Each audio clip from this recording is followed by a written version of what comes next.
Greetings, ladies and gentlemen, and welcome to this narration of the web series Accidentally Adopted. This is a new series. If you like this story, it would be truly awesome of you to head to the description, click on the link for the author's page, and show some appreciation. Anyways, onto the story. Accidentally Adopted, written by The Cursor Hasn't Moved. Chapter 1. Log 6,000.8.19. Personal, Captain Yormdrill. They say life comes at you with high velocity, and I believe it comes at you with that and a malicious glee and reminding you that you are getting old. I know you'll read this one day, Trandy, so I want to tell you that I'm proud of you and that I love you. Happy halfway, sweetheart. Anyways, I'll just keep on like a normal entry. Well, obviously, from above, it's Tandri's halfway today. And just like my parents did for me and my wife's did for her, we get Trani something to be responsible for. Do we get her something useful, something like a robot she'll have to maintain and direct, a set of tools that she'll have to keep track of and in good condition, maybe a personal holopad that she'll have to not misuse and infect with viruses. Of course not, because my beautiful wife is as stubborn as she is beautiful. We got her a pet. At least, we didn't go to a pet shop. I hate those places. I'm pretty sure they buy from mill breeders and poachers. Absolutely disgusting places. Unfortunately, Trandy had no clue what kind of pet would be a good pet, so going to a reputable breeder was out. However, there happened to be an animal rescue shelter on station. By the stars, how fortunate that Travity's idea would work after all. Oh, joy. Anyway, the shelter was only slightly less depressing than the hospice. I really hope that all of those animals will get adopted soon, but a lot of them are getting defensive for the kennels, so you can tell that they've been in there for a while. I tried to steer her towards the juvenile animals, but Trandy was adamant that the old boys deserved at least to get a look. Trandy's kindness is something to be developed, not curtailed. So obviously, I went along, or better, or worse. Well, she laid eyes in the slump, huddled into the furthest corner under what looked like a soft blanket or towel, with its head sticking out. I thought that it was its head anyway, since its eyes were there and what looked like a pair of ears, one on each side. The issue was that it looked puffy and lumpy under the shaggy patch of red fur. I asked the adoption person, stars save me if I know what his title was, "What is wrong with its head?" "The lumps and discoloration are bruising," he answered, and I privately congratulated myself for identifying its head. "It survived injuries to its head?" Trevdy asked, and I reached over to rub the space between her upper and lower shoulders to comfort her. "He has bruising and microfractures throughout his body. Oh, it's a mammal, and a male, by the way. From what we can tell over the past 3 days, the injuries appear to be regenerating. Remarkably, his brain case wasn't damaged despite the severe bruises on his face, and we theorize his bones must be very dense to have sustained such injuries. I do not recommend him for adoption, though. He has refused any kind of feed we've offered." "Don't you know what it eats from a scan?" I interjected, hoping the adoption person would drive the point home. Instead, he said, "Unfortunately not, since we only have a low-level scanner to detect symptoms of illness or injury. Can't afford a full level 4 bioscanner." "Maybe he's not eating because he's too sad?" Trandy asked. My poor heart can't handle being melted like that. "Very likely. Animal Control said they found him in a pit-fighting ring." "Has it done anything aggressive towards the staff?" I asked with bated breath. If it was a broken pit animal, then I would refuse it. No amount of adorable daughter antics could possibly sway me on that point. "Well, if we enter to offer food or to clean the kennel or take him to exercise, he exhibits avoidance behavior. However, if anyone tries to get close to him with a medical device, he will lash out and attempt to destroy the device. We theorize that the pit gangsters used injections to keep him drugged up to make him fight." "I want to try going in." I tried to refuse. It was an unnecessary risk. The poor creature had obviously lost the will to live and would probably lay there like a lump anyways. "We can start by letting him see you." We keep the inner door opaque on his side to try to reduce the stresses he's exposed to. I could tell she was nervous as she stepped into the space between the inner and outer doors to the kennel, but a glance towards the huddled lump showed that it heard the door cycle. Its eyes flicked open, and they seemed cold to me. Blue, like the old stories about ghosts lurking in the bogs. When I could see through the inner door, I saw that his face was actually quite expressive. Its eyes widened. It glanced to my wife and me, and then back to Trandy. I think it was surprised, but instead of tensing under the blanket, it seemed to just lean back a little. The inner door cycled, and Trandy stepped in. It surprised the adoption person. It surprised me. It surprised Trevdy. Stars, I think it surprised itself when Trandy cooed softly to it and reached out as she slowly stepped forward. It didn't flee to the other corner. It didn't even flinch. Instead, it reached its upper appendage and met Trandy's fingers with its own. Well, I was boned. I decided to ask what it looked like under the blanket, and the adoption person very helpfully provided an estimation of how it would look without the injuries. Pinkish skin, 2 legs ending in feet with short digits. I guessed helped it walking bipedally, 2 arms ending in dexterous fingers and opposable thumbs. Only 1 thumb per hand, though. It had patches of fur in certain areas, under its arms, the groin, and what seemed like a thin layer on its lower legs. Overall, it would look kind of cute. Like one of our children, except the wrong color, missing a set of thumbs, a thumb in each hand, and a tail. It might even tolerate being dressed up. That is if it survived that long. When I objected, my beautiful and wise wife told me, "Man animals' last days are also a responsibility." There was no way I was getting a robotics buddy. Ignoble. Journal entry 1, date IDFK, name Greg George. This is an improvement from the arena, but it leads me to some disquieting conclusions. I was in my cell, trying to get some sleep again. I was pretty sure that I was on day 3, or at least a bowl with the 5 compartments of kibble number 3. Well, if they weren't going to force-feed me kibble, I wasn't going to eat it. I was just thinking how it was a shame that the cell didn't have anything to tie a blanket to when something weird happened.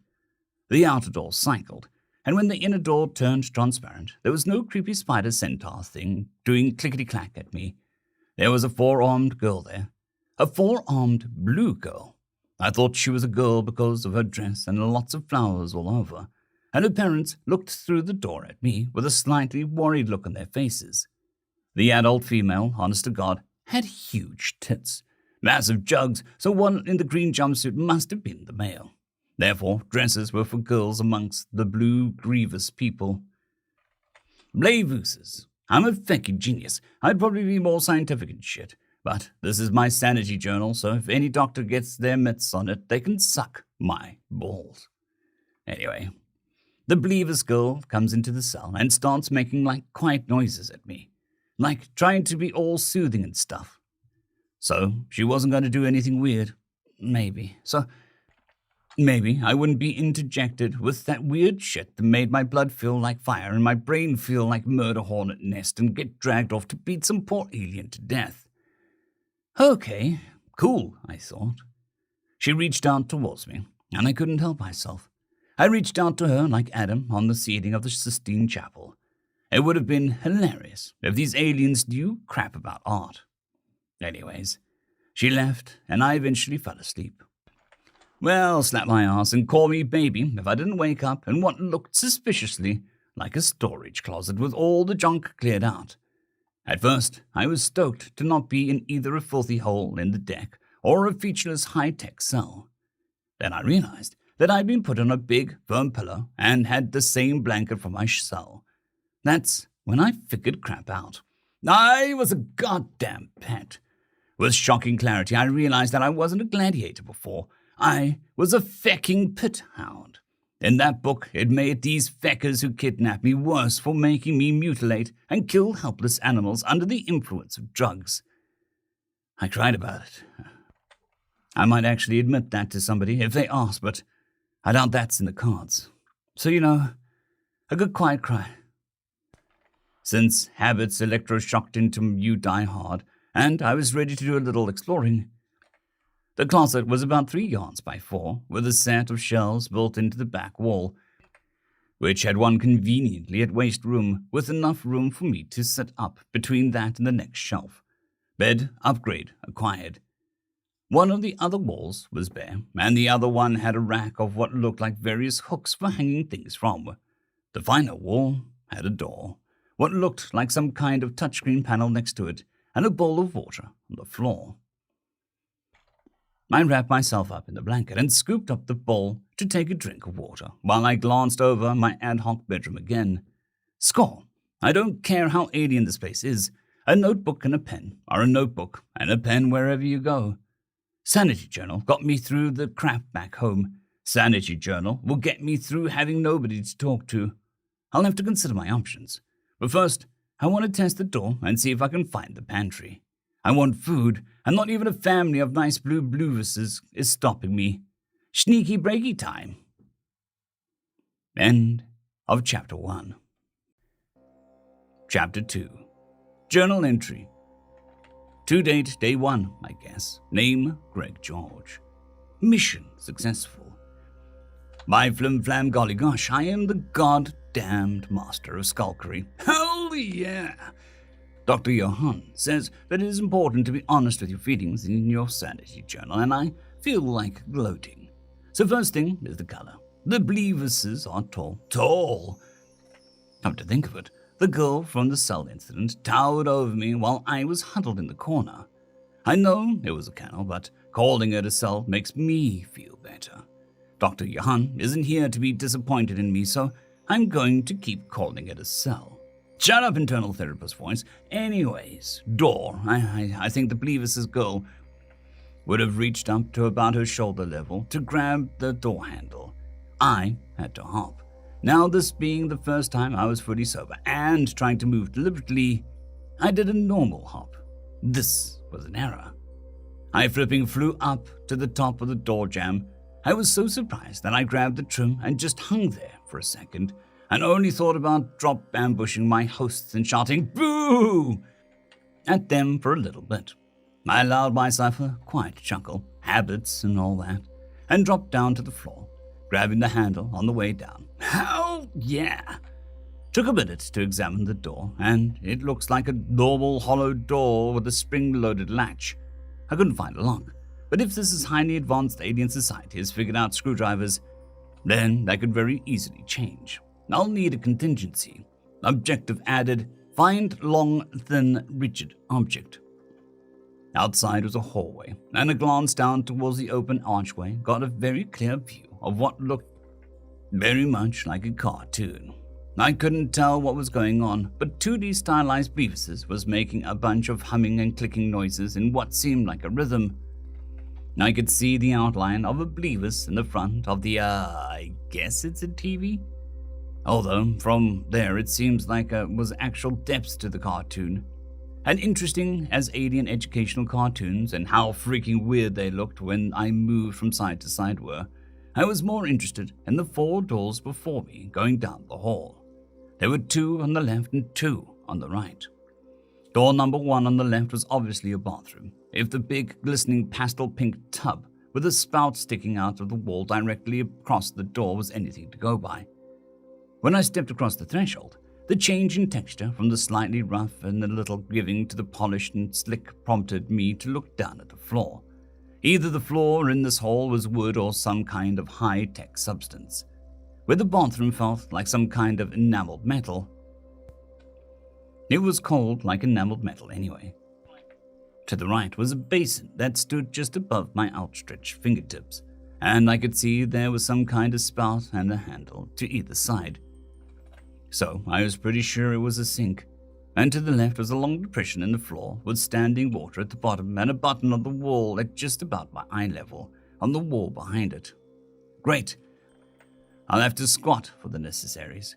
Anyway, I didn't feel like rooting around in the cabinets and drawers along the sink wall, so I just fiddled with the lever over the tub spout. Contrary to all good sense, pushing the lever towards the wall got the water running, and turning it to the right was for hot water.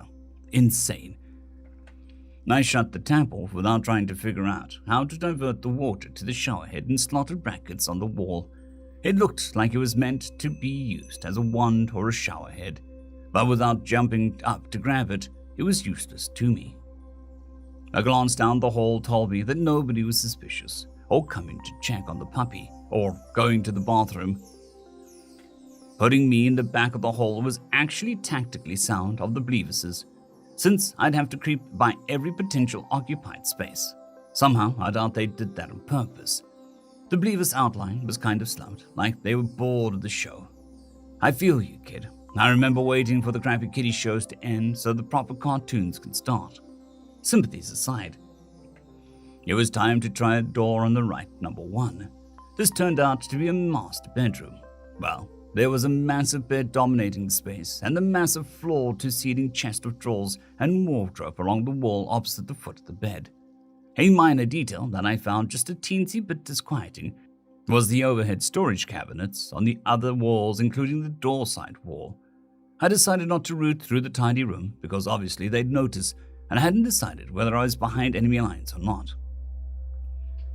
I just backed out into the hall and shot a glance towards the end to make sure the board outline was still slumped towards the weird TV. And then glanced upwards to confirm my suspicions. Yep, that was more overhead storage. It was starting to feel like I was in an alien RV, which had implications I'd worry about after completing my current mission. Door number 2 on the left was much more promising, untidy and festooned with plastic and plush objects I was pretty sure were toys. Maybe the Bleevis girl was a toddler. Well, if she was, she had rapidly outgrown her clothes, since when I picked up a pair of what were probably pajama trousers from the neatly folded pile of clothes on the rumpled bed set into the wall, I noticed that they'd fit me. Well, they were far from a perfect fit, since the cuffs rode up about halfway between my knees and ankles, and were a tad tight about my thighs, and had an uncomfortable draft about the back on account of the hole for the kid's tail. So I followed my training and yoinked a second pair to wear backwards. Problem solved with a minimal effort. I dropped my blanket to be able to move more freely, but got chilly while searching for anything that would fit my secondary mission objective. Another easy solution. All I had to do was nab a soft shirt on the top of the pile. I pulled the extra sleeves inside of the shirt for obvious reasons, and went to rummage through the cabin mates and drawers built into the walls, as well as the other berth, which was apparently just a place far more stuffed with toys. I don't care how silly I looked in toddler pajamas, they were soft, warm, and didn't drag on the ground like my trusty blanket, all of which were important on account of my lack of proper underpants, how chilly they kept the place, and my desire to sneakify. Door number 2 on the right was obviously the Bleevis girl's room. There was only one berth, and any cabinet door big enough had a poster of the same group of 5 male Bleevises in tattered clothes, gaudy bling, and making aggressively stupid poses towards the camera. God save me, my rescuer's into alien boy bands. I hope they don't suck as bad as Earth boy bands. I gave her a room the once over, but I don't find anything immediately useful. But apparently she was into sketching. If the supplies piled haphazardly on the desk against the wall opposite to the door was anything to go by. I didn't know how to judge talent in her culture, but I thought that she was talented for a 13-year-old or so. I'm glad to find the supplies, since it means that her parents cared enough to encourage her talent and interests, which boded well for my treatment. God, I hope this isn't a sick joke or a dream or whatever before I get chucked back into the arena. Whatever.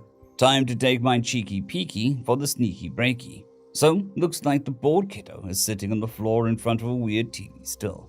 Holy crap, the thing was stupidly huge.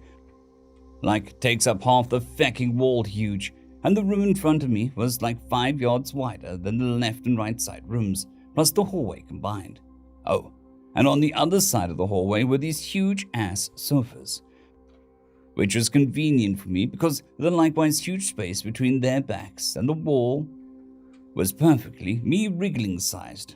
This way, I could avoid Beavis Mom or Mom because that's shorter, who was keeping half an eye on the toddler from the other sofa.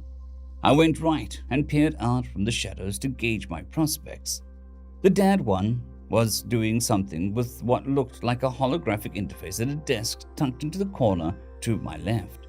He looked pretty intent, so whatever he was working on must have been important to him. To my right, there was a long table with a bunch of beaver-sized chairs around it.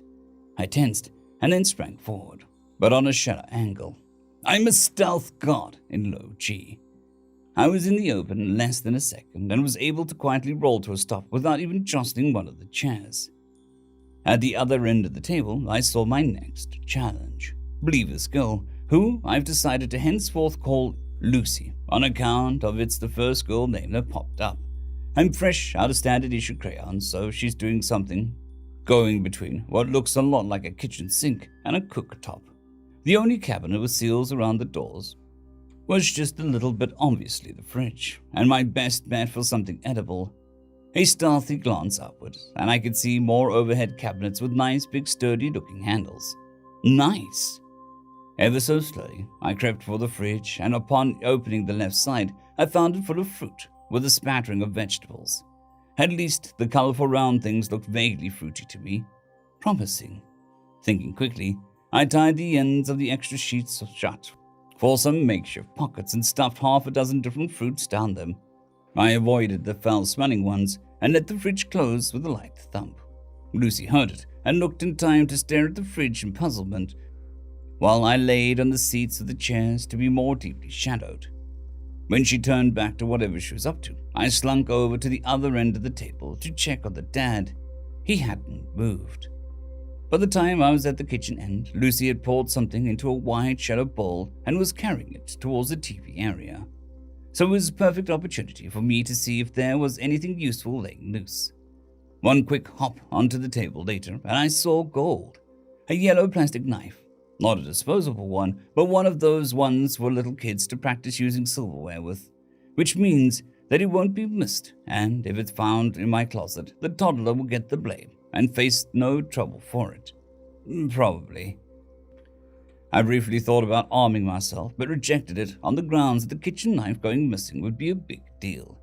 It was easy for me to silently leap the gap from the table to collect my prize, but I wasn't home free yet. The cartoon noise stopped. The agitated humming, buzzing, and clicking started. I could tell that it was agitated because the dad tore his attention away from his holograms and joined in the noise party. Fortunately, I had leapt up to grab one of the handles the second the noise profile had changed, so I escaped his notice. I shimmied from cabinet handle to cabinet handle like I was a prince of goddamn Persia, giddy with my low G capabilities, until I could sort of angle to see the family meeting going on. Lucy looked upset. Her arms were waving around, and she was clutching my blanket in one of her hands, while Mom made slower humming and buzzing noises and placating gestures with all four hands. Then Dad pointed at the door and said something with a confident posture, while the toddler, Linus, because it goes with Lucy, seemed to be on the verge of tears. I was starting to feel a tad bit guilty. But Lucy calmed down and bobbed her head up and down right before they all broke up and started looking around. The funny thing is, all four of them were looking down low, and on Earth, that would have definitely been the thing to do because lurking about the overhead storage was downright feat of strength in 1G. However, due to factors they had no way of knowing, I was able to swing from handle to handle all the way back into the hallway, where it was just a matter of waiting a few seconds for Lucy and Linus to scamper from the bathroom to his room. Then it was a simple matter of dropping to the floor and stepping through the conveniently open closet door. Lucy had even helpfully put my blanket on my pillow for me. Mission successful. Hell yeah! Log 6,000,8.20. Personal, Captain Yomdrill. Today was rough. Stars save us what some people will do to other living creatures. It's enough to turn the stomach. So we got the poor creature squared away in the old storage closet, which frankly should have been cleared out years ago. But I put it off, just in case I might need tea tin full of mismatched fasteners, or the docu-box full of old robotics paper mags. Well, tossing the mags hurt a little, but they were in such poor condition there was no point in keeping them. But I'm going off on a tangent. Sweetie, I know you're reading this, so I'm going to give you a warning. It was really, really bad, and you'll see why Mom and I didn't tell you about it. I started with a medical report from the shelter's initial scan, bruising all over its face, arms, and torso, and even some to its knees and tops of its feet. Its hands had repeated microfractures, as did its ribs and forearms and kneecaps. I was honestly shocked it didn't die from the pain and so many repeated blunt trauma injuries. It seemed like its saving grace is how dense the bones are. I'm a pilot and a captain, not a biologist, but any blow with that much bruises I've ever seen has broken bones. But worse is that it had electrical burns about its neck. There was some details that might be useful in making the poor creature comfortable, such as the shelter theorizing that it had omnivore dentation and digestion. Hopefully we have something on hand that it can digest, and finding it is Trandy's mission. She's starting with making venom since it was usually for the infirm. I warned her that her first try might not be successful, and she assured me that she wouldn't give up after one try. Some other interesting things. Apparently, it secretes oils on its skins, so regular bathing will be needed.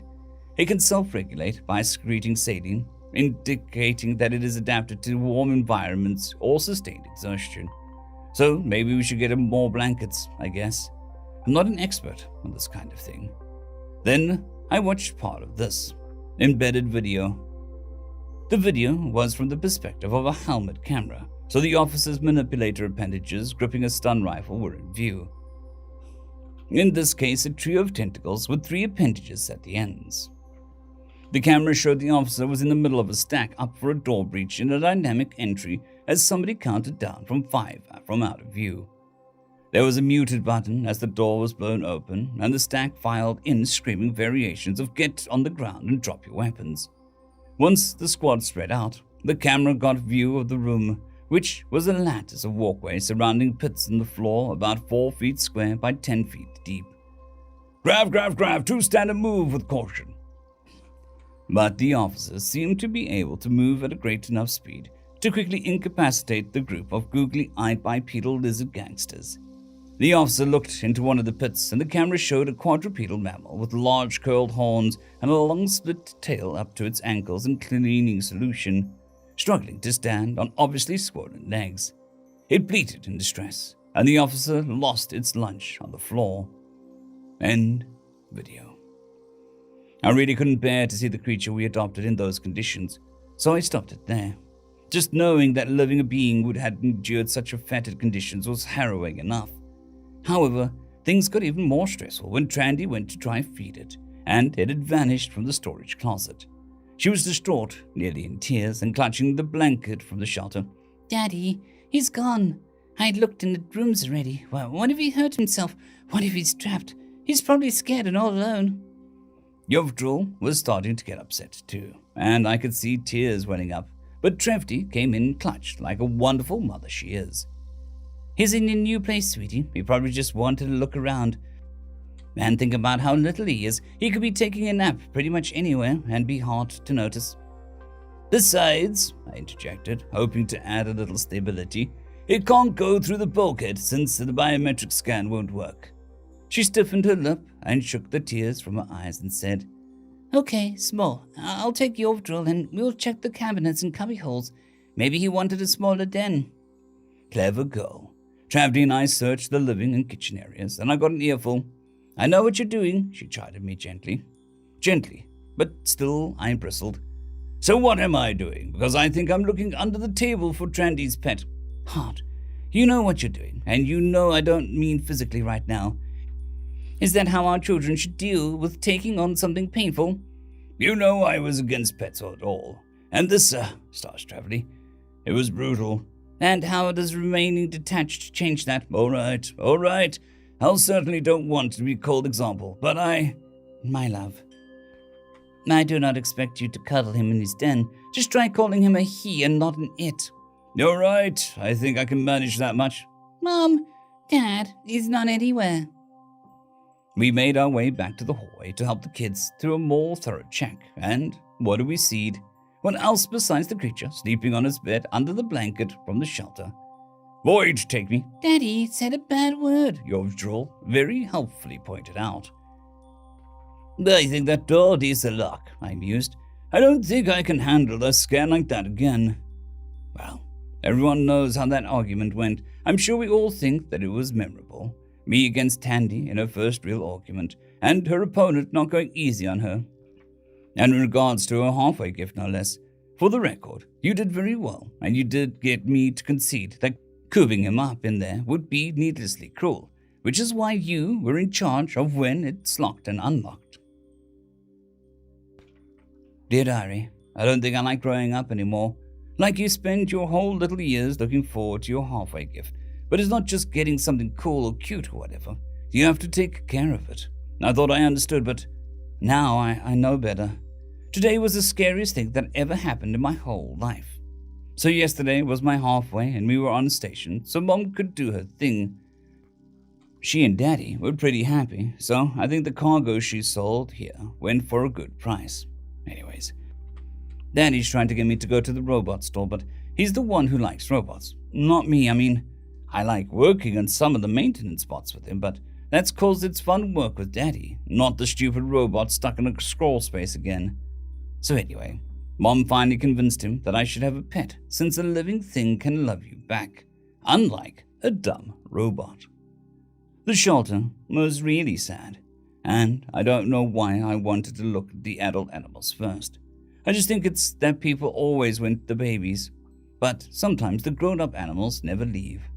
Some of them were trying to scare us away from the kennels, so I knew Daddy would say no to them. But then I saw him.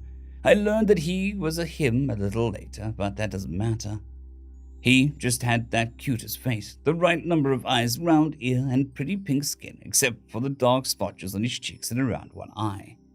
And like there was red mane of hair. I couldn't really see anything else, since he was all cocooned in the blanket the shelter gave him. The shelter guy said that nobody could even get close to him, but he looked so sad that I just had to try. To let me in, and not only did he not run away like that for everybody else, but he reached out to me. That's how I knew I couldn't leave him there, even if he would, here there are some words forcefully scribbling out, not make it. But that's all just a setup. We got him home and put him in the old storage room with a nice soft bed and a blanket from the shelter. I think the shelter people must have given him a sedative because he didn't wake up, even when Daddy pulled him out of the transport crate. So everything was going smooth, and Daddy told me about how maybe he can eat fruits. So I got the idea to make Vumnoon for him, since it's supposed to be easy to digest for sick people. Should work for cute little Lima, right? But when I was cooking, he disappeared. Poof! Gone. Seriously, after I couldn't find him, the whole family looked everywhere, even Yoiv. I honestly thought that I have to take him room to room looking for the little guy. I was super scared, because I just learned about how sometimes a pack animal will go away to find a quiet place to lay down and, here, there are more words scribbled out, more forcibly, not get up again. But Mom and Daddy thought that maybe he was just looking around the quarters, or wanted a smaller den to feel safe. But we found him right in his bed. Oh, and he put the bed up on one of the old shelves. So I think lemurs like him don't like to sleep on the ground. Daddy cursed real bad when he saw, then said he wants to lock him in the closet. It was my first real argument, and I could tell that Daddy was going after my points like I was a grown-up, so I had to think fast about how to defend what I was saying. I think I won. Kinda. It's my job to make sure the door is locked when it's important for Sneak to stay out. That's his name, I decided. Plus, it'll make writing about him easier with a name. I hope that I can get Sneak to walk around the quarters a little. But maybe he just needs to get comfy with it. End of chapter. Chapter 3. Operation Don't Starve. Journal entry 2 continued. Once I was in my berth and blanket again, I cunningly pretended to be asleep while the Bleavuses made humming, buzzing, and clicking noises at each other. It was like their whole language was made to be soft and quiet. Not that I minded. It still seemed like Lucy got pretty heated with her dad, though. But he remained calm and collected the entire time. I'm not sure, but I think they were having an argument. Not like a fight, but like they were making arguments about something they disagreed on. Hard to tell. However, my cunning plan to fake sleep backfired and I fell into real sleep. which wasn't a big deal or anything. But it seems like I'd been asleep more than awake since getting to what I'm almost certain is the ship. One nap later, and it was time to figure out if my prizes were actually edible. Except then it was dark. Apparently, it was night time, or whatever counts as nighttime in space. I wish I had a window in here, but none of the other rooms in the quarters did either. What do I? Anyway, I could kind of see in the dimness, since the lights weren't shut off, only on a very dim setting, and made a wild guess that the panel by the door was the light switch. It was about even with the door handle, so I just hopped to reach it. And hey-ho, dragging a finger downward brightens the lights, while dragging downwards dims them. It only took me 3 hops to get the lights to a comfortable level. Now anyone with an Epsia ribbon knows that you don't just cram an alien fruit into your gob and hope Jesus put it there for you to eat and not to teach you about the dangers of xenoflora. What you do is get a tiny bit of the juice on a sensitive area of your skin, like your inner forearm, and wait to see if it causes a chemical burn, rash, or horrible mutations. Admittedly, the last one hasn't ever happened, but the boss was adamant that it could happen, so we trained for it. However, since I was smart enough to not be a shiprat, I had a plan to do it way faster than one fruit every 15 minutes or so. My belly was speaking to me, and it's speaking incessantly about how it was time to eat. So I applied the previous observed data and relocated to the top shelf to set up my lab/stash. The haul consisted of all-round fruits about the size of a good orange or apple, one green fuzzy fruit with a bit of give when squeezed. One waxy-skinned yellow that felt quite firmed. 2. One sort of purple thing with bumps that felt like a rind fruit. 3.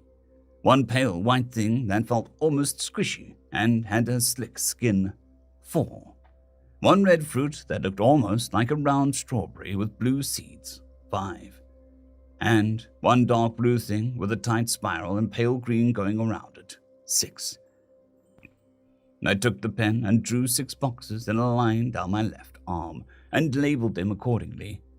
Then I found that my yellow's plastic knife was sharp enough to cut into all of the fruits with little convincing. My pythons rolled a nat 20 on the charisma check. Well, nothing happened immediately, so I started journaling to pass the time and get my thoughts in order. 15 minutes was difficult to gauge without a timepiece or, a local star or anything that would denote the passage of time at regular intervals at all. But I made my best guess and checked my experiments. Fruits 4 and 6 were out. They'd formed an angry rash and a mild chemical burn in their boxes respectively. It's not that I didn't know that I had the burn, but I couldn't tell which box was the problem without looking. Anyway, step 2 is to put a sample on the inside of your cheeks or on your gums, and again, wait. Since I couldn't do the square trick inside my mouth, I did the sensible thing and started with fruit number 1. I did more journaling and considering in between samples, and found that I noticed no oral burning or irritation from any of the samples. So I took a bite out of the fruit number 1 and found that it had a consistency of peach and the taste of blueberries mixed with pears. This was trippy as hell, but several days of not eating made swallowing it easy. The issue was it wasn't a good idea to eat all of the fruit at once, and you have to wait a couple of hours to see if it causes any stomach issues. Really, I should have just eaten the small bite, but as I said before, I was out of standard issue crayons, and there weren't any quartermasters handy to requisition any. So I just sucked on the pit of the weird peach thing and thought. So, I'm on an alien ship, likely deep in space. Not ideal. I was not in immediate danger. Good. I had no way to come back home. Not ideal. I had no idea where we were, except that it was probably very, very far away from Republic space. Not ideal. I was currently in the custody of Xenocivilians. Acceptable. I was currently unable to communicate with the Xenos. Not ideal. I appeared to have the status of a family pet. Demeaning and not ideal. Option 1. Arm myself and fight my way to the bridge and attempt to pilot my way home. Option 2. Make life for my captors living hell until they land and then make my escape. Option 3. disappear into the maintenance spaces and hide out until I spot a chance for escape. Option 4, attempt to open a line of communication. Option 5, just be the family cat or whatever. Option 1 involved hurting and killing the Bleevises, and I kind of liked them, so it was out. Option 2 was out for similar reasons. Option 3 had some attractions, but also had only been able to explore the living quarters of this family, and I have no way of knowing how much bigger the ship is or if I could more effectively survive outside of the living quarters. So it was option 4 because option 5 was just me being flippant and self-deprecating. Dr. Yahan isn't here to tell me that I'm using humor to avoid confronting how I got here in the first place. So shut up in a therapist's voice. Log 6,000,8.20, personal, Captain Yomdrill. Well, he has a name, I have to admit. It's a good name, a fitting one anyway. And Trandy was right to be so chuffed with herself. Sneak, or maybe Sneaky. She and Yovdrill were still arguing about it when I left to work, and I didn't find out whether it was resolved by the time I recorded this. Besides, that wasn't the most unfair thing that happened regarding Sneak this morning, and him getting a funny name was bad enough.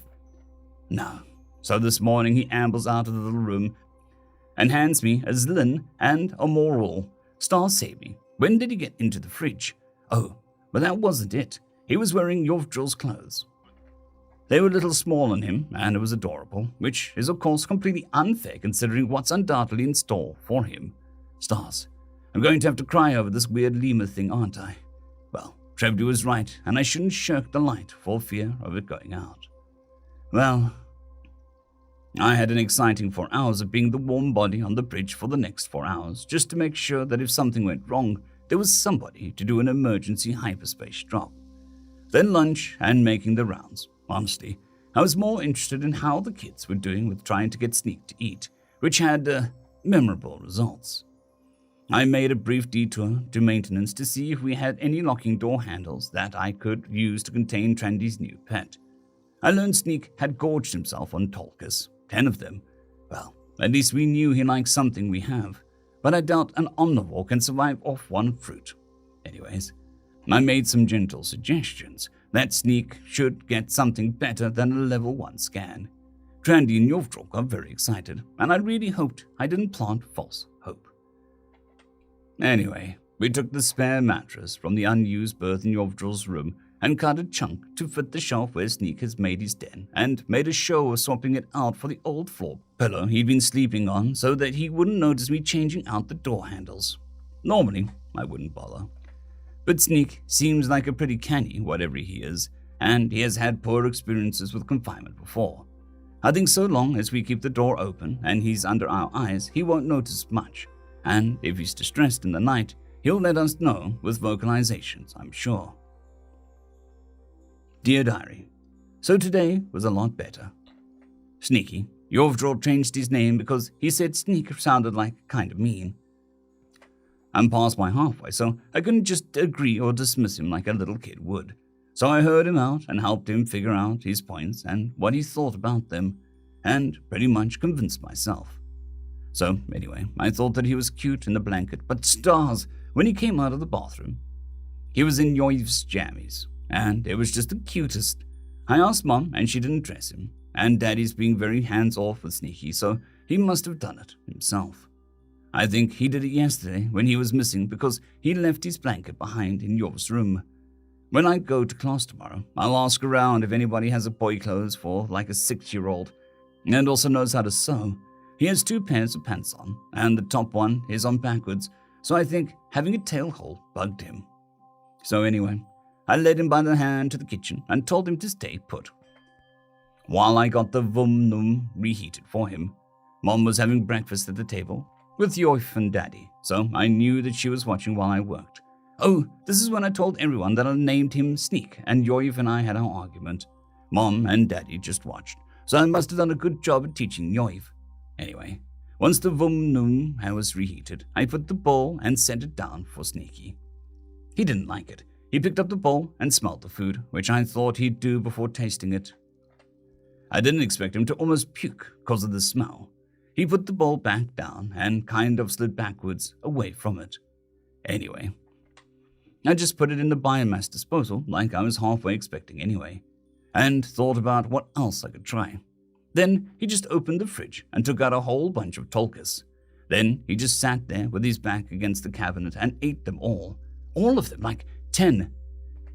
Daddy only ever eats 3 if he just sits there and eats them like that, and he's a grown-up and way bigger than Sneaky. It was crazy. He collected the pits and walked over to the biomass disposal and dropped them in. I told him that he was a good boy, even though I was surprised he figured it out from watching me throw something away once.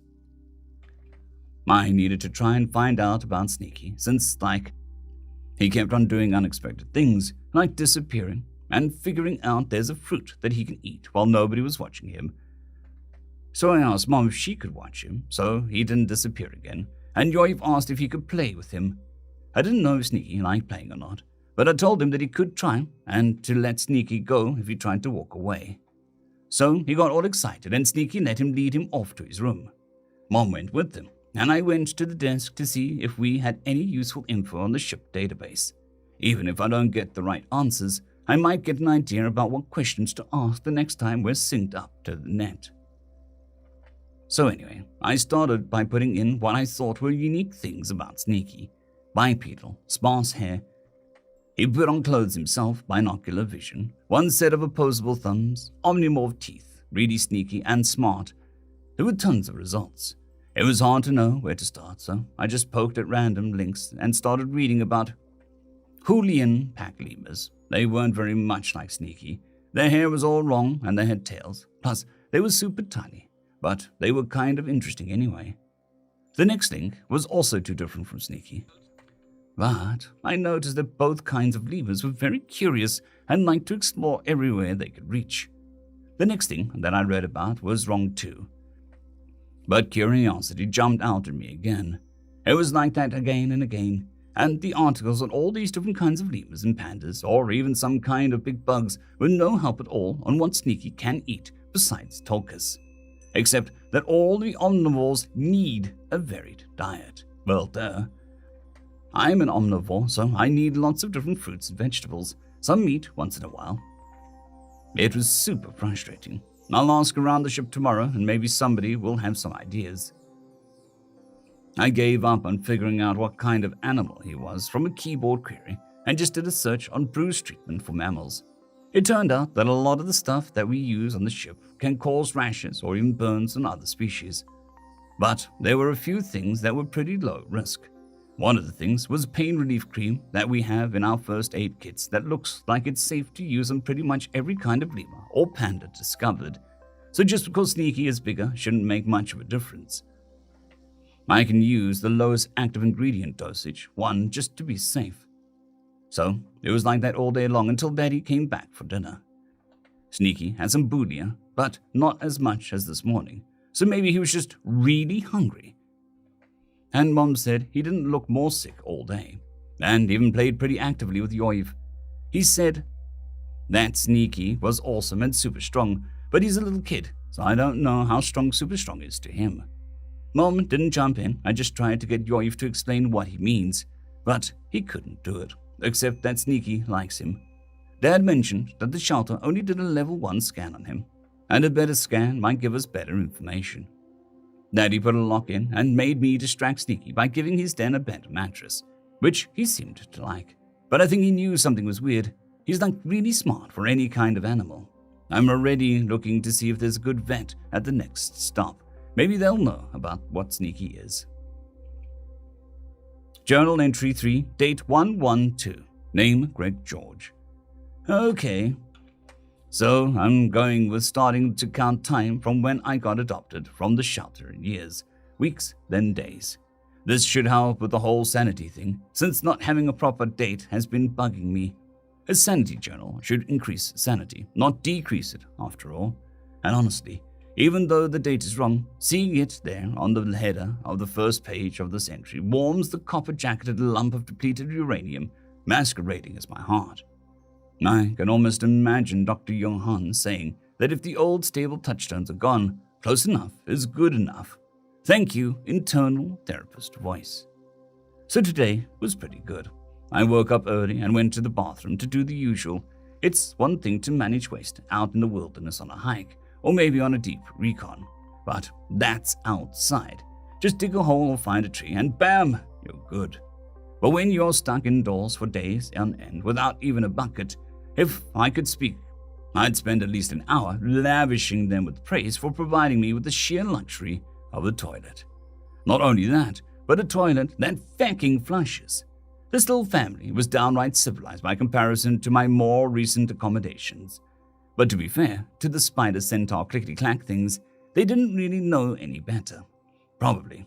If it was a normal toilet instead of that weird squat kind, it'd have been heavenly. But that was a problem for later since I hadn't eaten for a while. Oh. And the absolute bliss of having a door, an opaque door that locks from the inside.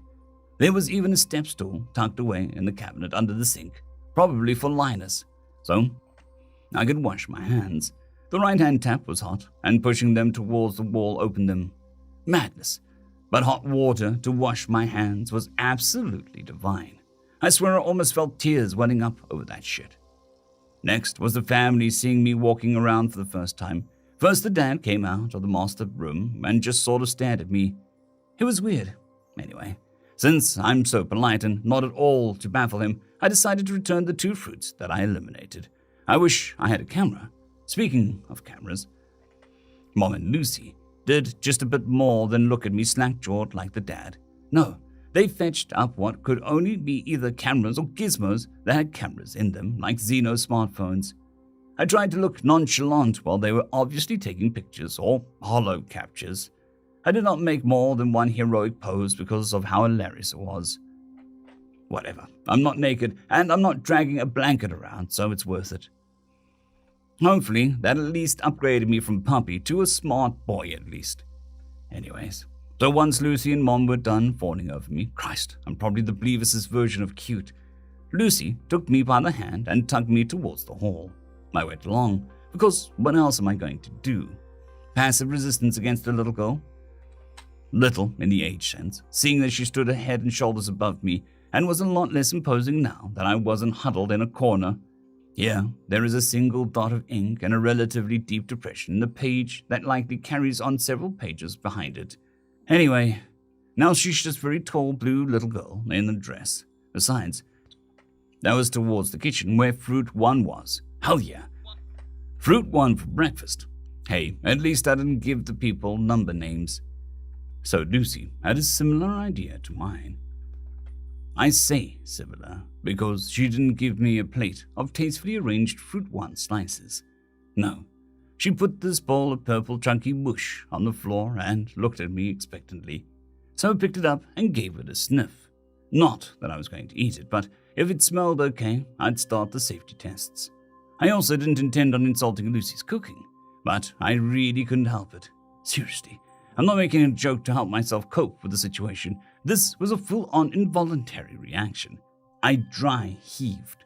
Just one whiff of this rank-ass mush, and my body decided that I needed to evacuate the meager calories that I had painstakingly acquired last night. I managed to hold in my puke, and the girl didn't seem too ruffled by it, kind of like she was prepared for me not wanting to eat the stuff. Maybe it was her culture's version of a broth for sick people. Anyways, she went and dumped the stuff in the garbage, and I got myself an armful of Fruit 1s. It feels so damn good to have a full belly. The family was discussing something over breakfast, and I just cleaned up after myself and enjoyed the feeling of not being hungry anymore. An all-fruit diet is probably not the best for me, but it's certainly better than the Atmo diet. What they were eating smelled pretty good, but I couldn't really trust anything cooked on account of the whole poison for me might be nutrients for them thing. So I just have to muddle through on raw foodstuffs for a while. More than likely, they want me to not die of malnutrition, so maybe they'll find some information that can help. The dad left, probably to do his job on the ship, and Linus toddled up to me and said something to me in that weirdly quiet language. Dang it, kid. I don't speak Bluvusian.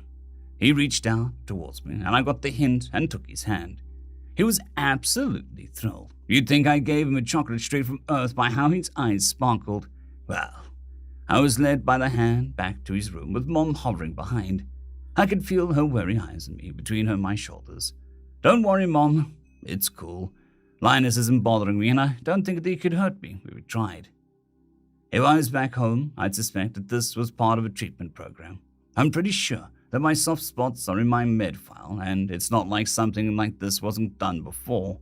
But of course, Dr. Johann was far away and had nothing to do with Linus introducing me to his cadre of plush friends. I smiled and nodded and hugged and petted the plush toys when offered. It felt cozy. A kid won't play with you if he's in danger, after all. Eventually, he got that look that boys get when they think they're about to do something brave, and he patted my head. I laughed quietly. Just because Linus feels safe enough to play with a weird alien creature doesn't mean that habit went away. Well, it's more like silently. He looked worried, so I smiled and reached out and patted his head in return. Linus almost exploded. The kid ran in a circle, waving all of his arms around like he'd just won a gold medal, and ended it by wrapping said flating appendages around me in a hug. Well, snap me and call me Sally if that shit wasn't the cutest thing I'd ever did see. Now, I'd been sitting down for a spell at that point, and my legs wanted stretching, so I just returned the hug and stood up for a stretch. Apparently, that was amazing. Linus's eyes went all wide, and he made this hee noise with his biggest smile that would fit across his face. I looked over at Mom, and she didn't seem upset, so I stood up with him again. The next few hours were spent finding various ways that I could lift, carry, or bear Linus while either plodding or gently trotting in circles around his room. Of course, I was constantly checking on Mom to see if she was getting frightened. Linus was pretty light, so I could have kept it up all day, but Mom put him down for a nap, and I was able to go to my lab to sample the fruit too. It crunched like an apple and tasted like honey with cayenne pepper in it. Not too bad. I paid attention to the family talking at dinner, but I couldn't make heads or tails of any of it. My guess is it's along the lines of how was your day and good yours and paw, I rode the puppy like a horsey. I had me a fruit too while they weren't paying attention. After that, Mom and Lucy made this big procession of cutting a chunk off the mattress in the spare berth off and putting it in my shelf-made berth with some sheets, the shelter blanket, and a heavy quilt. Yes, your offering pleases me. Now I shall not raid the bedrooms for my favorite blankets. This was done, of course, to distract me from the dad swapping out the door handle for one with a lock on it. On the one hand, I don't think he's trying to be malicious, while on the other hand, I'm really done being locked into small boxes.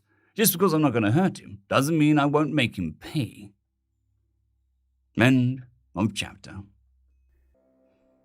Chapter 4. Hygiene and Hijinks. Log 6,000,000.9.01. Personal, Captain Yormdrill. Stars save me. Positive. So the good news is that Sneaky's health is improving. Oh, and the kid set me straight on his name this morning. It's Sneaky, not Sneak. Sneak sounds too mean. Well, I like it either way, so it's no hair of my braid.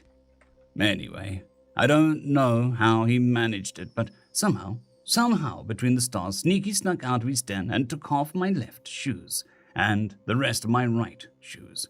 I saw Trandy lock the door myself. I know I did. I saw her let him out again this morning. Somehow.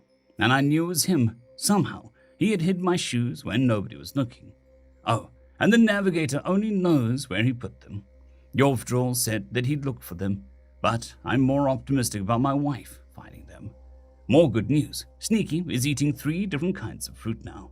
I think whatever kind of lemur he is has an instinctual distrust of new foods, so he's testing them one at a time. Or maybe he examines them somehow. At any rate, he won't touch the Zilms, the Morals, or the Voonberries. I think the last one is pretty obvious as to why, but the other 2 are mysteries. I went to work in mismatched shoes. Yimdril is a rotten Voonberry. Anyway, so I had 4 hours of doing the very important task of breathing on the bridge. I decided to pull up the police report to get more details on what Sneaky has been through, since it was looking more like we would be nursing him back to health instead of making him comfortable for his last days. I made a mistake. Sweetie, I know you're reading this. Please skip the video. Embedded Hollow video. The video is very obviously shot completely and cut together with skill from the very first frame.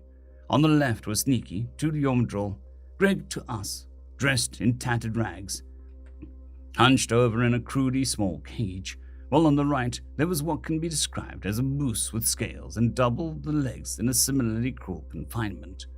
One of the googly-eyed gecko people that Yomdril recognized as the Ultiat was in the center, speaking in his native language. Helpfully, it was translated for our stoic blue four-armed captain so he could understand as it announced, "Welcome back to Death in the Pit. Back by popular demand is the beast from beyond the Movian Gulf." The criminals gestured to Greg with a thunderous cheering, much of it coming from over-net links. Then it gestured to the scaly moose and continued, "Up against the fearsome Belvian howling Tenvar." While it's one thing to know that crimes happen, it's another to actually see them in progress.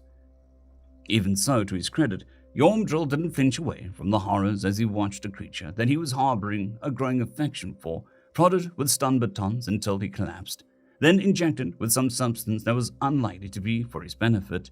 The actions were repeated on the fearsome Belvian howling Tenvar, and they both had swift and severe reactions. The holo showed a close-up of Greg's eyes to better show off his pupils dilating and contracting as the drug took hold. However, the face that Yomdril found so cute and expressive was contorted in a grotesque snarl as his entire body began to shake. Then, he suddenly started to use the scant space afforded him to ram into the bars of his cage. The Tenvar had a similar reaction, except with more howling as its name implied. The three holograms were wiped away in a swirling cloud of blinking pixels that recoalesced into an aerial view of the pit surrounded by lavish seating, which hosted both living beings and holographic viewers. The drugged combatants sprang into the arena, filled with rage and pain, the instant they were opened up. Despite being drugged out of his mind, Greg didn't just charge an animal with a skull clearly made to smash into things. Instead, he ducked under its antlers and lashed out with a vicious kick. It didn't appear to do much besides further enrage the Tenvar. Its rage did not avail it. Greg simply sidestepped its next charge and struck its passing flank with a punch audible to the holo coder. Again and again the Tenvar charged, and Greg dodged and struck, until on the 8th charge it stumbled. That's when Greg pressed the attack. Fists, elbows, knees and feet. He pushed the poor Tenvar in a circle around the ring until resounding blow after resounding blow. As the creature's fear overcame the drugs and it attempted to flee, the doomed creature was exhausted, however, and to its great misfortune, Greg was still fresh. He pursued it around the pit with savage grace, a predator in its element, until it collapsed with a pitiful bellow that was cut off by Greg's foot crushing its throat. The audience cheered on the brutal display with depraved bloodlust, and somebody shot Greg with a tranquilizer dart from out of frame. He stumbled around the pit snarling and growling fiercely until he too fell to the sand, and the hologram dissolved. End of holo video. I wept. If I hadn't seen it with my own eyes, I'd never believed that anybody could do something that depraved to a living creature. Then there's the fact that Sneaky is not only alive, but according to Trefty, was more than willing to engage with play with Yomdril. And seeing the raw power he has, was exceedingly gentle about it, too. The poor boy must have been traumatized by the ordeal, but shows no signs of aggression. From everything I've learned, I think I can conclude that 1. Sneaky was poached from the wild, as he became despondent in the kennel rather than territorial. 2. Whatever kind of creature Sneaky is are social animals, since he improved once we brought him home. 3. Aggression is not the norm for Sneaky, since according to the shelter, he never attacked or made threat displays against the staff. And 4. Sneaky is resilient. With that in mind, I calmed Trefty. Hart, can you see Sneaky just now? Yes. Is there something wrong? Does anything about his behavior jump out to you? Actually, yes. Yoiv is playing with him just now. Sneaky picks up physical games quickly, and they're taking turns chasing each other around the living room. What jumps out is that every time he does something new around Yoiv, Sneaky looks at me. Looks at you? Yes. Why? I just watched footage from the fighting pit. Oh, Hart. You shouldn't have. No, I needed to. They drugged him into a rage and tossed him into a pit with another drugged animal. It was pretty harrowing. They fought to the death. Do you need a... Thank you, my heart. No, I'm okay. What's more, I think that Sneaky is going to be okay too. I wanted to see if you'd noticed any social behaviors. Such as making sure the cub's mother isn't upset with him for playing too roughly. Exactly. Yom, what are you thinking? I'm thinking if I ever see that poacher, I will shoot him. Admittedly, that was a bit dark for me, but Trevty just bid me a good shift and told me that she loves me before I disconnected. I remunerated on the savagery I had borne witness to and resolved to insist on Trandy that Sneaky needs a veterinary psychological evaluation. I was pleased when she popped in just before lunch to use the hypercom. It turns out that she found a vet with a level 3 scanner, which should get us a list of his dietary needs and foods to avoid. I started by gently prodding her to ask if they had a vet psych on staff. Why, Danny? She asked, not with defiance but curiosity. I was reminded again of how innocent of the world she still is, and would be for a while longer. I was going through the police report from when they rescued Sneaky, I began slowly, and I saw that they hurt him badly. I could see that she wanted to know more, but she just asked, how would they know what his psychology is supposed to be like? Well, I don't know if they can, but they might be able to find out if anything would trigger aggression. Daddy, Sneaky hasn't done anything like aggression this whole time. I know, sweetie. I'm not picking on him. To which she raised an eyebrow. I'm not. You have to remember that he was being forced to fight other animals, and that probably traumatized him. It wouldn't be good for him to relapse into a pit-fighting mentality. So if we can avoid it, we should. Okay. I want to help him. Then you should have him evaluated. If it doesn't tell you anything, it's just 2 hours spent finding out that vet psychs don't know anything about Sneaky. She nodded and made the call, and scheduled an appointment for a level 3 medical scan and asked if it was possible to do a veterinary psychological evaluation on an animal of unknown species for the purposes of determining its proclivities towards aggression, flight, freeze, or other survival strategies that might pose a danger on a starship. I nearly burst with pride. Once she was done, she gave me a hug and went to the quarters, saying that she wanted to give Sneaky a bath. I was just a little sad that she wasn't going to come with me on my rounds to check the ship's systems. Maybe Yoidro will be interested in tinkering with robots, or maybe we can introduce Sneaky to the rest of the ship soon, so long as he doesn't get lost. Dear Diary, Sneaky is weird and smart. Everyone saw me in Lockie's store last night, but this morning like half of the daddy's shoes were missing, and I think Sneaky knows daddy's the one who wanted him locked in the closet.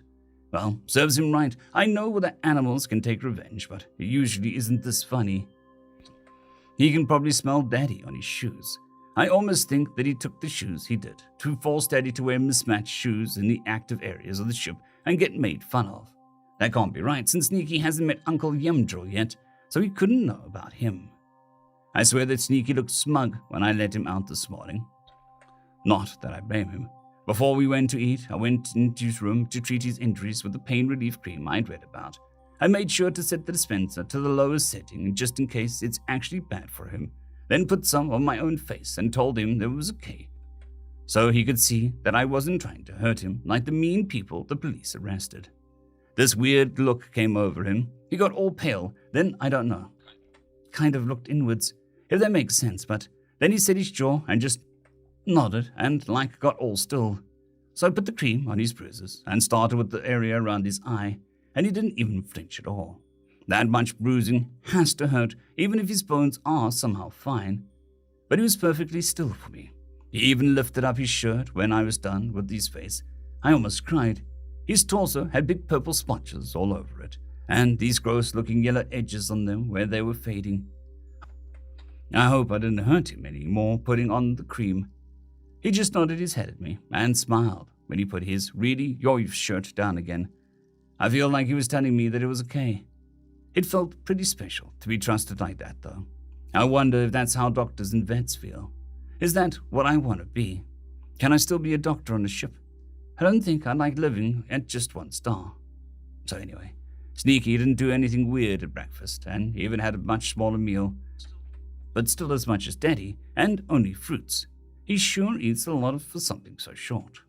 Anyway, I had to go to class and told Sneaky I'd be back soon. But Yoiv said that he and Sneaky would have tons of fun with him. I'm sure at least one of them would have a lot of fun. Anyways, I went to Mrs. Howard's quarters for my lessons. If there's such a thing as a ship's teacher, then some ships have to have doctors, right? Anyways, I showed off the hollows of Sneaky I took, and everyone was totally jealous of how cute a pet I had. Since I'm like super cool, I promised to bring him as soon as I think he can handle going out of quarters. Except, of course, Yagdrol. He's such a jerk. We're family and whatever, but I can't stand him sometimes. So I ask around about getting Sneaky some clothes anyway, and Yagdrol just can't help himself. Yeah, Yoiv didn't outgrow his clothes yet. I need clothes for Sneaky, not Yoiv. You want to hand down pet clothes to your brother? I know he knew I had gotten an adult pet. Mom had put pictures up on the ship's message board and explained the whole thing. He was just being a butt, except I kept my cool. No, I don't think Sneaky is going to outgrow anything, and he doesn't have a tail, so his pants would be different. He was just probably mad that I could get words out, so he tried a different attack. Only ditzes dress up their pets, you know. How lucky. Sneaky dressed himself. It's part of how he's got his name, I said. And then I got to tell the story about how he disappeared and reappeared without anybody seeing him move. Then, like I dragged it out of him, he admitted, Mom said that you can have some of my old stuff. I thanked him and then asked if anybody knew how to sew a tail hole closed and maybe taken the waist a little. Yagdrol was a hefty kid. He got all offended, as if adjusting the fit of clothing was an insult, and we settled down for our lessons. Math, ugh. Why can't math be easy? Anyway, we finished up early, and Ringy said that she liked to sew plush toys together in her spare time and wanted to try making the alterations. I said that she should come back to our quarters with me tomorrow, and if Sneaky likes her, we can start right away. Also, I mentioned that Yoiv loves plush toys, and that made her smile. Then I hurried to the bridge to see if Daddy would let me use the hypercom to call ahead to the station to get a level 3 scan done. It was no problem, and Daddy even said that we should have a vet psych evaluate Sneaky. At first I thought Daddy was picking on him, but then he explained that the bad people hurt him in a way that might have left behind triggers, so that if he gets scared, he might lash out in fear without meaning to. I don't exactly like the idea of trying to scare him to see if he gets scared and attacks, though. It seems mean to me. I didn't dwell on it, since I had to get back to our quarters to give Sneaky a bath before he turned into Stinky. It was interesting. It started out okay. I got the bathtub of cool water all ready for him, and started to do the trick I do for Yoiv when he decides he doesn't want a bath. It was easy at first, since he'd been playing active games with Yoiv, so he probably thought that I was going to show him a new game when I grabbed his hand and started to swing them like we were dancing. I thought it would go even easier with Sneaky, since he only had 2 arms, but the instant I reached for the hem of his shirt, he slipped out of my grip. I was so surprised that I didn't notice him walk past me right into the bathroom until he shut the door. When I heard the bathtub draining, I tried the door, and it was locked. It made sense, since he could obviously get past a locked door. Then I went to Mom for the key. I explained the situation, and she came with me. But when we opened the door, Sneaky was lounging in the steaming tub of water. That is, until he noticed us coming in. He sort of folded up on himself and gave us a glare, like he thought that we were barging in on him or something. Mom didn't care. She just got out the sensitive-skinned tearless toddler and infant shampoo and pulled the shower head down to use it like a wand. She took a sec to match the temperature of the shower head with the bath and went to work on the scruffy red mane. He went to wave her off, but Mom just lightly tapped his hand and Sneaky just sat there and sulked like Mom took away his talkie.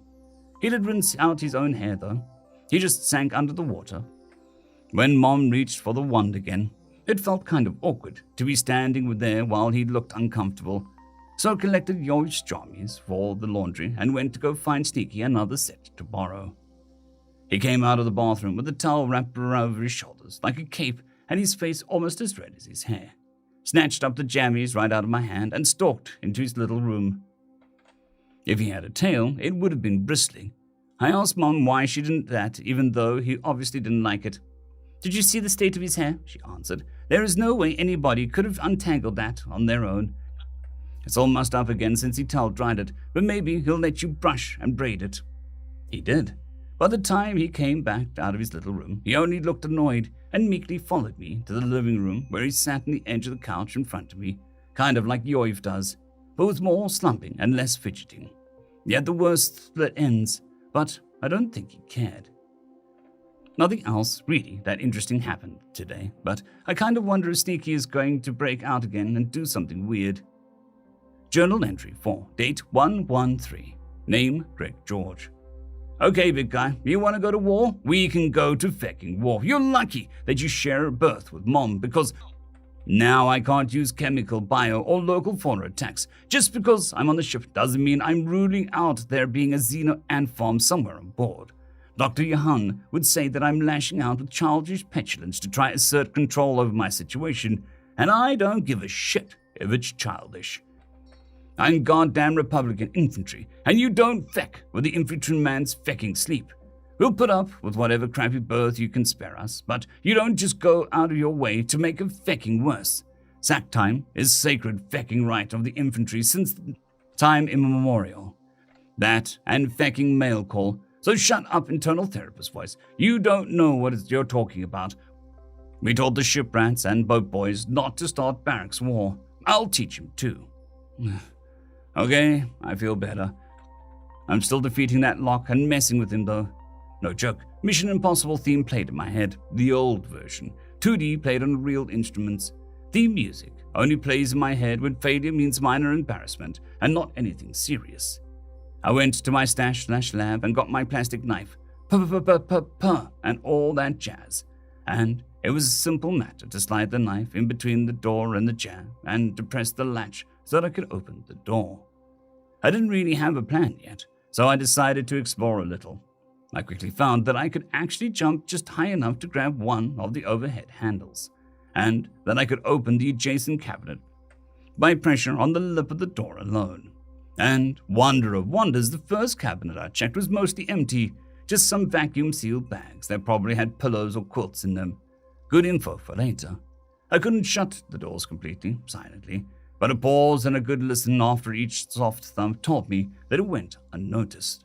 It seemed that the hallway cabinets were sparsely used and were for keeping spares handy should the need arise more than anything. Just things like bed liners and pillows though, no spare coats or jumpsuits that I could tell. Good for sneaking. The overhead in the dining area was almost completely unused. Just some random containers wanting a lid or lids wanting a container, each held onto for the scant hope of finding its mate rather than tossing it into the recycler. Well, that gave me an idea. I left the door open and dropped down to the deck. I crept into the master bedroom. The dad snores loudly. Good to know. Also, he had like 10 pairs of shoes and boots. Well, I took 5 lefts and 5 rights, so he technically has 5 pairs of shoes. It just so happened that none of them would match in the future. I stashed them in the unused cabinet and padded my way back to my berth for some sack time. I made sure to patiently wait for Lucy to let me out my cabin so nobody could have convinced themselves that they simply forgot to lock the door. Then hilarity ensued. The dad went around in circles looking for his missing shoes for about half an hour before he dejectedly put on one work boot and one athletic-looking shoe. This can all end tonight, buddy. Nobody else got pranked, just you. You know why. Deep down, you know. So while the dad was trying to decide whether he'd gone bonkers, Lucy came into my berth with a weird tube-looking thing. She pushed a button, and this sort of light blue cream came out. She rubbed it on her cheek, just under her eye, in a way that I could clearly see every step. You're trying to show me that you're not going to hurt me. Just because it's safe for you doesn't mean that it's safe for me, though. So I had to think about letting that tube get close to me. Then I realized that she was repeating the same sound groupings to me in a soothing tone. Was she trying to name me? I thought about trying to do the "Me Tarzan, you Jane Bot" thing, but the thought of speaking aloud was terrifying. At that, I felt the black pit of despair welling up to swallow me and drag me down as I realized that I was in the shit again. However, I could hear Dr. Johan say, "You're not back where you started. You're at the foot of a new mountain. Why should you be surprised that the trees and rocks in the foot of this mountain look like the ones from the last mountain? You're not backsliding. You're employing previously successful survival strategies to see if they work." Thank you, internal therapist voice. I'll talk when I'm ready. In the meanwhile, I'll try to pick out the word that's my newest nickname. I let her put the cream on, and I guess the bruises were a little less tender. I thought that they were healing just fine. And compared to either feeling like my blood was on fire or like there were maggots under my skin, some tender spots weren't much to deal with. I thought I'd show off how well I was healing by lifting my borrowed shirt. Whoops. She teared up immediately. Letting her put cream on the bruises seemed to mollify her, though, so I gave her a winning smile and let her lead me to breakfast. What they were having smelled fine, but I didn't want to risk chemical burns inside my digestive tract, so I opted for having some of the safe fruits, just like 4 of them. I wasn't coming off a long fast after all. This time, Lucy went out the bulkhead too, so it was just Mom, Linus, and me in the quarters. Well, it didn't matter much because Linus had already decided that I'd be spending the morning and play with him. So, I'm a softie. Sue me. Instead of coming up with new and interesting ways for somebody only a little taller than him to lift or carry him, Linus was interested in chasing and being chased. For obvious reasons, Linus had the most limited vocabulary, which meant a higher rate of repetition and more cross-references with other speakers in the house. Hello, hyperactive Rosetta Stone. Besides, playing tag and hide and seek with him was fun. He was delighted, and it rubbed off on me. The fun couldn't last, however. When Lucy came home, the trickery started. She went into the head and ran a bath, then came up to me and acted like we were going to start dancing. I played along and waited for the shoe to drop. Sure enough, she lifted my hands with one set of arms and reached for the hem of my shirt with her other ones. Needless to say, I noped out of that weirdness right away, and noped out into the head and locked the door behind me. I did a quick sniff test and found that yes, I did need a bath. A quick finger dip in the water showed that Lucy had severely misjudged what comfortable bath was. It would have been fine for soaking swollen feet or long days trekking through the rough terrain. One drain and refilling later, and I was getting comfortable and wondering whether I should have looked for the soap first, when all 3 of the present family members came barging in. I gave them a good scowl for not taking the locked door as my hint for desire for privacy there was, but only Lucy had the grace to be embarrassed. Linus clearly didn't know any better, and Mom gave no fucks. She gave no fucks so hard that she produced a bottle of soap from somewhere, pulled down the shower head, and proceeded to start scrubbing my scalp.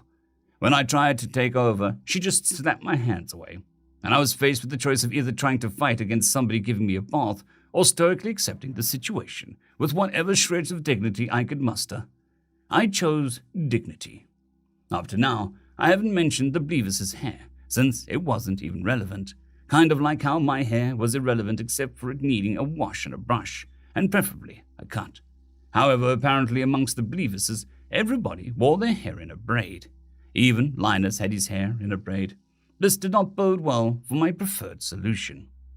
I found that indeed I was expected to have my hair brushed and braided when I saw Lucy waiting outside my cabin with a hairbrush and ties. Fantastic. I'm just going to end up the dorkiest human in existence if these cultural quirks keep piling up like this. I was pretty sure that if I refused, Lucy would cry. So basically, I had no choice but to sit there on the couch as she brushed my hair out while it was still damp and wove it all together in some kind of black magic ritual unknown to the likes of me. It turned out that the braid didn't look half bad. If it wasn't for the pastel colors and cartoon characters on my clothes, I'd have a sort of Viking thing going.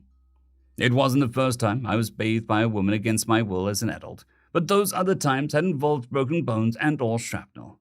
I swear I'm going to bathe in the night from now on so this weirdness doesn't happen again. More importantly, I need to see whether the dad has decided to concede the barracks war or if he wants to be pranked some more. End. Chapter 5. Journal entry 5. Date 114. Name Greg George. Okay, so the barracks war continued. This might actually be the first time in Republican history a barracks war sustained its level for 2 days in a row instead of escalation. Since I'm such a nice guy, I merely sustained the level of pranking instead of escalating. After all, I didn't start this fight. He did. So what I did give him was missing shoes back, Only I squirreled away their opposites so that he still had 5 pairs of mismatched shoes, but their lefts and rights were reversed. I also hit the head, and let me say, these Xenos analog for TP is going to take some getting used to.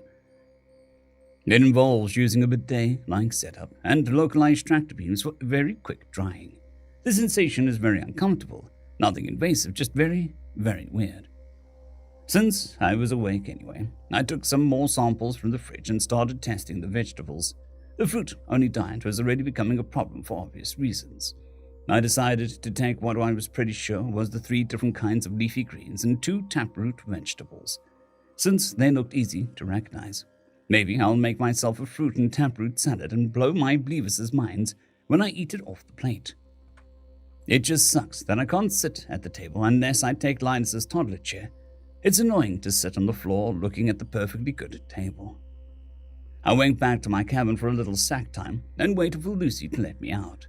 I sat and thought for a little bit about my current situation. While it was, of course, a far cry from the ideal result, I had been rescued from a situation I couldn't pull myself out of by this family, almost by accident. Oh, I could have escaped the shelter eventually, but the 3 days I was there were one hell of a come down from whatever those googly-eye fecks gave me. Besides, they were good people trying to treat me well.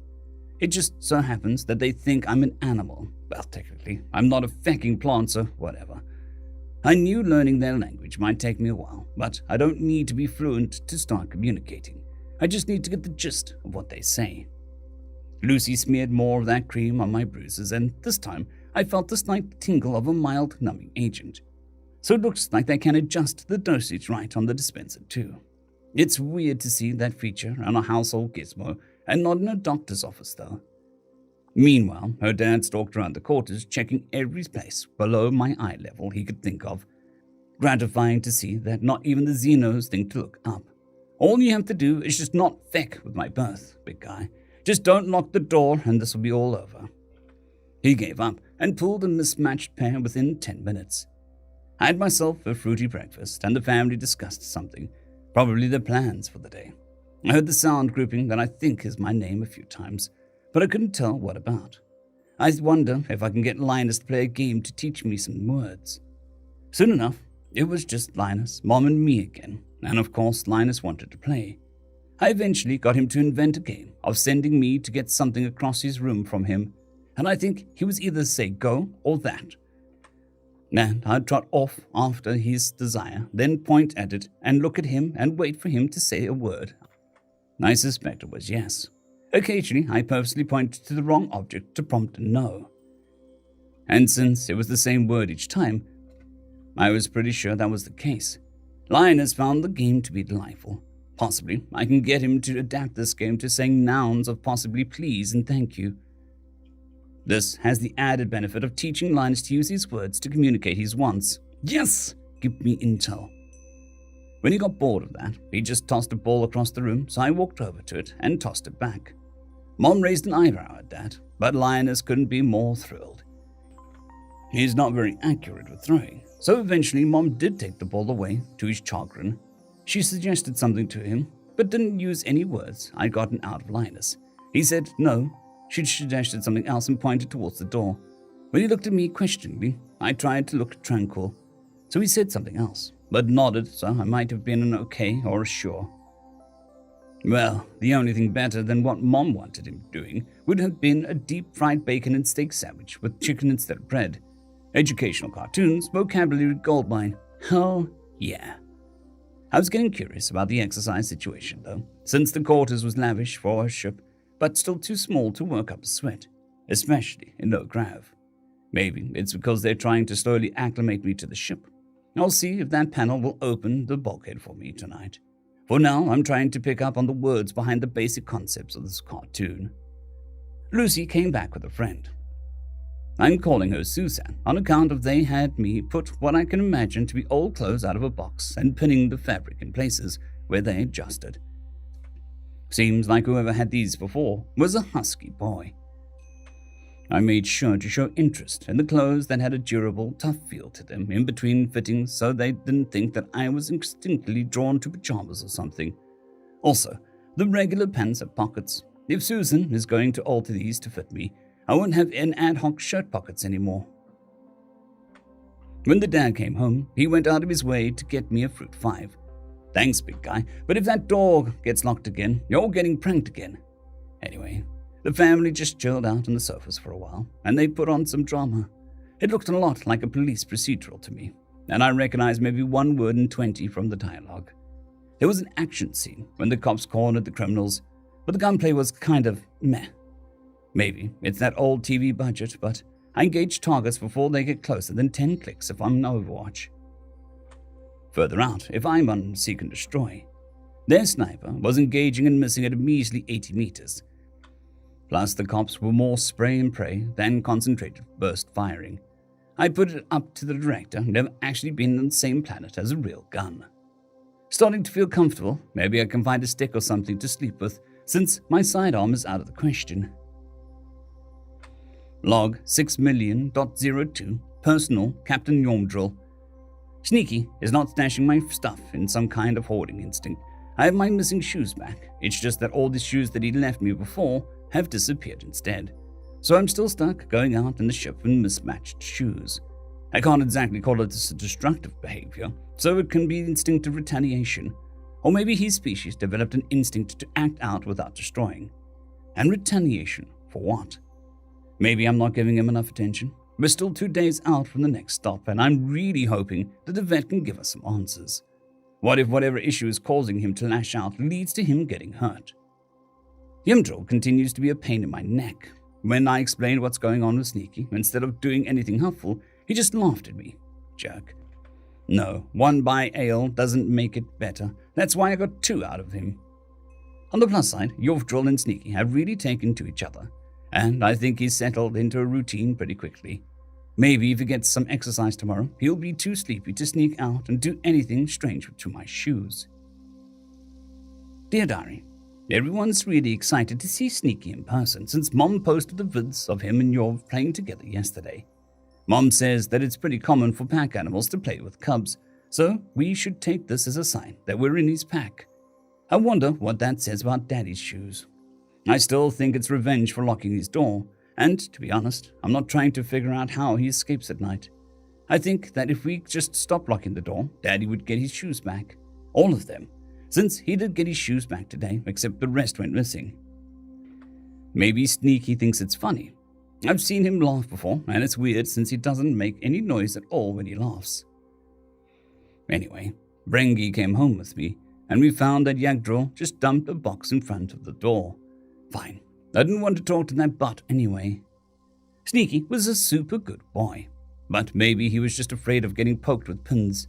While we were pinning up the clothes on him for Vrengi to get his adjustments right, he barely moved a muscle. And when we sat down to watch Lawstar, he let me brush and rebraid his hair. I don't think he likes guns very much. He kept looking away and shaking his head when the cops cornered the drug dealers. That's probably because of the poachers. I bet they shot guns a lot, and he doesn't like guns. I'm kind of worried about the vet appointment, though. I hope he's not too afraid. End of chapter. Chapter 6. Beyond the Bulkhead. Dear Diary, Daddy figured out that Sneaky is singling him out for pranks. What else could be flipping all of his work jumpsuits upside down inside his closet except a prank? Daddy said that there is no way that it could be a prank, though. His new idea is to get Sneaky to exercise so he's tired enough to sleep all night. But okay, I'll take him to the gym after lessons, but I still told Daddy that it was because of locking his door. Daddy thinks that it's because he's the pack leader, so Sneaky's mad at him for not giving him more attention. Well, whoever is right, I think it's super funny. I did get him to agree to try my idea if it doesn't work. Sneaky's bruises are almost completely gone off his face, and his torso is looking all gross and yellow, but I think that's how bruising looks when it goes away on him. He was cooperative with the pain relief cream, and since he didn't have any kind of bad reactions to it, I was using a higher dosage. It didn't seem to change how he moved, but I know it must have hurt him. You can't get so many bruises and not hurt. He sits still for the treatment still, and for me to fix his braid after sleeping with it done up, so I don't think he's bothered by it. He did something new at breakfast. He went right to the cabinet with the little kid dishes and took out a plate before going to the fridge and loading it up with fruits and greens. Then he looked at the table long enough for us to notice what he was doing and started eating. Sneaky learns fast.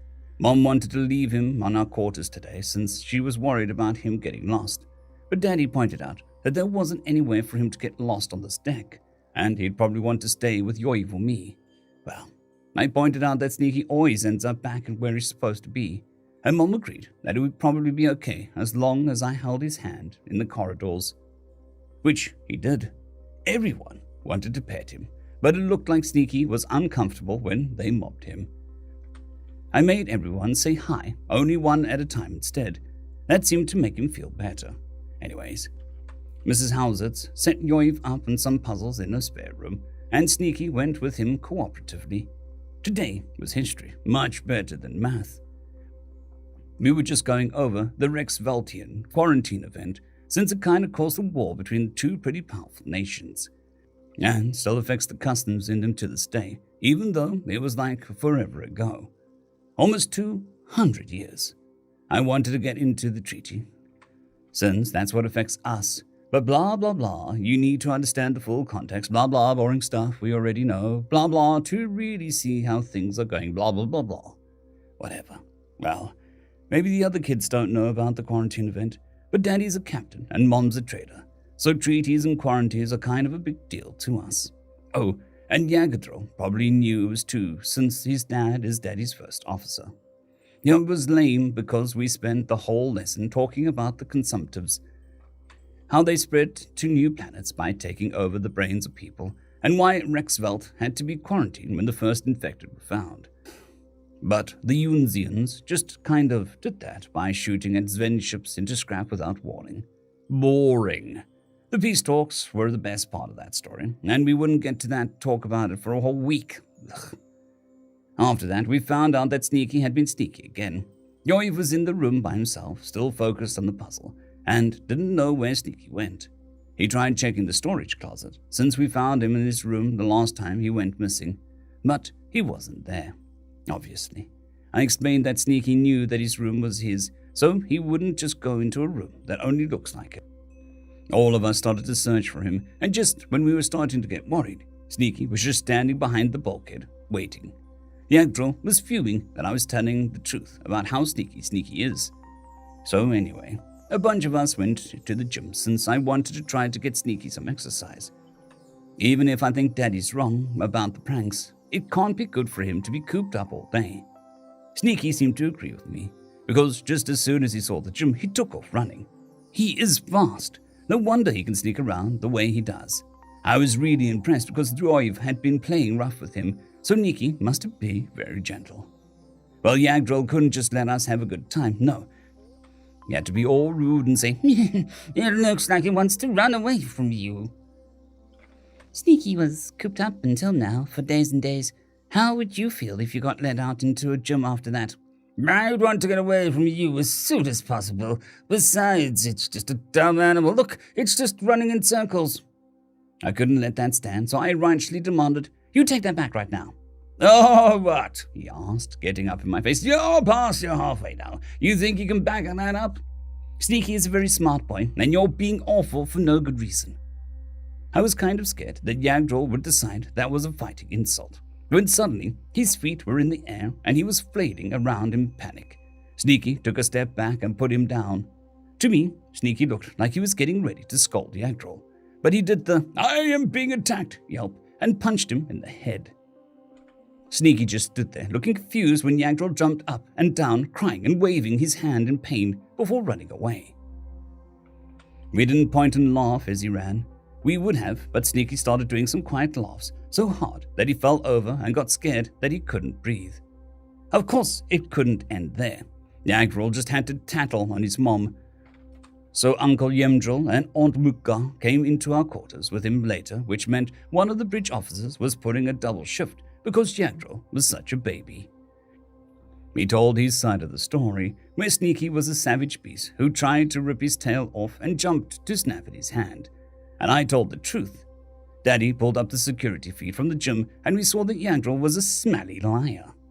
All the grown-ups started scolding him at once, and I was just happy that the cameras picked up the entire thing. The weird thing was that Sneaky must have felt sorry for Yagdril, because he snuck into the middle of the lecture circle and put some pain relief cream in his hand. That impressed him enough that he apologized for being a jerk to my Sneaky and for overreacting. Journal entry 6, date 115, name Greg George. There's a gymnasium on this deck. Hell yeah! Once I get access past the quarters bulkhead, I'm going for a run every fecking day. Hell yeah! Anyway, last night the barracks war continued. Now you can't just do the same prank over and over again. You have to change it up, even if you don't escalate. Otherwise, the enemy just gets used to the status quo and has time to plan their own pranks. Hence, why the dad's strategy of just locking the door to my cabin every night hasn't done him any favors. So I busted out of the door and listened for snoring. Sawing logs, I was in the clear. The name's AT&D, James AT&D. I love those movies.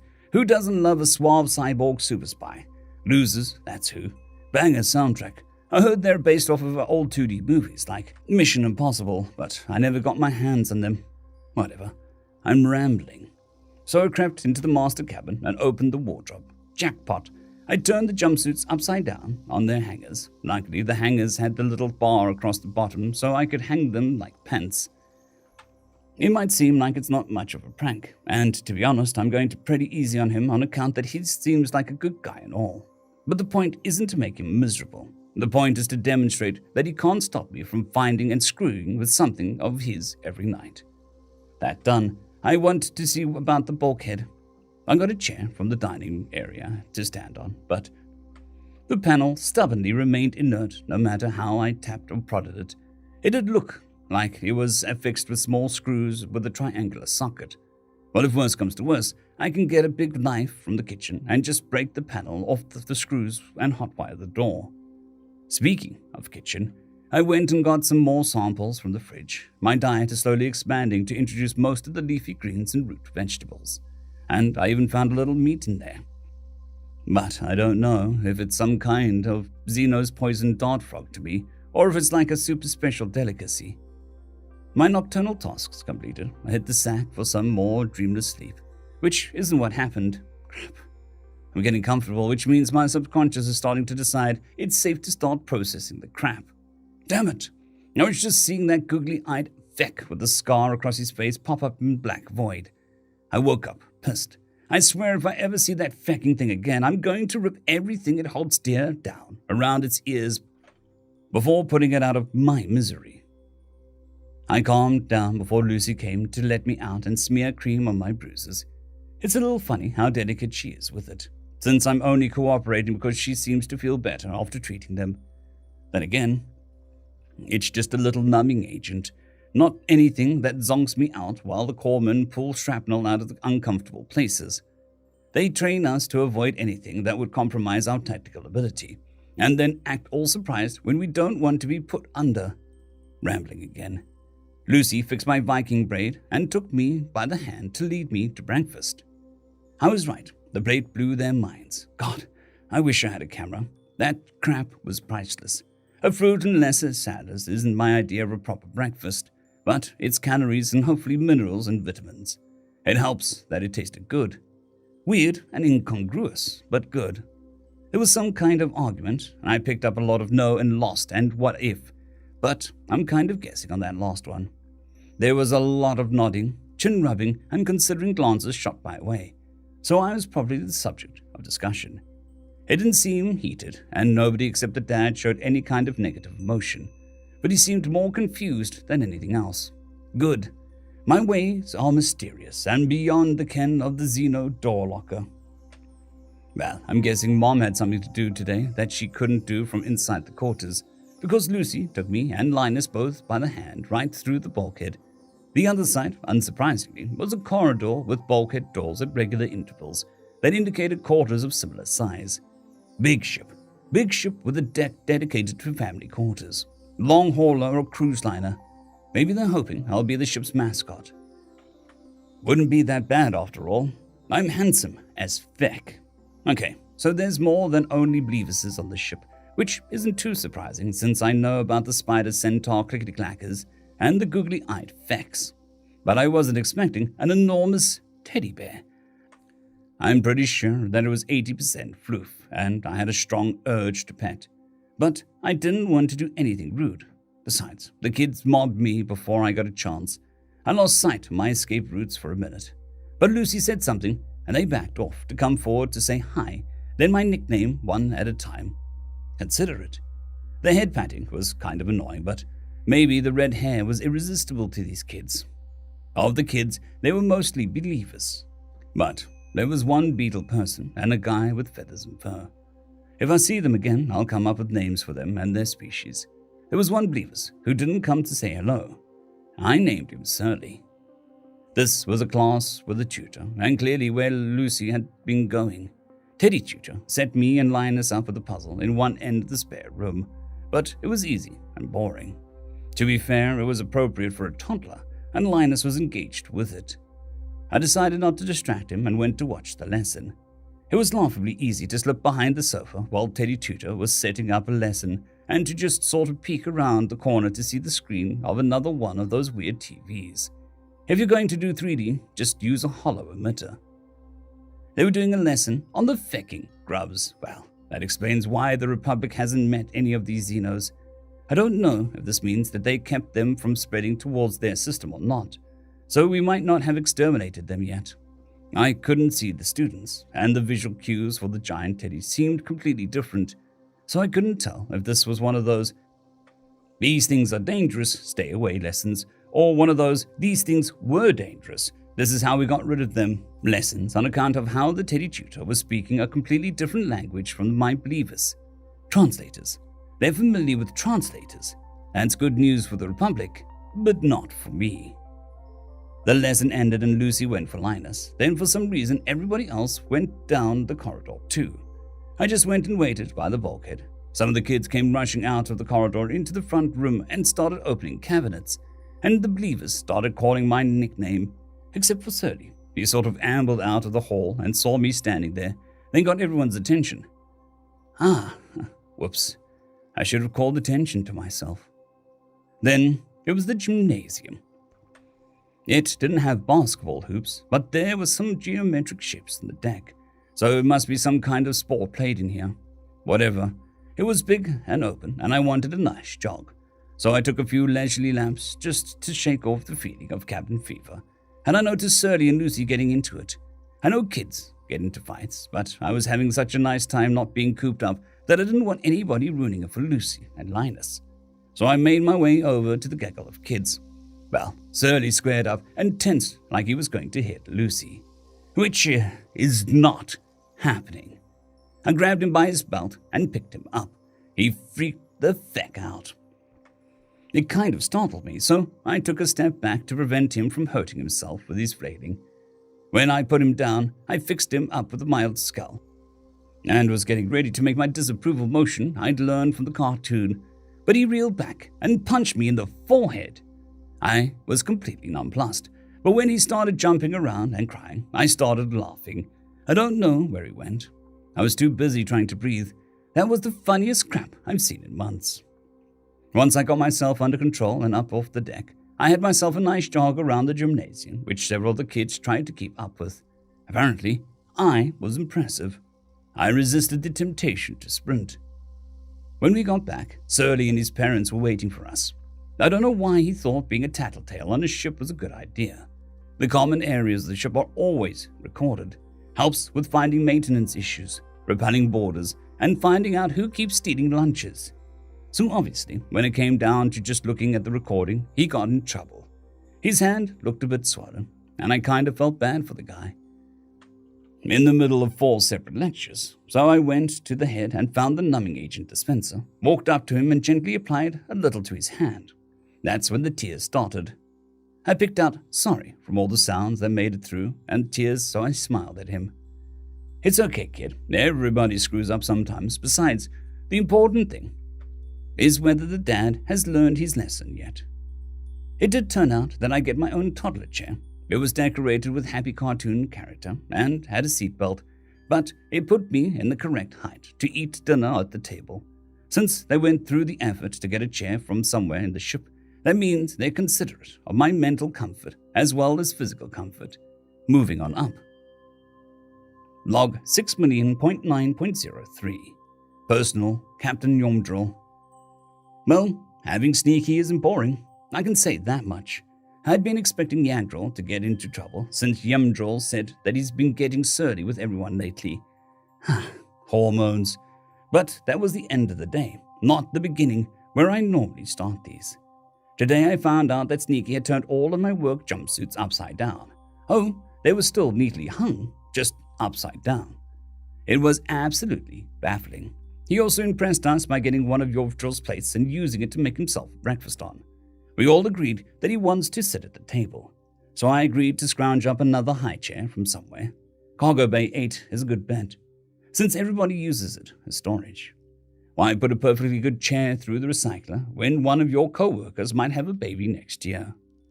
I made sure to go out of my way to show Sneaky approval and affection, so that he would know that he's not being rejected.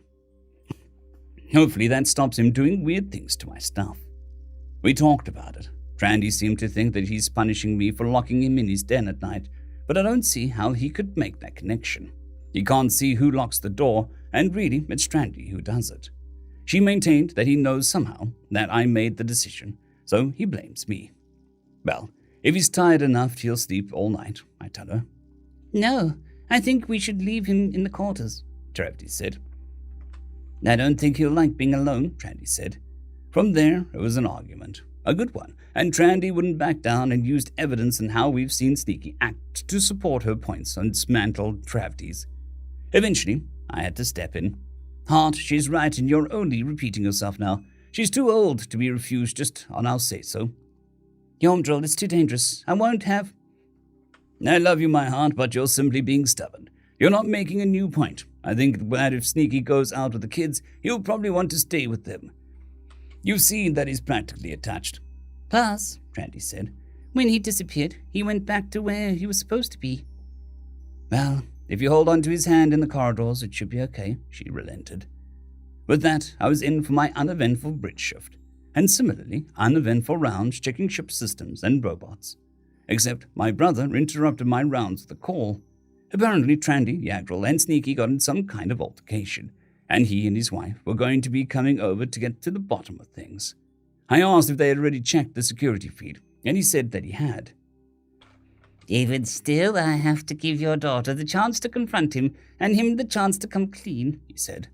Yamdril sounded distraught. I really hope that Trandy doesn't put me through the ringer like Yagdril is doing to my little bro.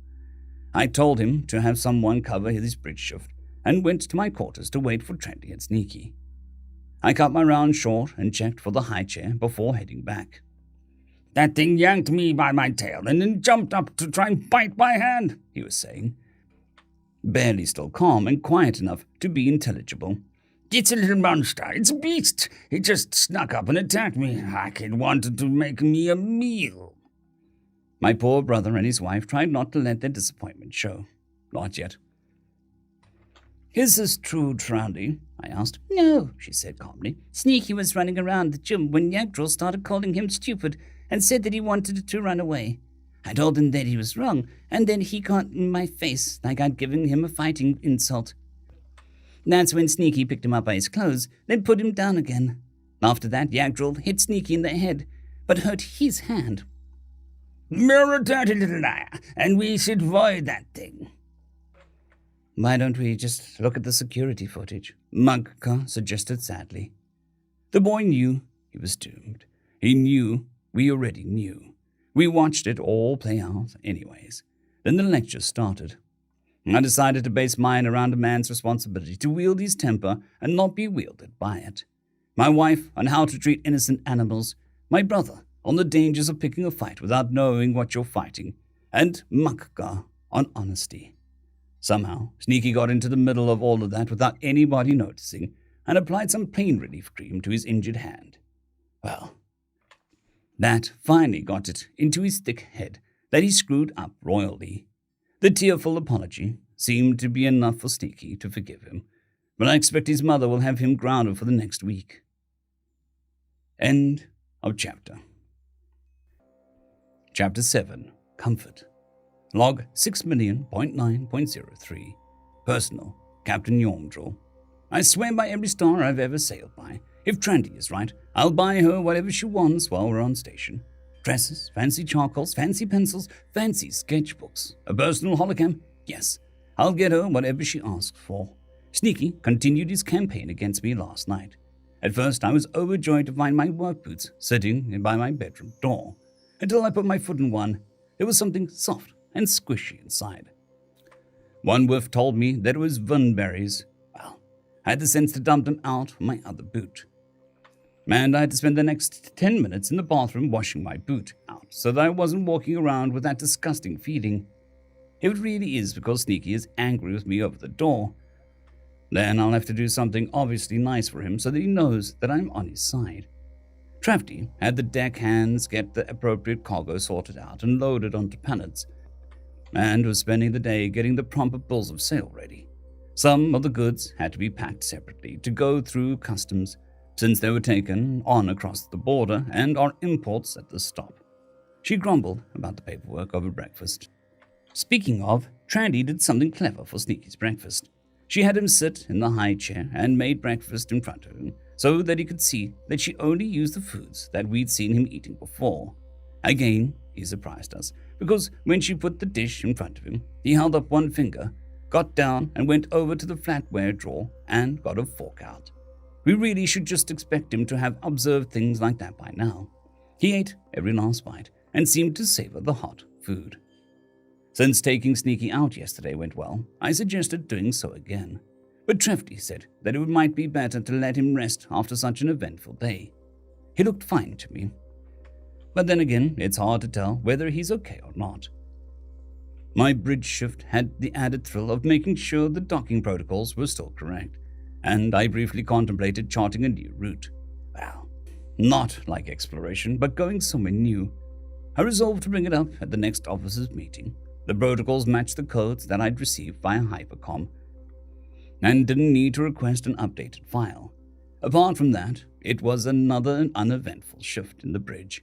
Surprisingly, I didn't even have that little bit of worry about Sneaky in the back of my head anymore. According to Trafty, he and Yorvdrill didn't get up to much during the day, just a more complicated variation of the fetching game that he'd come up with before. Interestingly, she said that Sneaky was very attentive when she put on some educational cartoons for Yorvdrill. He must be fascinated by the colors and motion, like a little kid. Anyway, I got the transportation crate ready before I made it back to the quarters, and Yamdrol came over to get away from how depressing it is to be in the same quarters as a sulking teenager and a furious mom. Sneaky seems to have decided he's okay, since he let him pat his head. We're hoping that Trandy is right about the Voidborn door.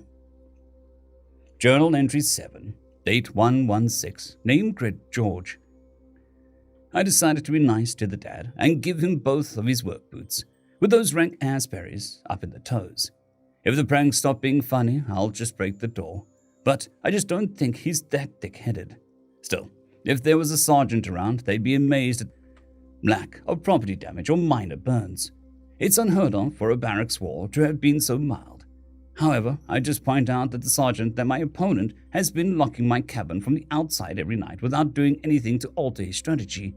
The other side has no clue that he is in a war, or that he could employ an alternate strategy.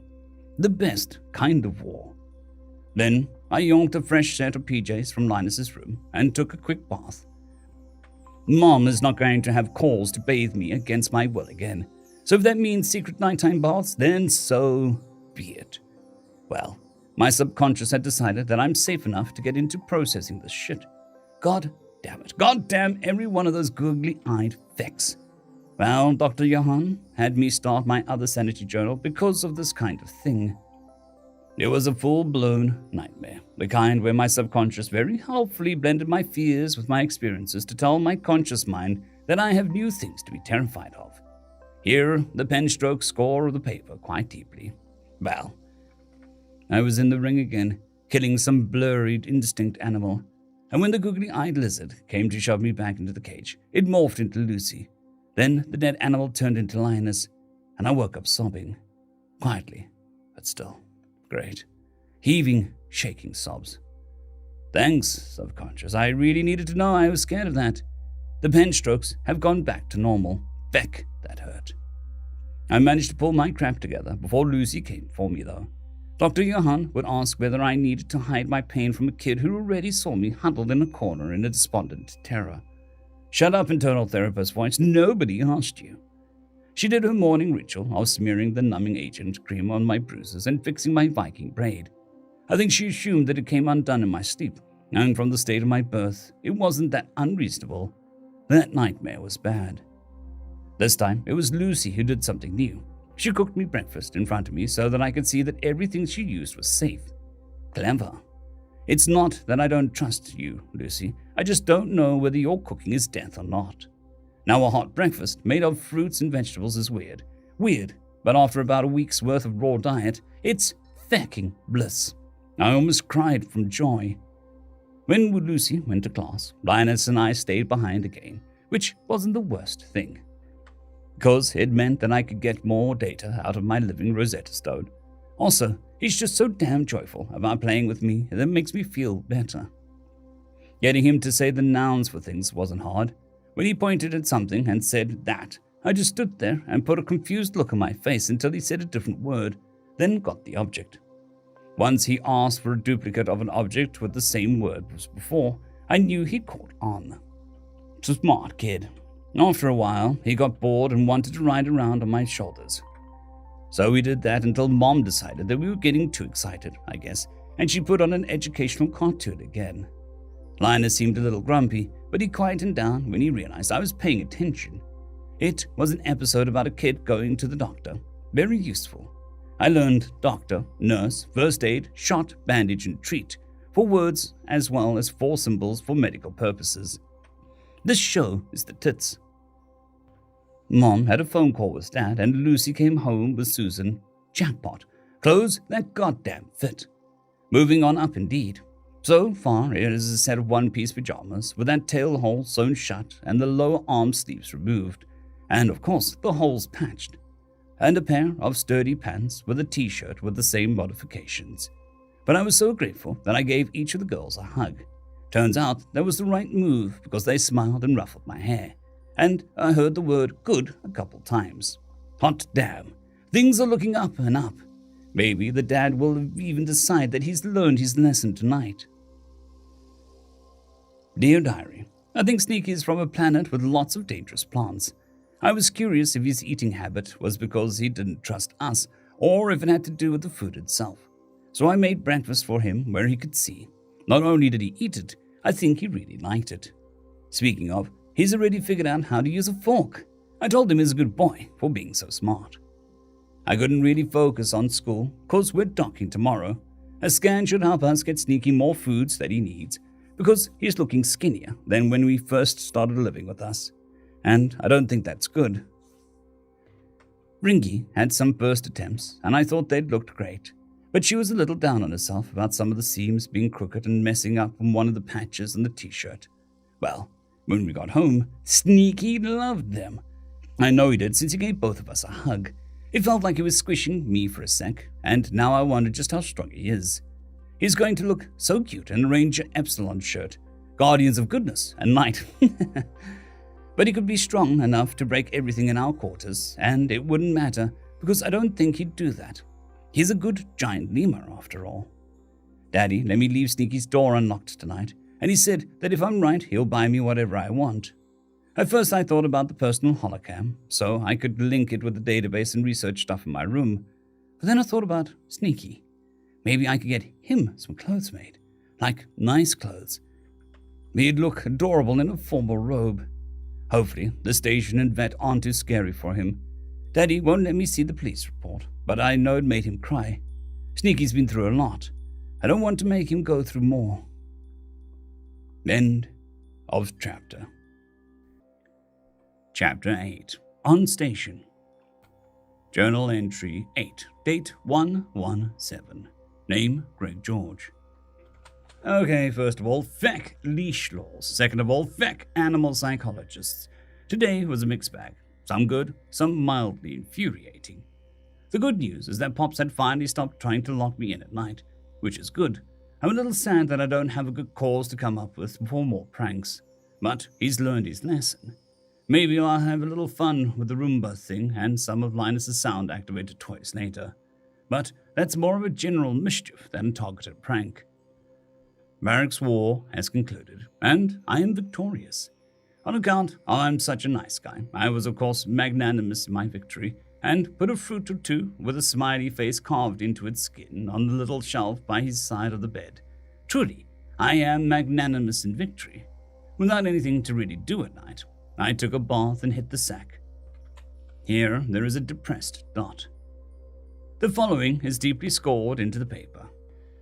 I had another nightmare. I was 10 again. Ignitia. It's still vivid. The stock on my shoulder, the scope in front of my eye, the infected in the crosshair. We had to go that way because there was a Republican pickup shuttle, and we were survivors. All 4 of my hosts were down there, mature grubs throbbing on their heads, blood running from their eyes and mouths. You gotta let them go on like that? Calvin asked. They're still in there screaming. You gotta just leave them do that. You gotta do it. I put them down, just like I did Ma and Pa. I woke up, unable to scream. I got my shit together. The pen strokes have gone back to normal. I don't know if it's just infantryman pride or whatever, but I really don't want to burden my hosts with more than they've taken on already. Dr. Ihan would probably say that it's important to make connections to heal, but these people don't know what they got into when they saved me. Whatever. I changed out of my surprisingly comfy one-piece pajamas into my new day clothes. The symbol on the shirt looked kinda cool, but it's probably from a cartoon or some shit. They have underpants, but I'm more comfortable going commando than using second-hand underwear made for creatures with different pelvic structures. I decided to just open the door and wait for Lucy to really drive home the point about trying to lock me up. It sounded kind of like she was asking me something about bath while she was redoing my Viking braid. I just smiled and tried to look innocent. There was a lively discussion at breakfast, a lot of my nickname and a lot about going somewhere, getting things. It was hard to follow, but I was starting to feel less bamboozled, except when Pops left. There was the unmistakable cacophony and shudder of a ship docking with a station.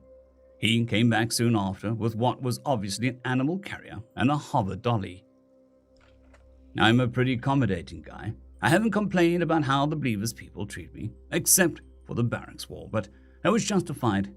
I put up with a lot of indignities, from wearing toddler clothes to sitting in a high chair, to being bathed by Mom. I can put up with a lot of things. I wasn't going in that box. Now, it says a lot that they didn't try make me go in the cage. They only tried to coax me in. They got the picture when I turned my back on it and sat down. Linus did something very clever. He darted off to his cabin and came back with a toy vehicle with the hospital symbol on it. He pointed at the carrier and at the toy, then at me. Oh, I had a vet appointment. I'm not getting the box. I pointed at myself, then the toy, then reached out towards Lucy. Lucy ran off again and returned with another toy, this time a badge that looked like the ones worn by cops with bad aims from a TV show. Crap. I pointed at the crate and made a very exaggerated scowl. Mom came up with a compromise. A toddler leash. Crap. Fine, whatever. So even though I'm almost a person to the Believers family, wherever we were going had a legal standard for animals that didn't let me enjoy my almost personhood. I felt stupid with a goddamn plush toy strapped to my back and a leash running from that to Lucy's hand. Worse, it was a tactical liability. I wouldn't be able to move very far or very quickly without hurting her hand should the need arise. Whatever. Well, Lucy insisted on holding my hand anyway, and she made soothing sounds that I'm pretty sure are something along the lines of, "It's okay." She and Pops took me through the living quarters deck and straight to an airlock. There was a viewport, but it was above my head, so I didn't get a good look outside. On the other side of the airlock was a station, but ancient seeming. I could see the patches and repatches, and the adapted adapters to adapt the adapters for system upgrades layered on nearly every location where such signs can be found. I was surprised by the little stalls selling obvious kitsch, Probably I Heart Station Police, printed on all kinds of cheap junk and various scripts. But two dominated, one with angular glyphs, and the other seemed to be comprised mainly of circles and dots. Hopefully, Blue Fusion is popular enough for me to get by with it by myself. We moved away from the docks, and the booth gave way to shops and restaurants. So we must have been in a commercial district. My guess is that it was a hub station for interplanetary shipping, so it made sense that there would be a mini economy here. It was weird being in Civi Station though, very chaotic. It only took us about 20 minutes to get to the vet, which seemed to be a pretty big section going by the distance between the doors and that wall. That waiting room was full of weird aliens with weirder aliens on leashes and in carriers. I had the supreme privilege of being the only one with a toddler leash instead of a collar. Suck it, losers. I'm an almost person to my hosts.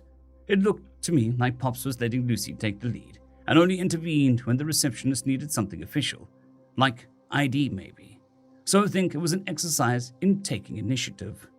Coolio. Well, I made myself a nuisance to the vet tech pretty quickly.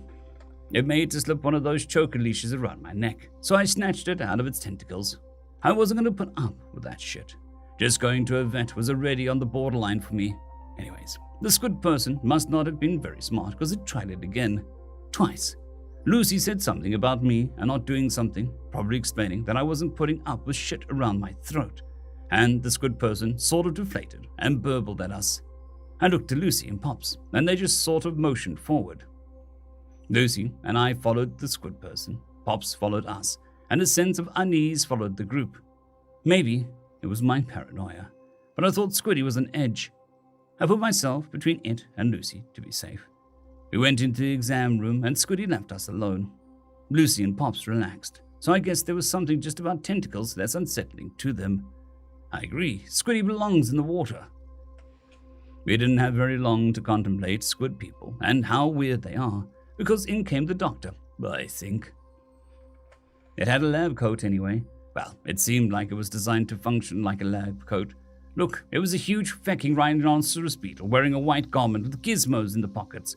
Fecked if I know what the hell it was. For my part, beetles are no problem. I kind of like them, but I gave Pops and Lucy a glance anyway. They seemed calm. So I stayed calm when it reached for me and tried to pick me up with its two forelimbs. I looked up at it quizzically, and it fluttered its wings a little and gave up. That little shit rattled every glass surface in the room. I could feel the sound in my chest and on the soles of my feet. It chittered something, and Lucy said my nickname, and patted the bench under what looked like a scanner.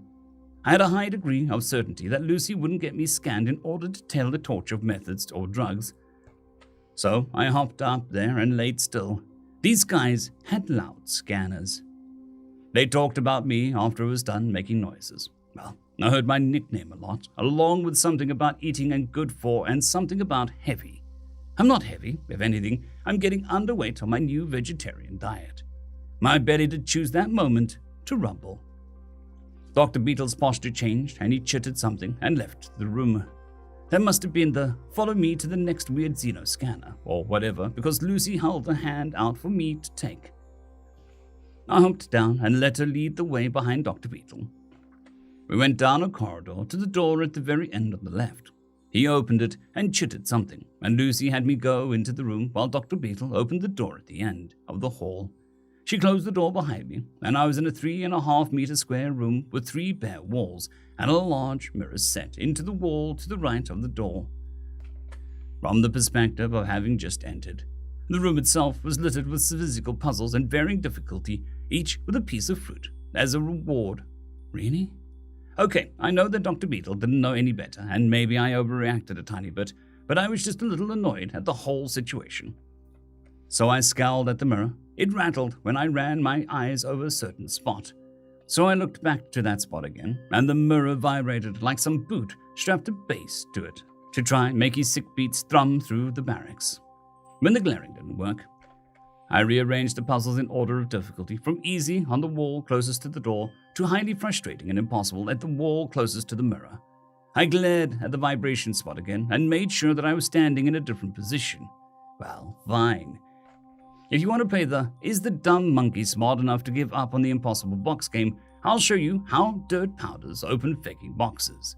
I know doing things out of spite isn't very healthy, and Dr. Johann would say that a little patience goes a long way. But I've been patient, you fecking internal therapist voice. I can't help that it's a finite fecking resource.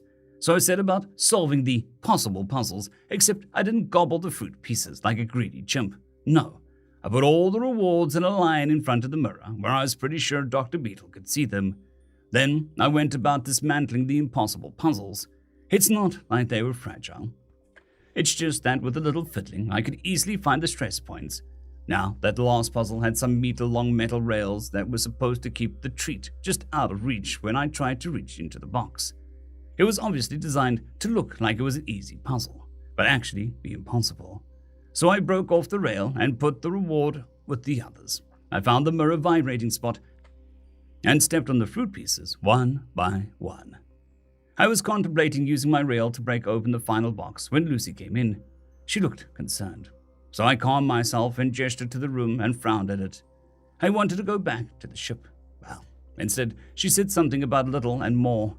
When they started putting monitoring gizmos on my skin, the kind that pick up heart rate, skin conductivity, breathing rate and such, I realized that I was failing my psych eval.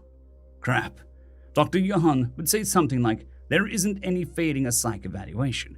There's only measuring what you require. Thanks, internal therapist voice. Well, this room was a lot less insulting. Lucy went to take a bit of the rating from me, but Dr. Beetle chittled at her, and she let me keep it. They were trying to provoke instinctual behaviors, I think, and to be fair, they got me to cover my ears, gag, and dry heave, and sneeze with the first tests, so I guess that they weren't complete failures of tests. The first test was exposing me to a battery of sounds and noises at varying volumes. The next was to sense, which got the most variety of responses out of me. Xenos are aware of some rank-ass shit. The boys in psychological warfare are probably going to want to talk to Dr. Beetle. The next test was visual stimulation via one of those weird TVs that took up the wall opposite the door, which was frankly cruel in its effects on me, whatever its intentions. It started off with flashes of color and lights at various brightness levels, but that was fine. It was the images, shapes and suggestions of forms were flashed on the wall, and I don't think I had much reaction to those. However, after that, they were basically pictures. A bunch of stuff I didn't recognize, some animals that might have been predators or delicious or both. But mixed in were stills of animals I killed in the pit. That shit was fact. They were probably checking to see if it would get the fear or regression response out of me, but it was just fecking depressing. Then it was that fecker with the scar. That pissed me off. I found the vibrating spot in the mirror and pointed at the door. Nothing happened for 20 seconds, so I hit the mirror with the rail. I had a reasonable expectation that these highly advanced Xenos had invented safety glass. I was right. The end of the railing punched through, which caused the entire pane to shatter into those little cubes and fall away. Everyone looked surprised. If wing covers extended, antennae flapping, fallen waving and chittering were Beetle for surprise. I set the railing down on the ground and pointed at the door to the observation room, then to the door I went through. It's simple spatial awareness. Fecking chimps don't fall for this crap. Well, I scared Pops and Lucy, so I tried to look apologetic towards them, but shot Dr. Beetle a glare. Pops got in between us and faced Dr. Beetle, and they started talking. It was tough to tell about what, but all four of his antennae were crossed, his back was straight, and his tail bristled. So, whatever it was had him upset. Lucy opened the door, and I reached out. She took my hand and patted it with one side, and gently pet my head with her remaining arms. She acted like I was crying. I checked my cheeks and found that they were wet. Once I was calmed down, we went back to the exam room where Pops, Lucy, and Dr. Beetle had much more calm conversation. I was still pretty despondent. I don't want my hosts to be afraid of me, and I'm pretty sure Dr. Johann would say something understanding about making mistakes and moving forward, but I was too upset for my internal therapist's voice to work properly.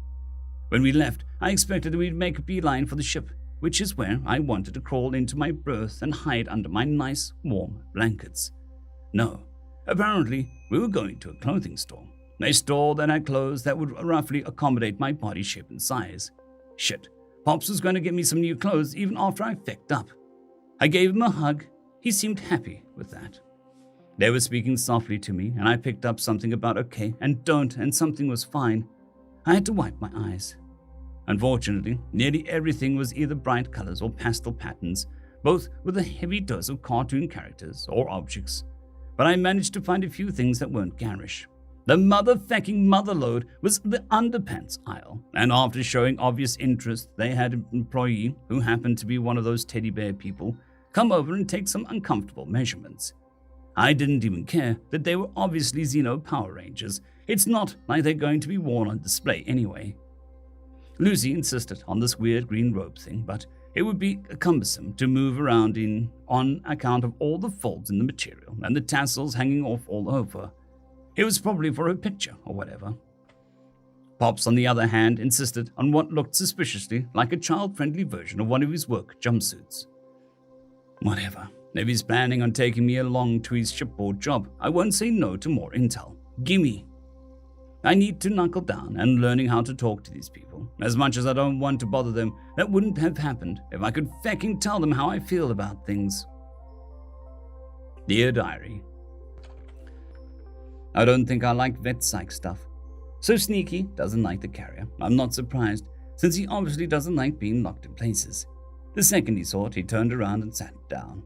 He wouldn't even look at it. It was actually Yoiv who got him to cooperate, but not by getting into the carrier. He ran off and got a toy ambulance to show Sneaky, who seemed to get what that meant. Sneaky pointed to the ambulance, then to me, and reached out so that I could hold his hand like normal. But then Yoiv went and got the toy badge to show him. I told Yoiv that it was mean to scare him with a gun, people, but he insisted that Sneaky knows what the cops are from the show. Mom suggested that we use one of Yoiv's toddler leashes, since that was technically legal. Sneaky only sulked a little when she clipped it on him. I held his hand so that he'd feel better. The station must have been super confusing for him, since he was looking all over the place. I know that if it was my first time in the station, I'd think that it was super overwhelming. Since Daddy had asked for docking near the vet, it was a pretty short walk there. Sneaky didn't seem bothered by anything inside, until we got called up and the tech tried to put a choker leash on him. Sneaky did not like that. After the third try, I had to explain that the red marks on his neck are scars and he won't tolerate putting something around his neck.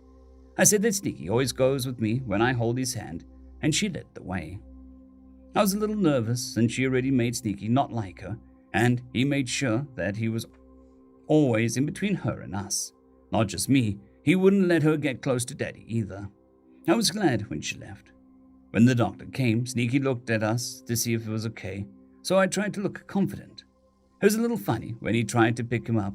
Sneaky is a lot heavier than he looks, so I patted the exam table and asked him to get up, and he did because he's a good boy. The scan told us a lot. The most important thing was that Sneaky is something called a heavy welder, which explains how he's so fast and strong. The stresses of gravity on his world made him that way. This was important because for him to be healthy, he'd need to exercise in his personal gravity every day. Next, he needs more protein and fat, the kind found in meat, like way more than we need. I told him how Sneaky has been slowly trying our foods, and he said that's pretty common for high-intelligence animals. We just have to make him stuff off the safe list and encourage him to test it. I hope he trusts us enough to do that. That's when Sneaky's tummy rumbled. The doctor said that it was perfect because it would incentivize him to solve the puzzles. Except Sneaky saw the puzzles and got annoyed right away. I tried to tell the doctor that it was a bad idea to try and make him do anything he doesn't like, but he said that it was important to measure just how smart he is. Daddy let me decide, and I wanted the best chance to help, so I let him continue. Sneaky moved the puzzles around, then looked right at the doctor, through the one-way mirror. I told him Sneaky was mad at him. He said that there's no way Sneaky could know where he was.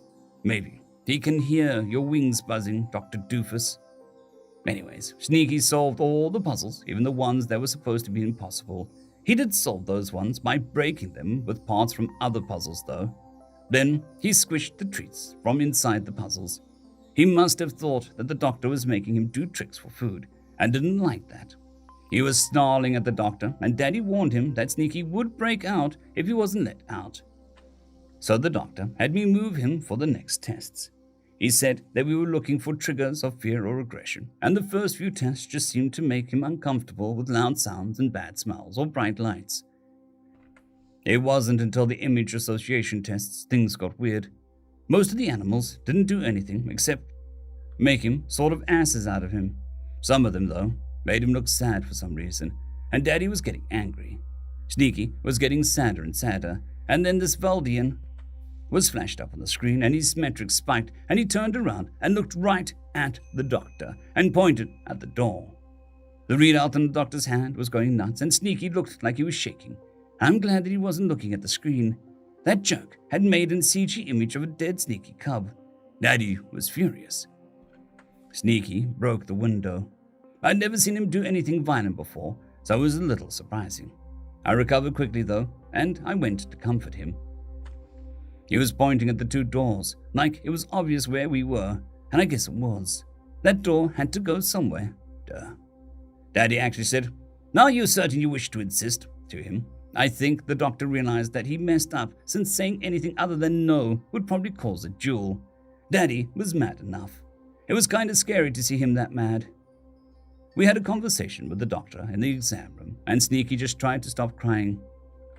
He had told us that he has very few aggressions or fear responses, and should be safe to be even in noisy and chaotic environments. He also said that the aggression response might be for Valdians in general, or that one in particular. Daddy told him that maybe next time he shouldn't use images from a police file to test how traumatized a crime victim is. He just replied that Sneaky's actually coping with it well, and whatever we were doing to help him feel safe is working. Daddy swore at him. After that, we went to get Sneaky some new clothes, and when he figured out where we were, he gave Daddy a hug. Daddy cried a little, but wiped his tears away before Sneaky looked up. My poor Lima was so upset. We had to stand there and tell him that he did a good job, and it's okay, and he doesn't have to worry about the window. Everything was fine.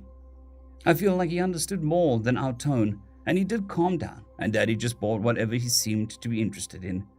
Not a lot of bright colors, which kinda lame because he looks cute in bright colors. He found the underwear aisle, but we didn't know what the style that fit him was called, so we asked for help. He patted the store assistant, probably because she was so fluffy. She didn't mind. Daddy got him a jumpsuit, so I think he's planning on the three of us going on the maintenance rounds for the afternoon shift. Hope Sneaky likes that. I want to spend more time with Daddy. I got Daddy to get him a set of the cutest formal robes. We're going to have the best family photo. Log 6,000,9.04. Personal, Captain Yormdrill. Stars save us from smart men with no common sense. Stars bless my daughter and her common sense. She gets the present before we leave. Sky's the limit. While preparing the carrier was useless. Sneaky absolutely rejected it, and we should have expected him to, considering what he's been through. It was hard enough to load him up and unconscious, so there was no way that it was happening while he was awake and aware. Drugging him would completely destroy his trust in us.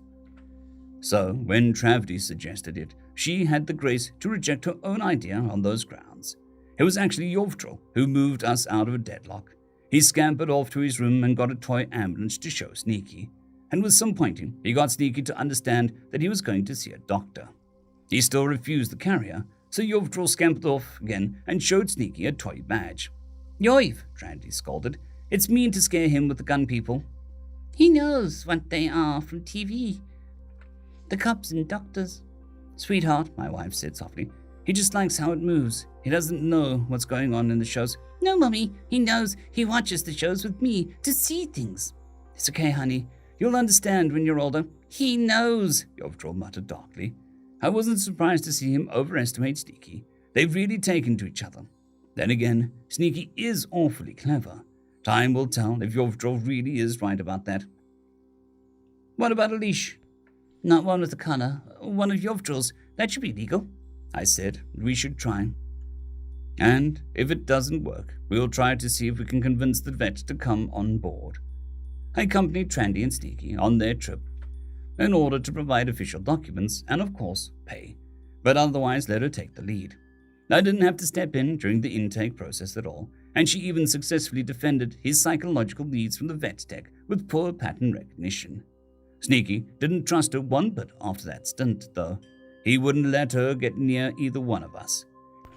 He didn't have much of a reaction to the doctor, not even when he tried to pick him up. I very politely didn't laugh. Trandy got him to hop up for the scan, and that was quite informative. Firstly, Sneaky is a heavy wielder, which explains a lot, and means we need to make some additional efforts when it comes to exercise. Second, he has such a robust immune system that there are less than 1 billion known pathogens that can actually harm him, and the majority of those are not by much. If he does happen to get seriously ill, there are some relatively easy to acquire compounds safe to use on him, which will help clear the infection. Third, he can eat a dizzying array of foods, including most of our larder, excluding 1 kind of greens and 3 fruits. He's seriously deficient in the nutrients found in meat, and he needs larger portions than we do, more often than we do. But meat is cheap, so it's no hair of my braid. Trandy thinks that we can get him to try new things based on trust, and I have some ideas about that. Finally, Sneaky has a highly developed brain structure, and we shouldn't be surprised that he's good at spatial reasoning or picking up new games. Sneaky's stomach rumbled during the discussion on food, and the doctor said, "Perfect. Hunger will give him an incentive to perform well in the intelligence tests. Follow?" I had the foreboding feeling as Trandy led him to the room with the intelligence tests, and the doctor led us into the observation room. Sneaky was immediately displeased. "He's mad at you," Trandy said. "Nonsense, he has no reason to be angry with me." "You're making him do tricks for food. He doesn't like food being toyed with." "Well, if he's mad, he can't be mad at me specifically. He didn't see who set these up." The doctor kept up a running commentary as Sneaky began to engage with the tests. "Interesting. He's arranged them in order of difficulty. I wonder if it's an instinctual understanding of the objects or if he assesses them. Well, that was rather quick. Let's see how long it takes him to give up. Oh, he broke it open. And that one too. Well, the next one is much more sturdy. It looks like he's studying it too, to break it. Okay, and he broke that one too. We really should have sturdier frustration puzzles. Well, this one was made much more sturdily. Wow, he's strong. I wonder why he lined up the rewards like that. Your email said that he likes those." "I told you, he's mad at you. He's looking right at you." A coincidence, I'm sure. "You better let him out of there." "Miss, I'm a doctor. I do know what I'm doing." "And we have experience," I said calmly. I was calm, very calm. "He will escape that room if you don't." "It is unlocked. Please take him across the hall." The next set of tests were inoffensive, morally, that is. It seemed as though they offended Sneaky's senses quite a bit at several points. However, when I saw that he'd mixed in stills from the police reports in regarding his rescue, I was livid. It all came to a head when the gang leader's face was flashed up on the screen. Sneaky quipped, acting despondent, and shook with either fear or rage. He spun about and locked eyes with the doctor through the one-way glass and pointed at the door. "That's enough. We're ending this now," I was saying, just as the generated image of a dead Sneaky cub came on the screen behind him. The glass shattered. I was halfway expecting something like this, but how furious he looked was still a little shocking. "How did he even know there was a room back here?" As if in answer, Sneaky pointed at the first door he came through, then at the door to the observation room. "You did say expect good spatial reasoning. He knows what doors are." "This is amazing. We need to—" "No," I said. I stepped up in front of him and reiterated, "Your tests are complete." "Listen, he's from an unknown species, and this combination of traits is practically unique in the known galaxy. It's vital to our understanding of—" "Are you certain you wish to insist?" I was ready to drag this highly educated fool to the nearest magistrate for a duel. Blades, wisely, he backed down. He gave his psychological observations, such as they were, after Trandy got Sneaky calmed down. He seemed more despondent than anything when we were walking to the kids' clothing shop. When we got there, though, he looked up and saw the display and came to some conclusions, I think. He embraced me, weeping. I knew the Sleemo would make me cry, but I didn't think that it would be like this. End of story. At an indeterminate time in the future, There were several humans going over either copies or the originals of certain journals, diaries, and personal logs. On the supercarrier, speaking softly, an admiral sat alone in a ready room, looking at 3 different accounts of an exceedingly unlucky infantryman, thinking, typical dirt-pounder, no tactical information on the ship or station. Command put something in the crayons to make them remember that wars are won by the Navy. Really, it's a miracle that the planet Monkey hasn't caused any catastrophic issues with his mere presence. It's a known fact that infantrymen attack malfunctions via magnetics. The Xenos had halfway civilized the rifle ape after just a week. She was planning to give the captain something fitting. In the enlisted mess of the destroyer sailing somewhere she wasn't supposed to. No fecking way, the lieutenant said. He wouldn't die, a cook replied. It's just not fecking possible, a sergeant insisted. E-scale, O-scale, almost any MOS, it didn't matter. The 284 men present had one thing in common. And that was the same thing they had in common with the author of the Sanity Journal. Nobody lies in a Sanity Journal. If he says a barracks war ended in total one-sided victory and no property damage or injuries, then that's what happened, said a corporal. Are we not going to talk about the fecking vet shit? On an office barely worth a word. A disgraced general sneered and wiped the hologram away. A fecking vet. Whiskey. He needed whiskey. They took him to get a scan from a fecking vet. He downed the whiskey and poured another while he looked at the printed photo of 306 17 to 19-year-old men. And how dare that beetle do that to one of my boys? It was a whiskey. Like water kind of night. I'll get an apology out of that so-called captain if I have to wring it out of his fecking neck. In a neat, orderly office on loan from a petty officer. He gently closed the notebook and put it to the side with the other documents and opened his leather-bound journal. Shut up, internal therapist voice indeed, he mused to himself as he began to sketch out his professional recommendations. Well, at least you listened enough to have one. In a comparatively lavish quarters, the ambassador put aside the file and wept. It was bad enough that an infantryman had made first contact, but why did he have to be one of those boys? All in all, he hadn't done anything worse than give all of the Xeno city names in his private journal, and the other impressions he'd made were actually quite positive in context. Still though, she despaired about how the Xenos would attempt to be culturally sensitive at the first meeting. This was going to be a shit show. End of chapter. Part 2, Chapter 1, Aftermath and Moving Forward. Log 6,000,9.04, Personal, Captain Yomdraw. Sneaky seems to have recovered somewhat, but he's been melancholy, both after we returned to the ship yesterday and today. And even Yomdraw can't interest him in any play. He wasn't despondent, though, or at least he was willing to eat and drink, nor did he avoid anybody. He seemed to simply be content to drape himself in his blanket and curl up on the sofa, which left him vulnerable to be snuggled by Yovtrol on one side and Trandy on the other. But he didn't seem to mind apart from loosening the blanket when he got too warm. I might have been just a little bit tempted to join them on the couch, but I had something to do while Travity was on station trying to get the autocrat to do his job so she could finish hers. Yes, Detective, I'm still here. The disheveled-looking Bjorkidra shuffled into miniaturized view, and on my holodesk looked amusingly like one of Yovdrill's stuffed Ursine toys. All right, so you wanted to follow up on an incident at Covenant of the Companion Veterinary Clinic. Do I have that right?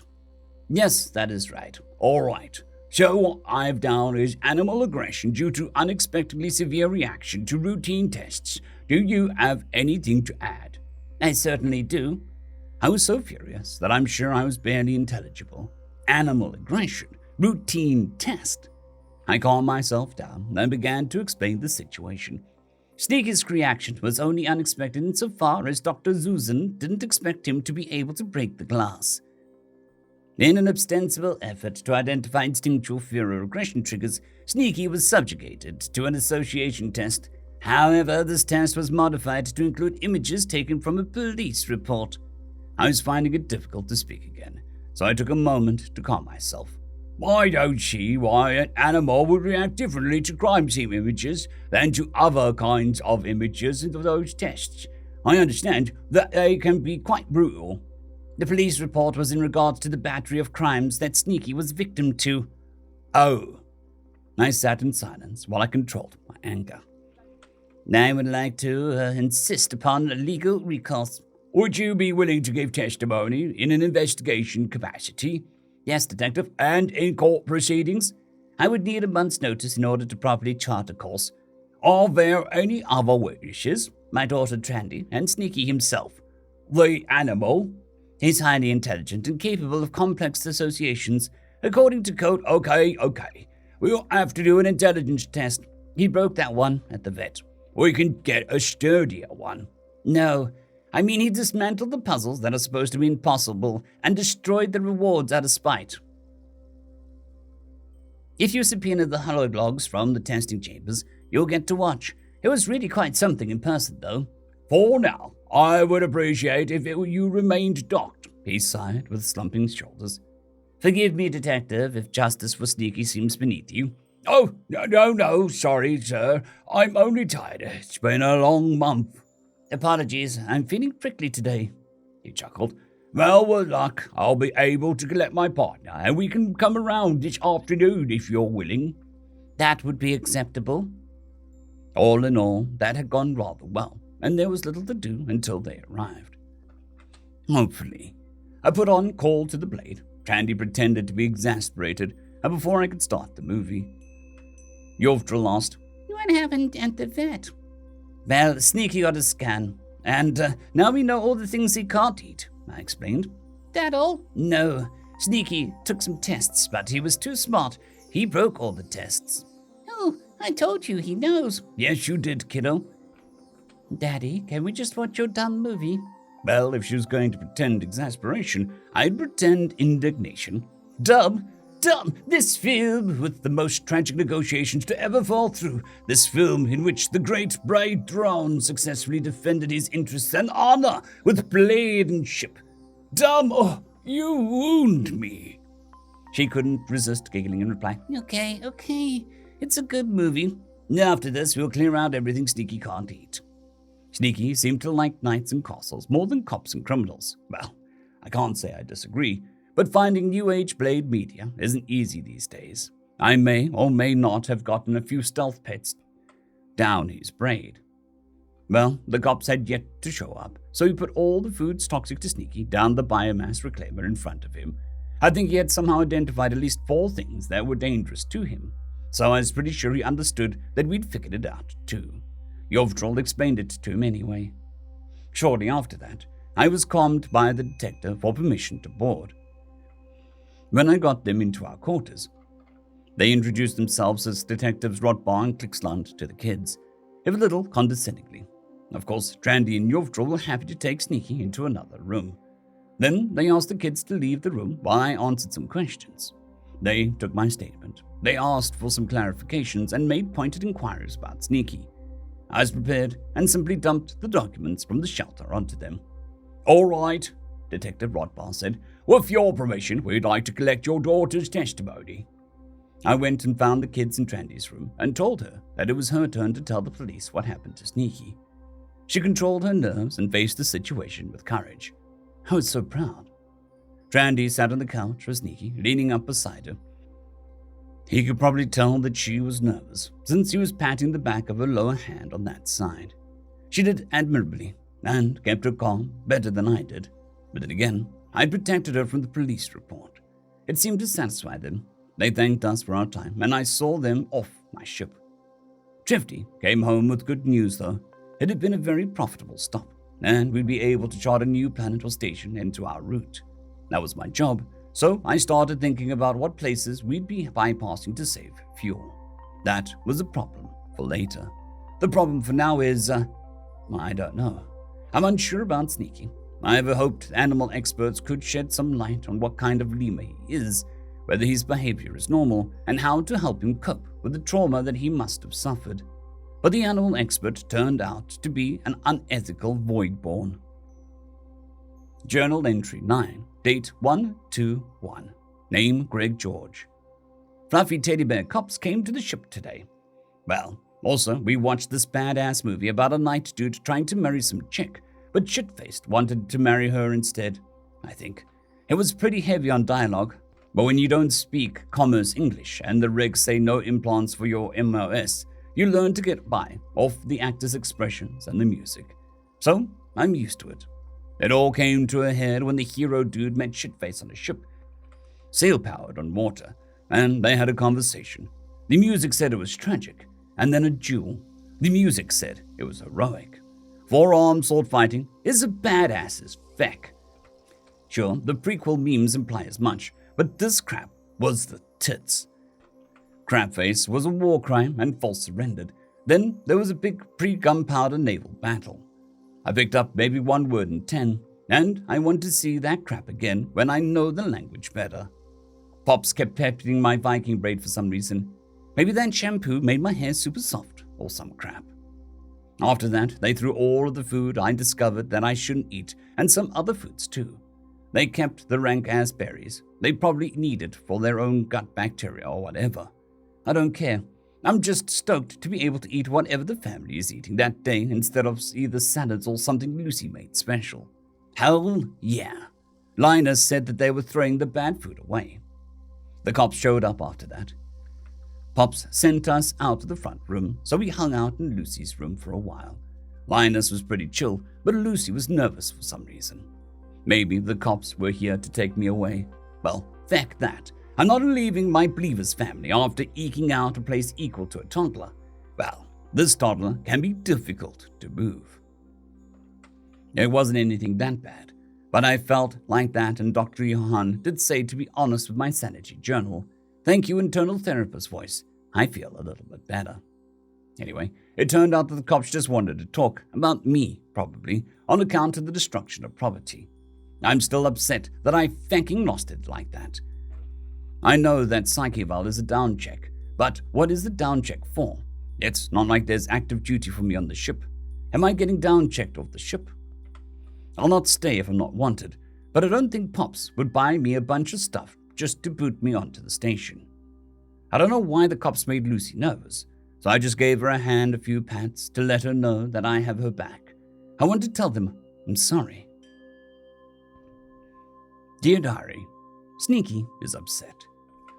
It's not as bad as when we first brought him home, but he's acting depressed again. That test mush must have affected him more than I thought. Well, it sure affected Daddy. He was on a holo with the cops.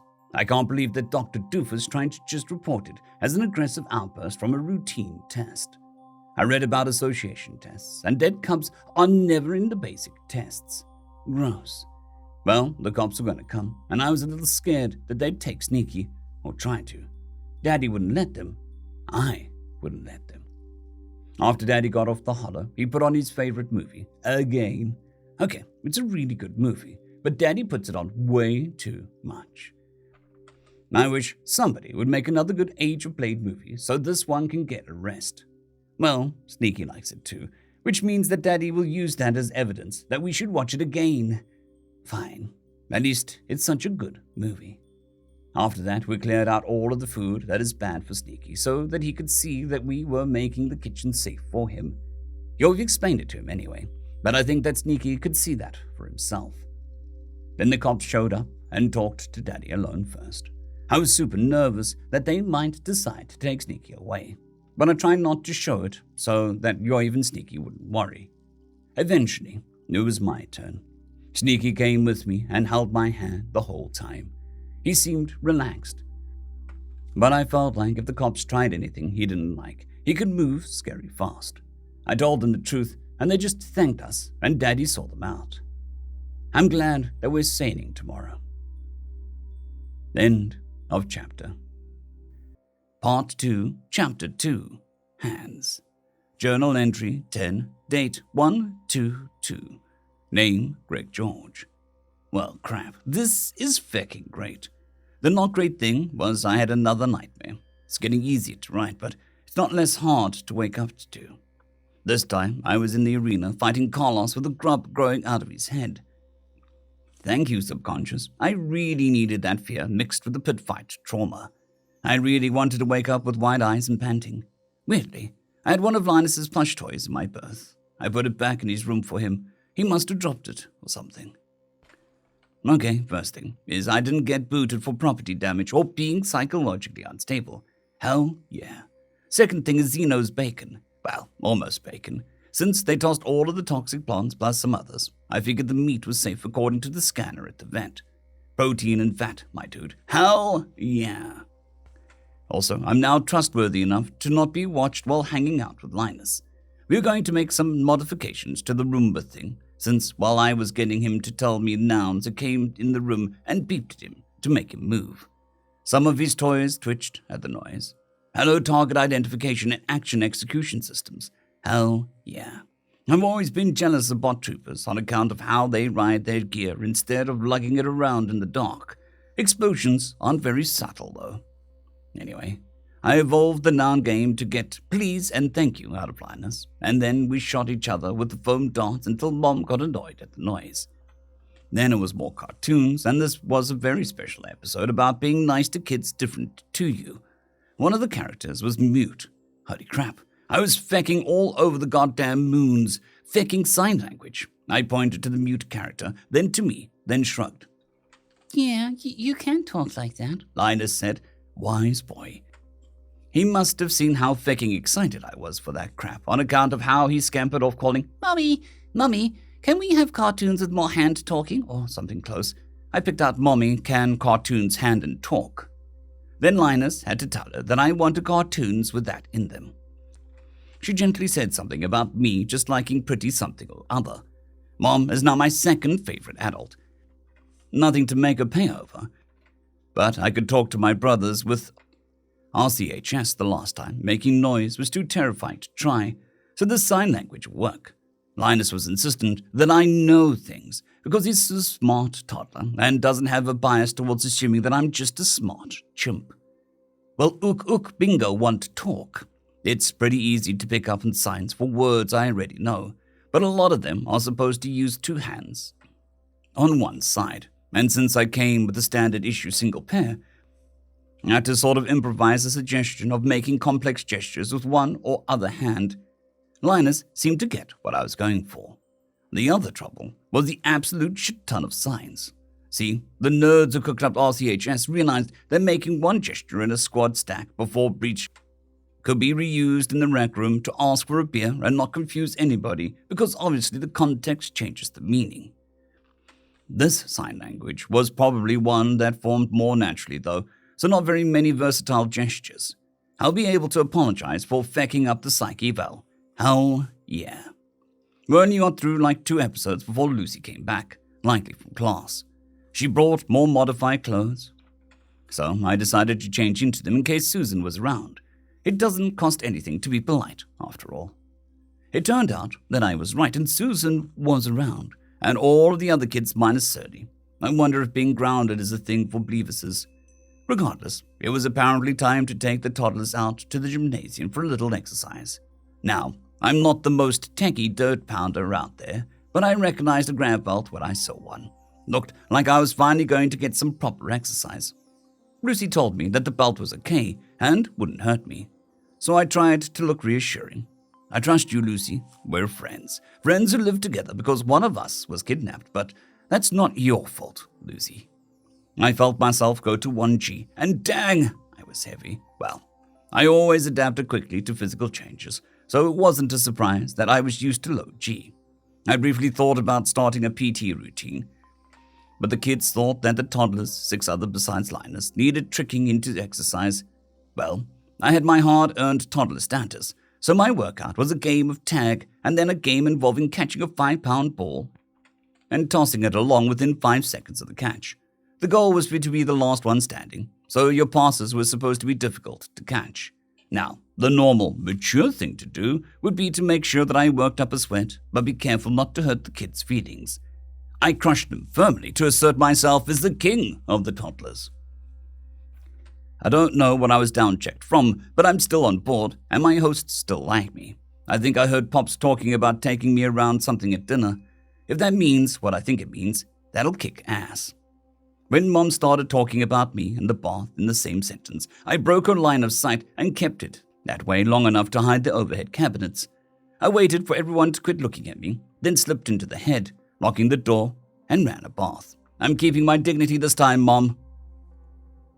Dear Diary, Sneaky's back to normal. Well, normal for him anyways, which is doing stuff that doesn't make much sense. A couple of things. Yoiv thinks that Sneaky's having bad dreams, because he said that he heard rustling from Sneaky's room and saw him tossing in his sleep and breathing hard. Well, Yoiv needed a little help to say so, but he's a smart little guy, and we found his words quickly. Mom says that when Yoiv wanted to play, Sneaky jumped right into it instead of just laying around looking sad. So maybe he recovered from the test by just feeling safe with his pack. The other thing is now Yoiv keeps talking to him like he expects Sneaky to understand.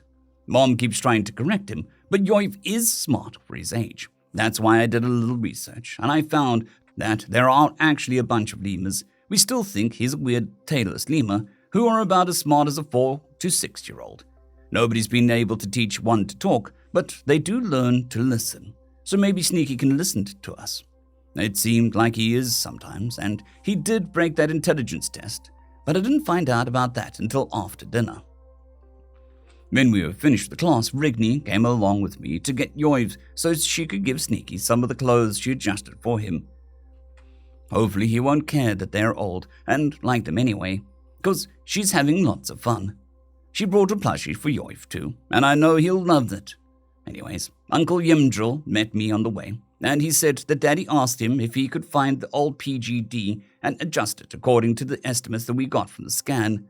Well, he said that everyone's proud of me, which was super embarrassing because Rigney was right there and gave it to me. Food and exercise and the right kinds, not just guesses. We picked up Sneaky and Yoiv, and Sneaky put on clothes Rigney had made him right away.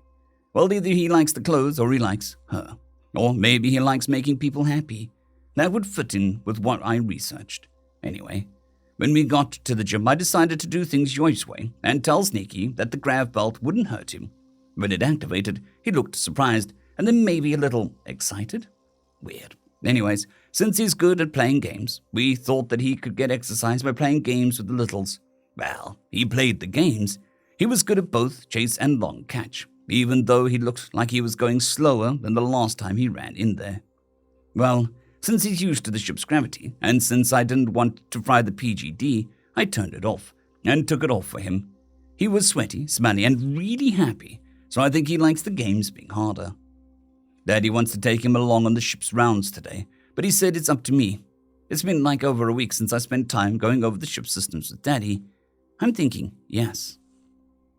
Log 6,000,9.05. Personal. Captain Yomdril. Tossing all the hazardous food seemed to work. At least Sneaky tucked into breakfast as soon as it was before him, and very obviously loved Trevdy's cooking. Well, of course, my wife is a superb cook. It was and is her hobby. Additionally, she says that he's back to his energetic self, which by the stars is a relief.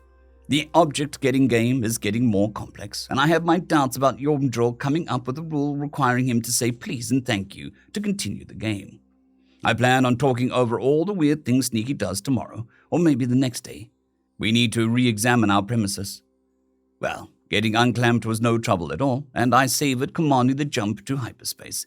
The only really fun part about captaining a long-haul trader, if any other part of your voyage is exciting, then things have gone very sideways on you, after all.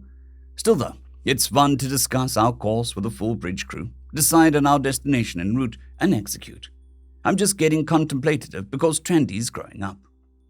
I took the first warm body shift, so I asked Yemdril if he could scrounge up a personal grav for Sneaky, and gave him the estimations off the scan. At least we got something useful out of that void sucker. It worked just fine and Sneaky readily accepted it, so my favorite tinkerer just have gotten the grav field to end just inside Sneaky's body. Well, I broached my cunning plan to spend more time with my little girl, and admittedly Sneaky too, at dinner. I can't wait to see Sneaky in his little work jumpsuit. He did his disappearing trick shortly after Trevny mentioned giving him a bath, and later reappeared in the bathroom behind a locked door. I better go in there and bathe him, Trevny muttered with a matronly zeal. Hart, did you not notice he smells like Yoiv's shampoo? Of course, somebody's bathing him. Why don't we wait for him to come out and see whether he's clean? I don't care how strong he is. If he's not clean, I'll get him clean. He was clean. He did need help with his hair, though. It was a pitiful attempt at a braid. End of chapter. If I sound off in this video, I'm still recovering from a little bit of vocal strain caused by a flu. Anyways, on to the story. Part 3, Chapter 2, Taking Shape. Log 6,000,9.06, Personnel, Captain Yomdrill. I finally felt comfortable letting Sneaky off the quarters deck. Not by myself, of course, but I think he'll break out if he isn't let out sufficiently, which can be dangerous if he doesn't know to stay away from the airlocks. So remembering his campaign of inexplicable pranks against me, I thought I'd take him along on my rounds so he feels less cooped up. The added benefit of how adorable he was in his little jumpsuit was just a bonus. Besides, it was a great way for Trandy and I to get back to our thing. Even if she's not very interested in my robots, it's normal for your baby girl to develop her own interests and hobbies, but that just means that every moment should be cherished while you have them. While Sneaky played with Yovdril and Trandy went to study during the morning, and I made a detour to meet up with her at her quarters to collect my shadows. Interestingly, Sneaky had already changed into a work jumpsuit I'd gotten him, and my wife and daughter had already pestered him with pictures, several of them involving having him hold Yovdril's toy tools.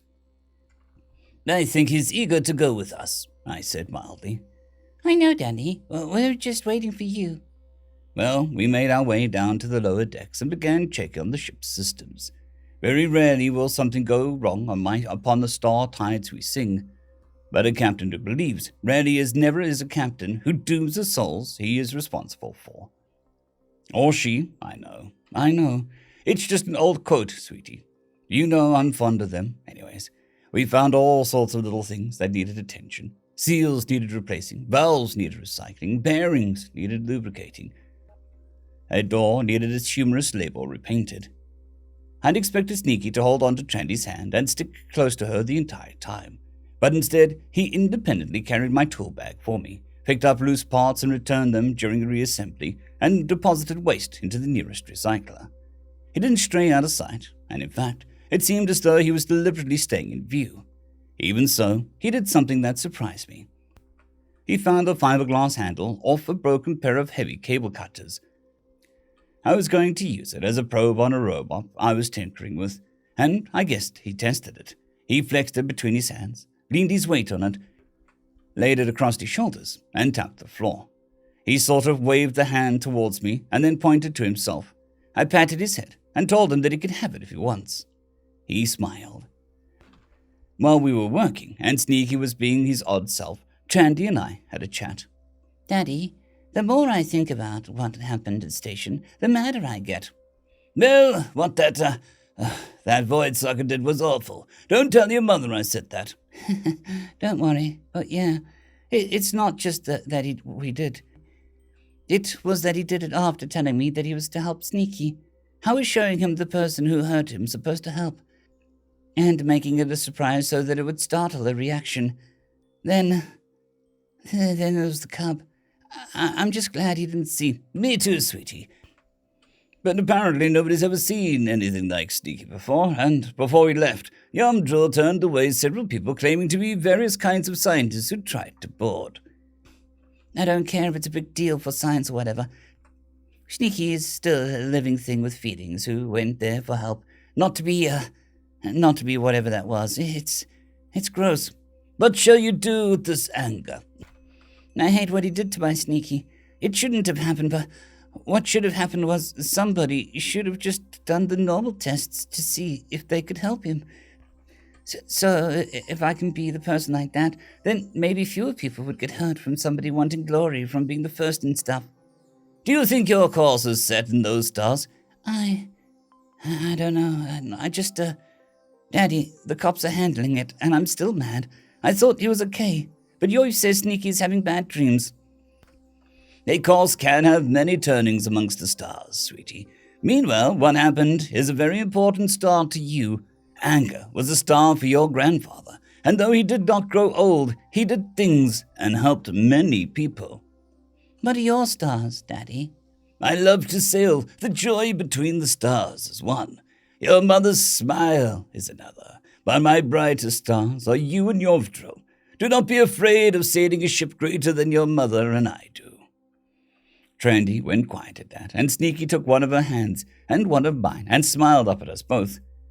This weird lemur is quickly becoming another of my stars, I said to myself. Anger and compassion, she muttered. Dinner was eventful as well, but not due to Sneaky. He just sat in his high chair and happily ate his dinner. Honestly, I wouldn't be surprised if he burst into song from how he swayed in his seat. No, it was Yovdril who decided to be interesting. Mommy, what if Sneaky is a person? Dear, he's a very smart lemur, but still a lemur. But what if he was, honey? Heart, I very gently interrupted. To question is to learn, isn't it? Yes, of course. I could see her collect herself. Now let's see. If he was a person, I'd want to find out a way to talk to him. What about Mummy? Well, I'd want to know if he likes living with us. If he wants to go home, if he can tell us where that is. I'm sure I'd ask him about lots of other things too. What about you, Daddy? I'd ask if he was angry that we didn't know he was a person, and if he wants to be friends. Tran? If Sneaky was a person, I'd ask if he needs help with anything. I swear by the stars those two came up with that between them. Dear Diary, I think I did something terrible, or maybe not. I don't know. What if Sneaky isn't just some weird lemur, but a person? Was I cruel? Did I dishonor him? I'm afraid. It kind of really started when Daddy came to take us on the rounds for the ship with him. We didn't do any robot stuff, just little maintenance stuff that can pile up and make your ship blow up if you're not diligent. I liked it better than when I was doing stuff for the ship than Daddy trying to make me like robots. Sneaky didn't hold my hand much, but I think he stayed in sight on purpose so I wouldn't worry. And he asked Daddy if he could have an old tool handle. I didn't think much of it at the time. But that's because Daddy and I were talking about what my stars are. Anger and compassion. Can I be so angry about how Dr. Doofus treated Sneaky if I'm dishonoring a sapient being by treating him like an animal? It's because Yoy started asking questions at dinner. What if Sneaky is a primitive sapient? Is it okay to be doing this to him? Can I still help him? He is my responsibility either way. So if he's in pain or dishonor, it's my fault. I don't want him to hate me. Journal entry 11, date 1/2/3. Name Greg George. Feck, I'm fecking stupid, but also a genius, but fecking feckwit. Okay, Dr. Johan would say that it's more productive to focus on the positive aspects of something like this. Okay, I can construct rudimentary sentences in Bleaver's sign language. I can understand almost half of what the other 3 Bleavers say, so I'll be able to start communicating right away. Right away-ish. Oh, and only thinking of this now gives me some time to prepare, so I'm not actually a feckwit. Thank you, internal therapist voice. But since this is a sanity journal, and nightmares are required, first I'll write that crap down. It was weird. I was in a pit, but so were my hosts. They just sort of stood around and petted me as I got close. But when I tried to call out, I couldn't. They disappeared like holograms, and I was rage and pain again. I woke up trembling with 2 plush toys for some reason. So today was going normalish with Lucy and Pops going off to school and work, respectively. And I got some barely supervised time with Linus. Now this time, Linus came for a rule for our vocabulary game, which was pretty clever. I'd have to make the sign for the object that he wanted, and if I got it wrong, he'd tell me and try again. But if I got it right, he'd politely thank me. Once he got bored of that, I showed him why I make so little noise when I move. It's all about avoiding friction and impacts, and he picked up about as well as a 5-year-old can. Then it was time for more cartoons. Thankfully, they included signs. However, it was about various geometric shapes and how it might be found in life. I slapped myself in the forehead. Nickname, please no hurt self. No hit, talk. I will listen, he said softly. Sorry, I signed. Feel not smart. Why? Should have done don't know word. Inside your head before do thing. He signed and spoke at once. Idea? Yes. Is the idea good? It will show that I am a person. Then I'm happy you had it now. Thank you. Did you have bad dreams? I thought briefly about protecting him from my dreams, but realized I couldn't tell enough to disturb him. Yes. Did the friends help? No, sorry. He looked doubtful and said, Maybe more friends? Maybe. Should I do idea today or after today? Again, he demonstrated the sign he suggested.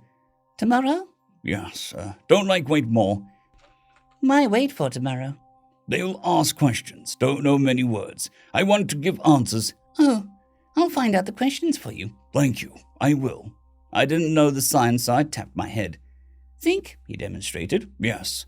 When I do idea, I will tap table or walk like. To which I tapped the pattern on the floor. Please tell sister it's very neat.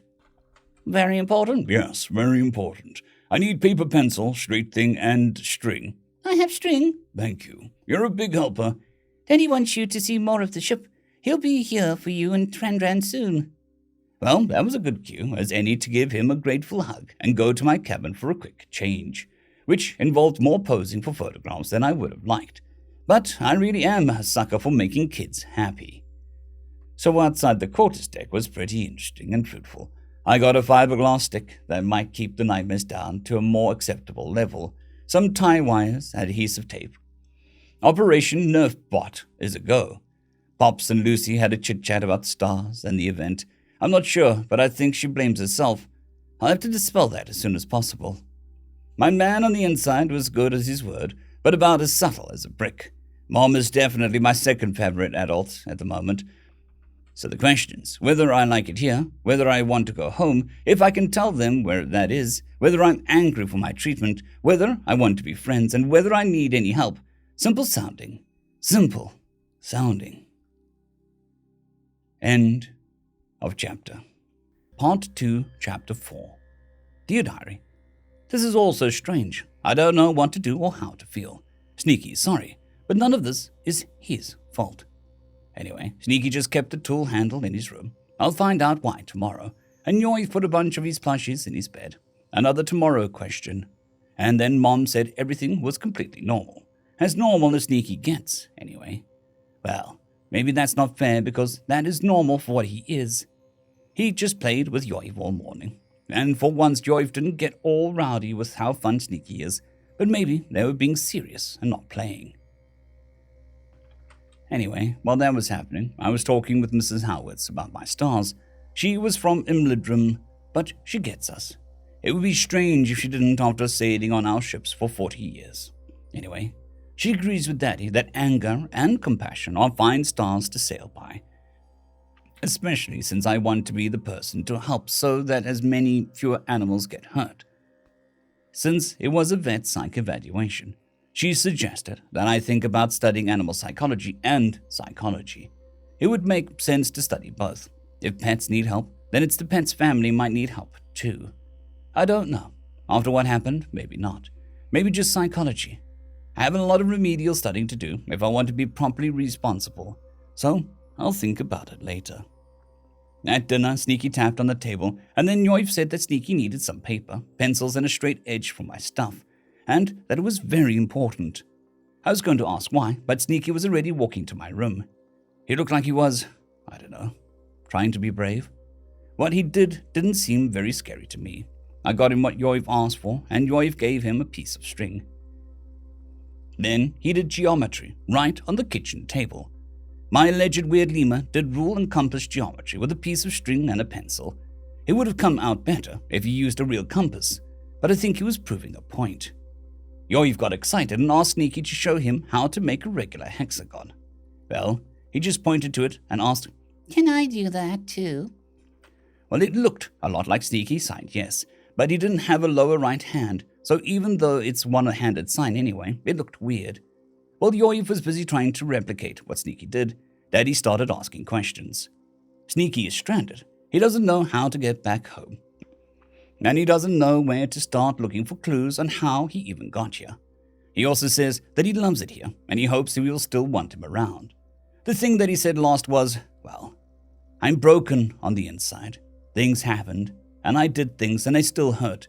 I'm trying not to be broken inside for you. I do not know how to help with this. Daddy stays on top of his sign literacy, 'cause you never know when you might need it as a captain. But I kinda got lazy with it since nobody on the ship signs. I have a lot of studying to do. Journal entry 12, date 124, name Greg George. Okay, so I guess the dice are out the cup. Time to see how they fall. I had another nightmare, except it was pretty mild. Just mowing down some grub infected on Miami Planet. That drop went sideways on me and every other ASDSS on that mission.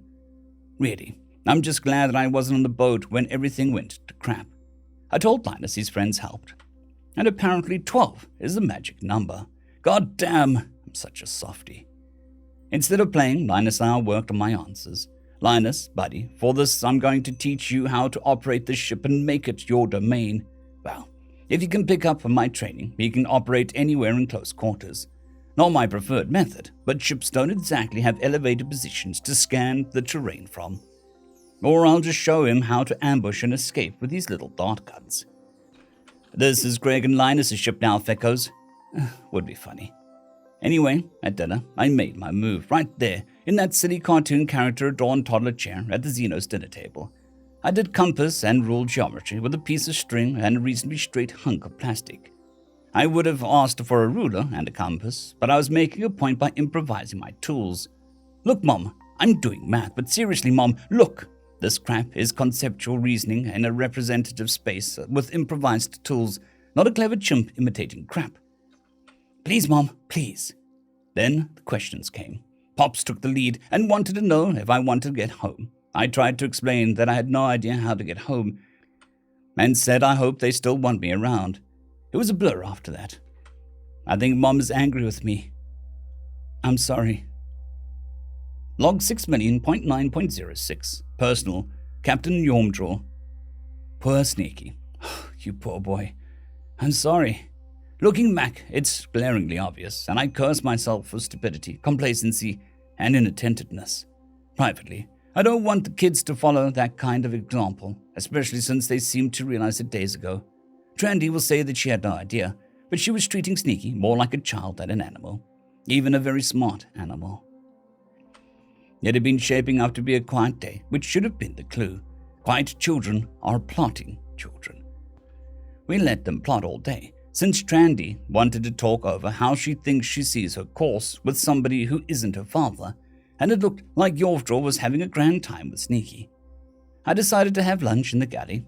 Well, the crew was disappointed I didn't bring Sneaky along. I told him that his feelings are more important, and he's not there just to amuse them. Many of my crew retorted that amusement will happen whether he's there for it or not, because he's just that adorable. True, but I don't know how he'll react to the realization. The Nova went off at dinner.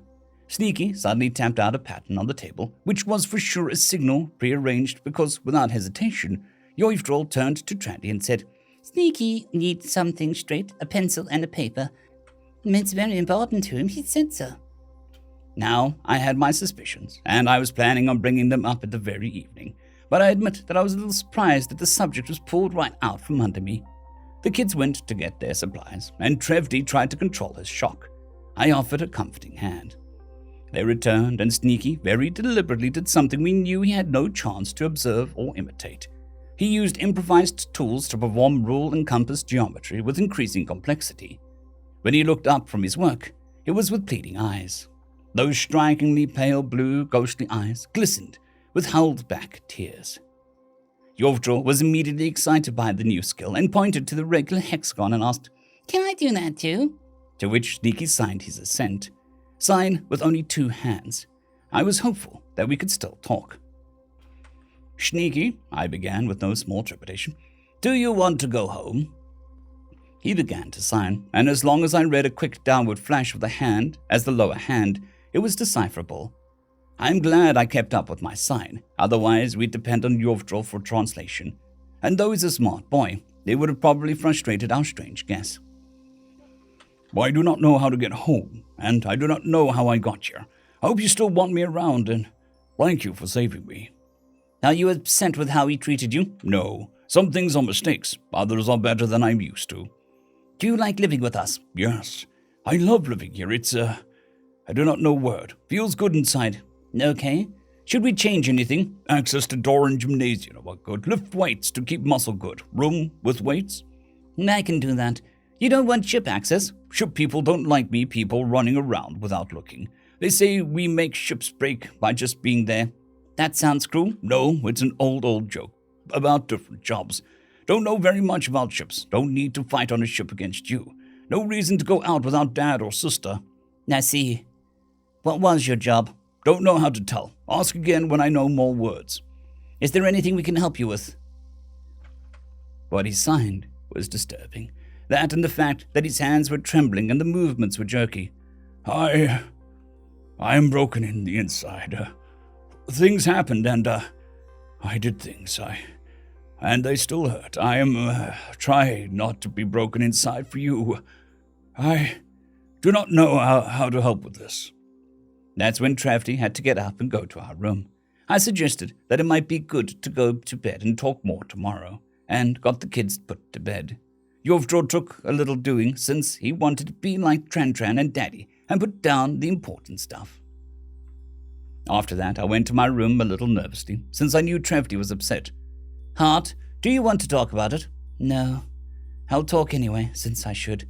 I dishonored a guest to his face repeatedly, my heart, she said as she broke down into weeping sobs. I pulled her into my embrace. It'll be well, my love. He did not take offense, so it is well. That does not lessen my shame. The boy needs help. And what did I do? I called him only with very clever lemur to his face. Worst, to yoive in front of him like he couldn't understand. My heart, you can speak now. You can ask for forgiveness and ask to make amends. This is only a mistake, not a dishonor. Amends. Well, I think I have an idea. Thank you, Hart. I hope Trandy doesn't blame herself for our mistake. She is past halfway. Some of the blame is hers to shoulder if she feels that way, and we cannot correct her. Tomorrow is going to be interesting. Dear Loggery, today was important. Sneaky showed that he is not a pet. He is my friend. I tried to tell Mommy and Daddy before, but they thought I was wrong. I was right, and they were wrong. Daddy listened more before Sneaky proved it. Sneaky looked scared. He didn't want to talk after he answered Daddy. He just went right to bed. I hope he can stay. Sneaky is my friend, and I love him. End of chapter. Part 2, Chapter 5, Ship's Honor. Journal Entry 13, date 125, name Greg George. Well, my anti-nightmare stick apparently doesn't work against dread, then I can't smack with it. This is bullcrap. I would have had that crap even with my Overwatch rifle, which I'm nowhere near, nor allowed to sleep with drink treatment, which now probably still counts as. Getting kidnapped isn't in the MH regs. Anyway, crap was fact. In the nightmare, Linus dissolved, Pops got spaced, Lucy was infected, and Mom transmogrified into a googly-eyed feck. I can't really describe it better. It was just a jumble of subconscious feckery telling me that if I'm not on a battlefield where I belong, these weird blue people will die because I wasn't killing something to protect them. Feck you, subconscious. I like my weird-looking friends. They rescued me from devising a way to end that crap with a clickety-clack spider centaur pound. I'm not going to back off on them if they want me around. I don't know how I got anyone's attention, but apparently Linus and Lucy found out I was in the crap. Well, my mind was, anyway. This ship feels so cozy, and I can almost forget what I am sometimes. They got up into my berth with me and helped me calm my crap. I tried to apologize for bothering them, but it's hard to sign when you're being hugged by 8 arms. They kept telling me that it was okay and that they were there for me. I liked that. It was nice. Like my brothers, except with less beer and whiskey. Also, less punching. Speaking of, can Believuses drink hooch? If yes, where is Pops' stash? Dr. Johan would say something about self-medicating to avoid confronting my feelings will only make my problems grow. Feck you, internal therapist voice. I want a damn drink. Anyway, they got me to fall asleep again, eventually. Puffy eyes and bleary expressions said they stayed up to watch me. Okay, that was rough on me, but you guys didn't need to go that far. especially since instead of the inevitable family meeting, Lucy and Linus were sent off to Teddy Tutor to get learned some, which left me with Pops and Mom. I felt like when my mother caught Ray and me climbing out of Dr. Dubois' broken window. Jesus, in a tank, I felt so fucking small.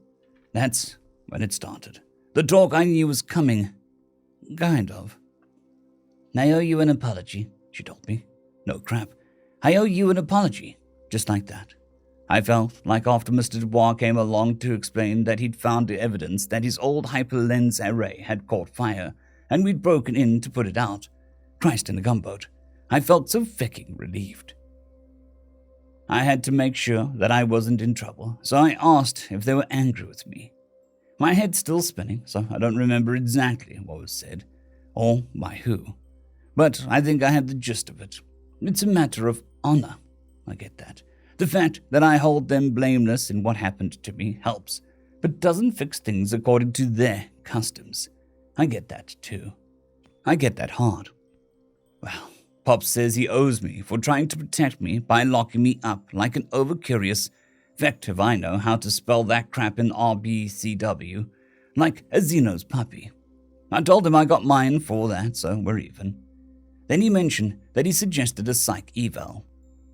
Well, I told him that if we go to some place I can watch hyperspace slip by past our bubble from time to time, we'll call it even. Then we talked more about where I come from. I told them that I don't really have a home planet, and then they wanted to know if I was a stationer. Then I had to explain, while learning new science from Dad, that I have a home fleet. I got moved from ship to ship for each job planet side as the fleet required. They didn't seem to like sailing the stars, as they say, without a home ship. I told them they put me where I belong. Then it was Mom. Shit got ritual. I have brought this honor upon my ship by giving squiggly lines insult to guest within her hull. That you have forgiven me lessons, probably, by dishonor. But I did not treat you with honor that you, squiggly lines. This is squiggly lines I offer. I shall teach you to read and write the letters we use. The offer is laid before you. What is left of my honor is in your hands. At least that's what I pieced together from what I remember. My eyes must have popped out of my head, and Pops explained that when Mom denied that I was a person in front of me, that crap was like spitting on the regimental colors. Well, he didn't know about regimental colors, and I didn't mention them, but that's the idea I got from his explanation. Well, I did the sensible thing and stood to attention and saluted. Then I slowly signed, "Honor to honor. Your offer is more than enough." Well, apparently that was close enough. They were so insistent on making crap up to me that I decided not to bring up putting my weight. I would have probably offended them. I did bring up shaving. I'm starting to get scruffy, and my grooming is crazy out of regulation. Mom then said that my hair needed attention. Some crap about ends? Hell, I generally just run a buzzer over my head every couple of days to keep it nice and short, and not a place for enemies to grab. I just said, "Yes, please," and let her do what she wanted. Good manners cost nothing. Of course, I wasn't done getting to talk to. Lucy and Linus came into my cabin while I was sitting there, thinking about home. Crap, that was hard to explain, and trying made me, thinky.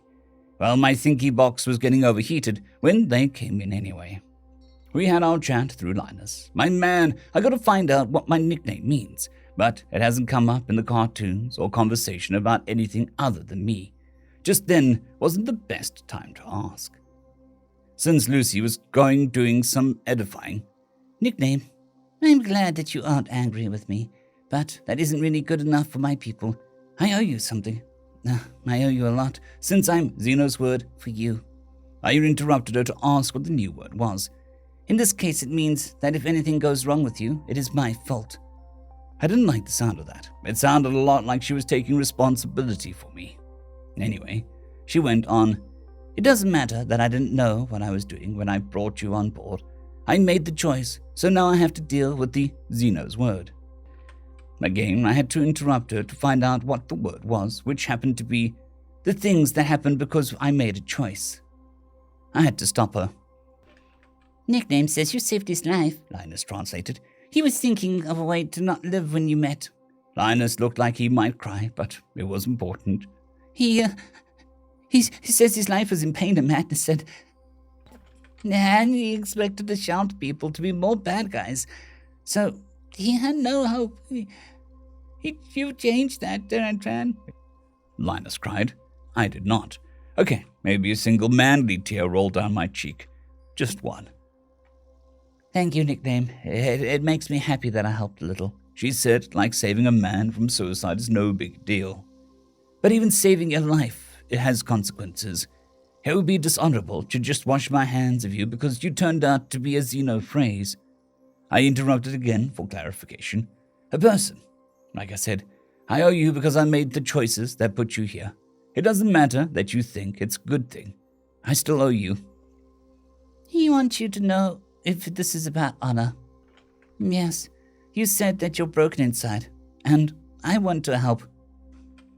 I don't want to say that, Linus told me as his face went pale. I'm sorry, I signed to him, but the broken won't ever go away. That can't be true. He was getting upset, so I quickly told him. It can get better, like gluing a cup back together. The cracks are there. Cup works. Linus swallowed, hugged me, then told his sister. He says that the broken can't go away, only made better. There will be cracks even when he's better.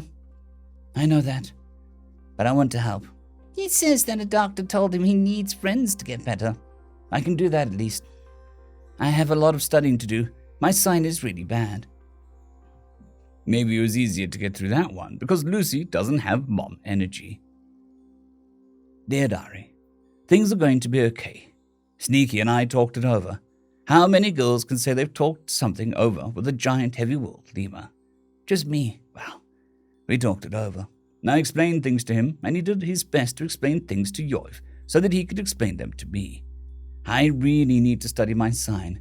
This 3 people trying to talk is getting frustrating fast. I can only imagine how Sneaky felt when he was telling us what he needed or wanted by pointing and making facial expressions. Of course, I have more questions for him, but we're going to have a family meeting tomorrow. There's only one course of action, really. Maybe we all just need to talk it out with Sneaky, though. The really big deal is going to be the ship's meeting. Everyone's been talking about how adorable he is for almost 2 weeks, and now he's a person, an adorable person. I wonder if Sneaky knows how cute he is. I'll have to ask him that. I think this is part of my stars. Sneaky is in bad shape when we met. So bad that the cops just assumed that he was an animal who needed to be made comfortable for his last days. And I just believed that. With bad guys who would kidnap people as well as animals and make them fight against their will out there, the cops can't just assume they know what's going on, or that the bad guys care enough to record the right info. When he's ready, I'll listen to his story, or watch, or whatever. This is so hard. Log 6,000,9.07. Personal. Captain Yomdro. Stars, that was difficult. Had to take the morning shift off, which shocked everybody. Not as much as all hands meeting in the galley tomorrow at lunch. Ripples. My wife and I had a chat with our unwilling guest, though he doesn't seem particularly perturbed by status. He did, however, look like a child caught with all 4 hands in the sweet spin when we approached him. He immediately started signing, I'm sorry, I didn't mean to. I'm on a ship got on ship with the wrong idea. I'm sorry. I took the lead, since my sign is better, and I spoke while signing. You are not a stowaway. You are a guest under our hospitality. I owe you an apology, Trevty said, and Sneaky looked so relieved that he might faint. You're not mad, he signed. No, we're not mad, she told him soothingly. I am not in trouble, he insisted. You're far from home, with no way to get back. But otherwise, no. More to the point, we owe you an apology and an amends. You might not hold anything against us, but we treated you dishonorably by accident. Our honor demands that we try to make things right. For instance, I tried to protect you by locking your room like you were a curious brindie. I won, so we're even. I guess that's true. I was also the one who suggested the psych eval. Sneaky looked like he wanted to just tell me to forget about it, but then very politely offered. Want to see hyperspace go by sometimes. Call it even if we do. hoping to see the way to your home world? Don't have one. Your people don't come from a planet? We did, but my home wasn't on a planet. Were you a stationer? Station person? Yes. No, my home was on ships. Do you know anything about where your home ship sails? Do you know if she's still afloat? My home was the fleet. The fleet is always going somewhere to fight. Your home was the fleet? Job was to go to planet, see important things, break enemy things, then do again. Fleet need me for planet, then send me to next planet. Live on many different ships, same fleet. Only change fleet once. You were a soldier? I don't know that word. How can you sail the stars without a home ship? Trevdy asked aghast. It put me where is right place for me. I found the idea of interrogating that statement a little disconcerting, and so did Trevdy, apparently because she launched into a ritual apology. I have brought dishonor upon my ship by giving grievous insult to a guest within her hull. That you have forgiven me lessens this dishonor. Yet I did not treat you with the honor you deserve. This is the amends I offer.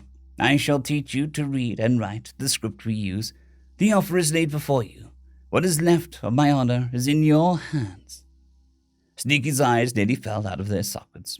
In another situation, the expression might have been comical. I stepped into the breach.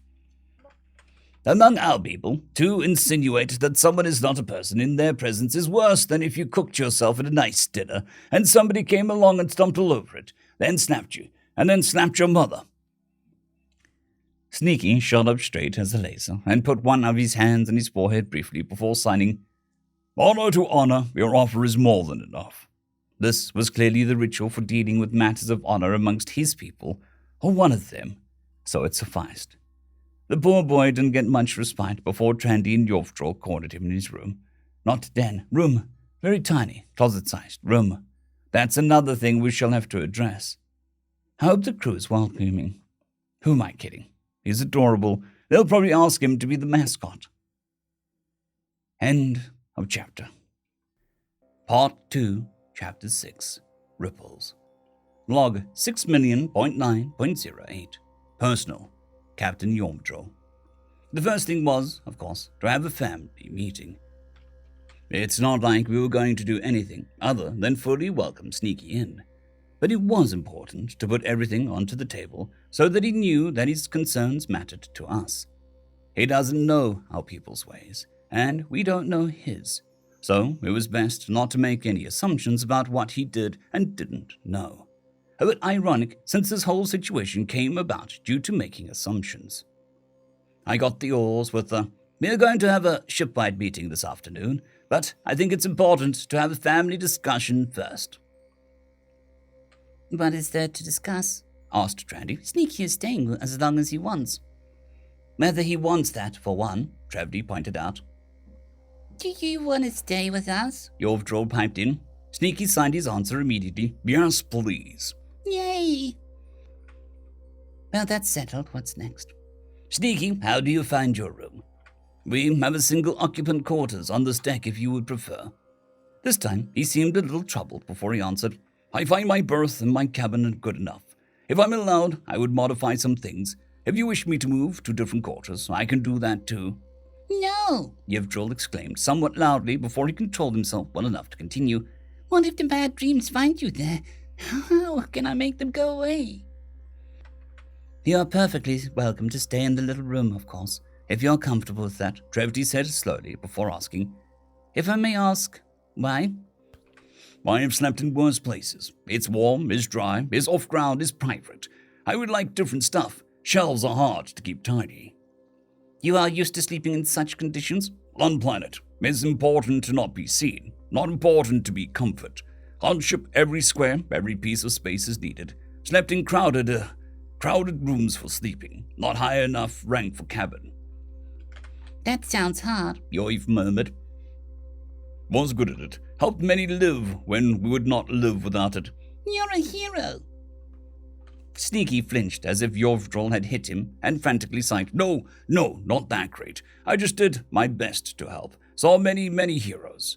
Was not one like them. But, Yoiv, maybe we could talk about Sneaky's stories later, so you don't mind the room, but that's not the reason to stay. I want to be near friends. I admit I had to blink away tears at that. He considered us friends even after we'd put him through. What in particular would you change? Our fitted sheet something you have? It's nicer to sleep on a sheet that doesn't move. Yes, though it'll be a custom job. Thank you. I'll figure out how to make other changes later when can pay for them. Sneaky, you are our guest, I began, but he silently cut me off. On ship, every man has to add to the ship.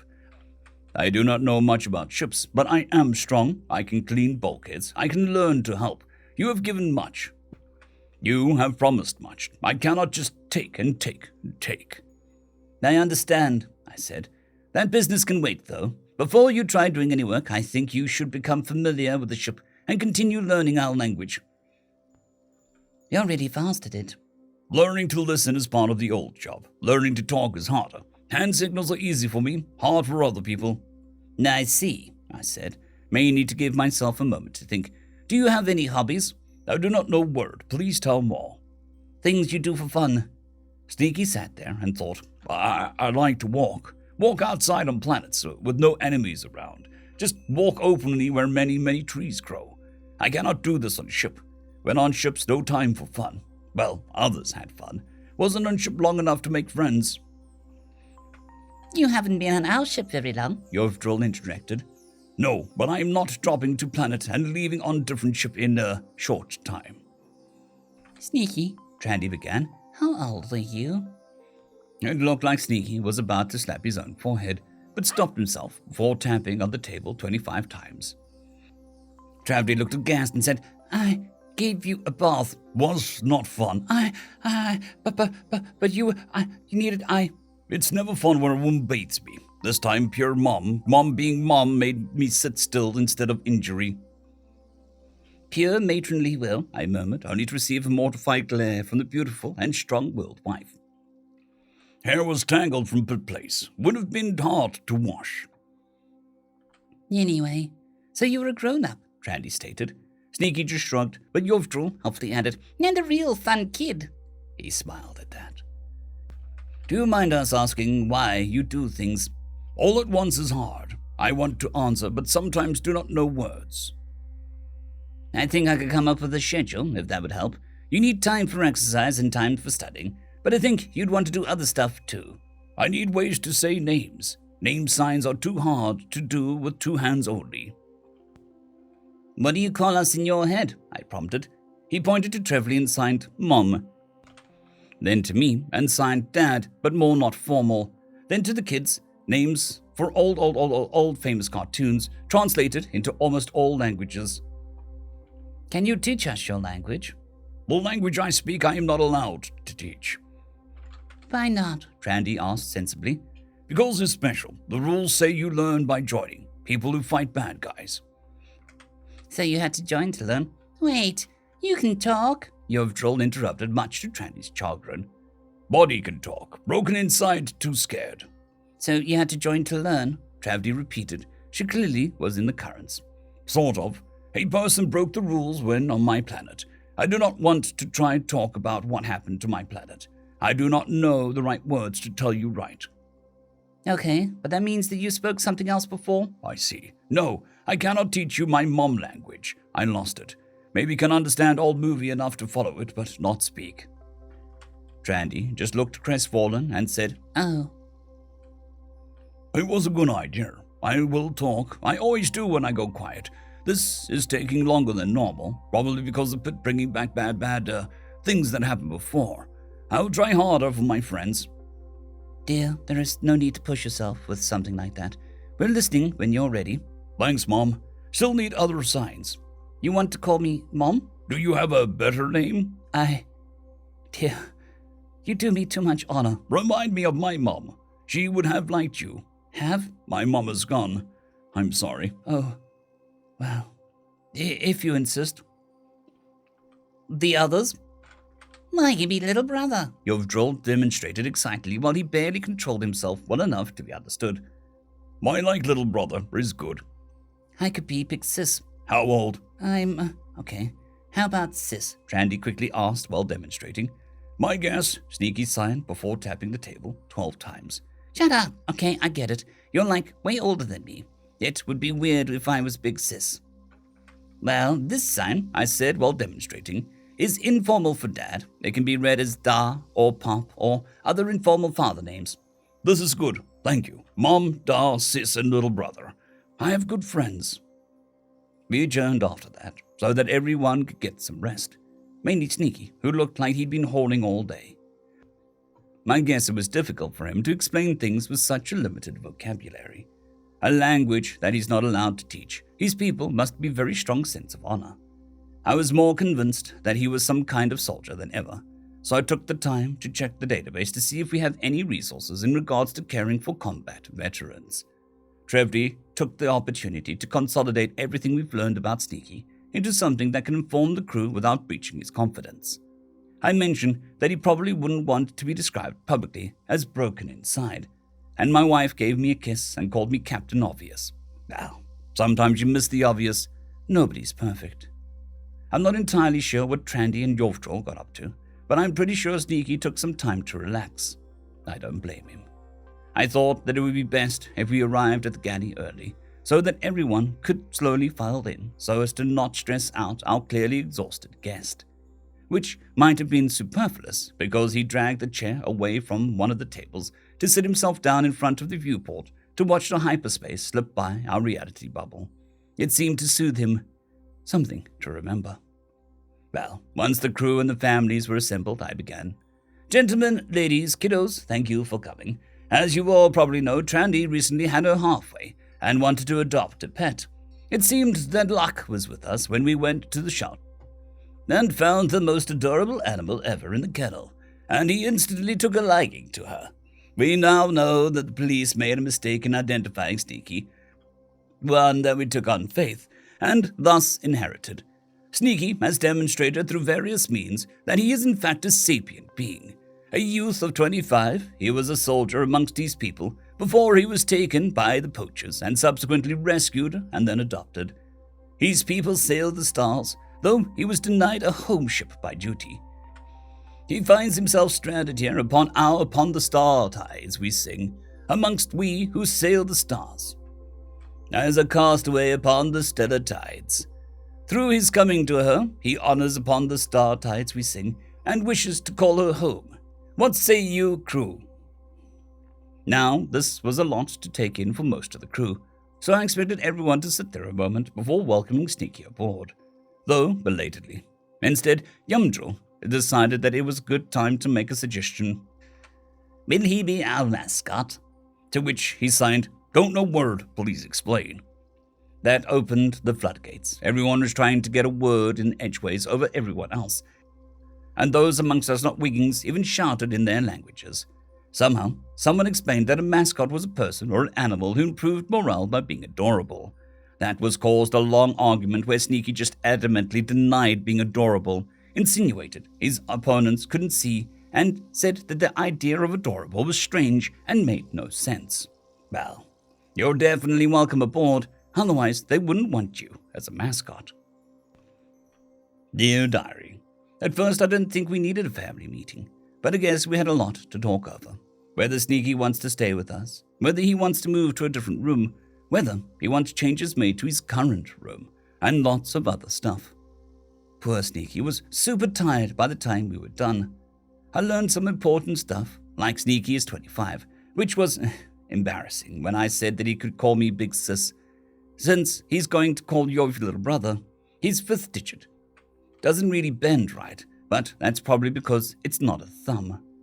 Speaking of embarrassing, Mom blushed when she realized she gave a man a bath and made him sit still by having super mom energy. He said it wasn't his first time a lady gave him a bath, but he said something about being injured, so I think it was in the hospital. Do hospital baths even count as something like this? Whatever. From what he said, I think he was some kind of soldier, since he fought on planets and not in ships.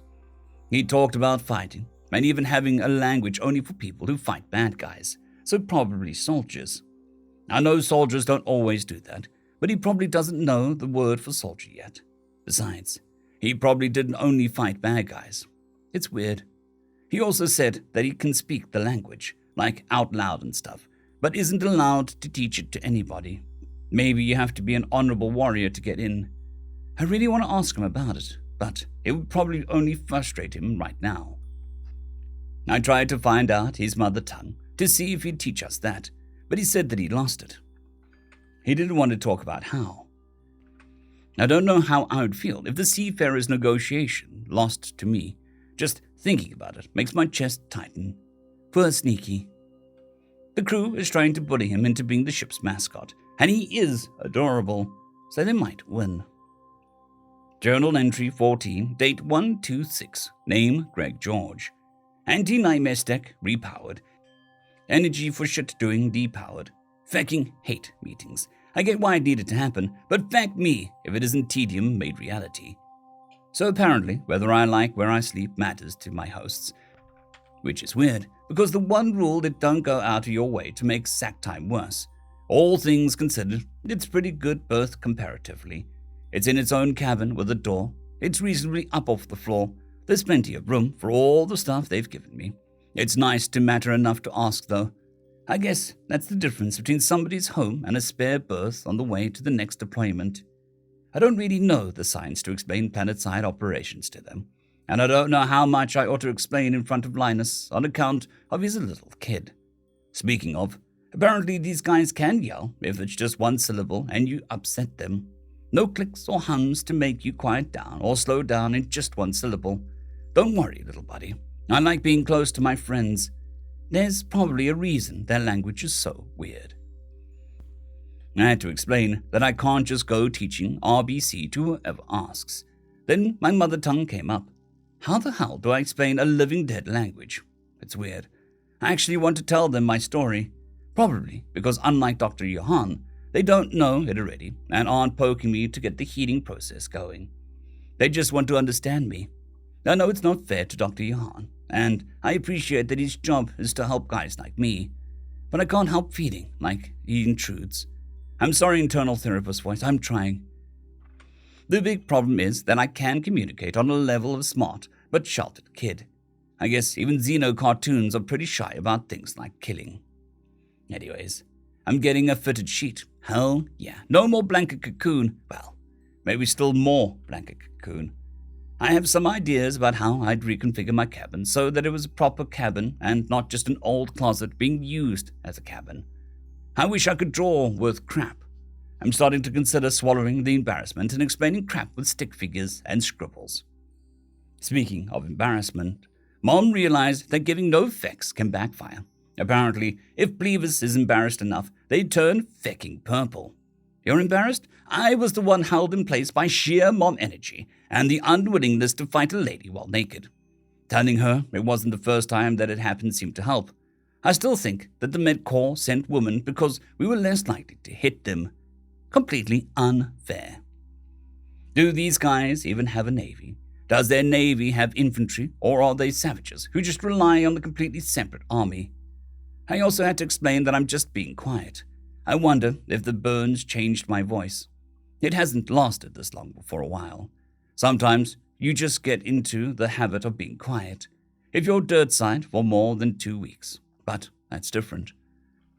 Thinking about making noise makes that deep part of me scream about what happened to Ray. They're going to want to know my story. Maybe they deserve to know it. They took me in, saved my life. Maybe I owe it to them. The gallery is the tits. Well, it's more of a mess with a galley along one wall with a serving counter in between it and the tables. Fucking trusting cook, if you ask me. Lucky him, there's only one kitchen I know won't kill me, or I'd be tempted to pull for the Xenos cookies. It's a time-honored enlisted tradition. But then again, this is a civvy ship, so maybe Navy traditions wouldn't be appropriate. Speaking of civvies, apparently I'm adorable. Feck. The entire fecking crew is fecking unbending that I am adorable, which just proves that they're insane, of course. But since I can't show the Xenos the error of their ways, how can I use this? Dear Loggery, today was an important day. We talked lots. The word occupies several lines about all kinds of stuff. Sneaky is a hero. He said that he is not one, but heroes always say that they are not a hero. I want to know more about him. I want to meet more Sneakies. The crew says he's cute. They say that about me too. Sneaky does not like it. I don't like being cute too. Maybe Sneaky can get bigger, like Tran Tran. It would be cool if he was bigger so that he could lift me higher. End of chapter. Part 2, Chapter 7. A Friend in Need. Dear Diary, making a schedule was harder than I thought. For instance, how long is an hour? Well, 60 minutes. Cool. How long is that? In the end, I set a timer for a minute, and Sneaky said that he thinks a minute and hours are close. The useful thing is that his year works out to be close to ours too, just 5 days short. Which means that after over 300 years of waiting, he guesses he'd be off by a year. He just decided to ignore the differences in calendars and set up a sort of daily routine for when we're sailing. I didn't really do anything special, since he says he normally sleeps 6 hours. That leaves him 18 hours to work with. Now, the 4-hour block that match up with Daddy's workday are easy. Study with Yoiv in the morning, and go on rounds with me and Daddy, or exercise with the other kids in the afternoon. He said he'd love to play games with us, and that he could beat the older kids in his higher gravity. We'll see about that. Anyway, when I told him that Yoiv was on a break from learning how to read and write, he was kind of surprised that it was because Mom was waiting for Yoiv to get bored of his new pet and focus on studying again. He said sorry for not being boring enough. His face was too blank for it to not have been a joke. Not giving it away with his face was probably part of the joke. Yoiv giggled. Anyway, that meant that he had 10 hours left over. He said to take 6 hours off for breakfast and dinner time, and that only left him with another 4 hours. I was confused until he asked, through Yoiv, if I had noticed how long it takes to get ready in the morning, including braiding his, Yoiv's, and my hair. Then he said to think about how much time the family just spends quietly relaxing in our quarters. I never realized how full every day was. It doesn't feel like you do much day to day, but when you put it all down on a chart, you look real busy. Anyways, he wants to have an hour of exercise, but he tried to explain that it's like, I don't know, super exercise? Like for his old job exercise. He seemed frustrated that he couldn't find the word, but he told me not to worry. I didn't think I did anything special, but since Sneaky can't read yet, I did some simple illustrations of him doing the activities, but he thought that it was really cool. He even said that seeing I was a good artist, who got lots of practice, was a good sign that he was in a good house on the first day, which led to talking about his first day. He smiled and shook with a silent laughter as he signed that he was surprised when he figured out that he was a pet. I told him that he terrified us, and we thought that we'd found him curled up somewhere dead. Well, maybe I shouldn't have told him because he got all sad and told me that he was sorry. He tried to explain that he had to learn what kind of place he was in, if it was good or bad. Yoiv told him that's why Daddy put the lock on his door, because he was scared he'd get hurt while we weren't looking. That cheered him up, and he just signed, I showed him. That's when Tran Tran named you Sneaky, Yoiv helpfully told him. I was meaning to ask, what is the word? Good at being out of sight and quiet. I was worried he wouldn't be able to breathe when he started laughing. That basically took up all of our time until Daddy came home, and he said we should watch a movie. Thankfully, Mom picked out something before he got to the menus. Log 6,000,9.09. Personal, Captain Yomdrill.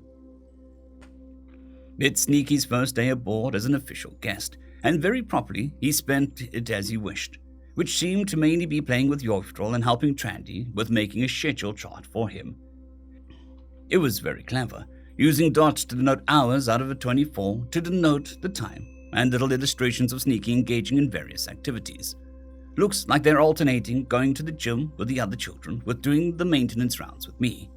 Now that we know Sneaky is a person, it's not really an opportunity for one-on-one father-daughter chats though.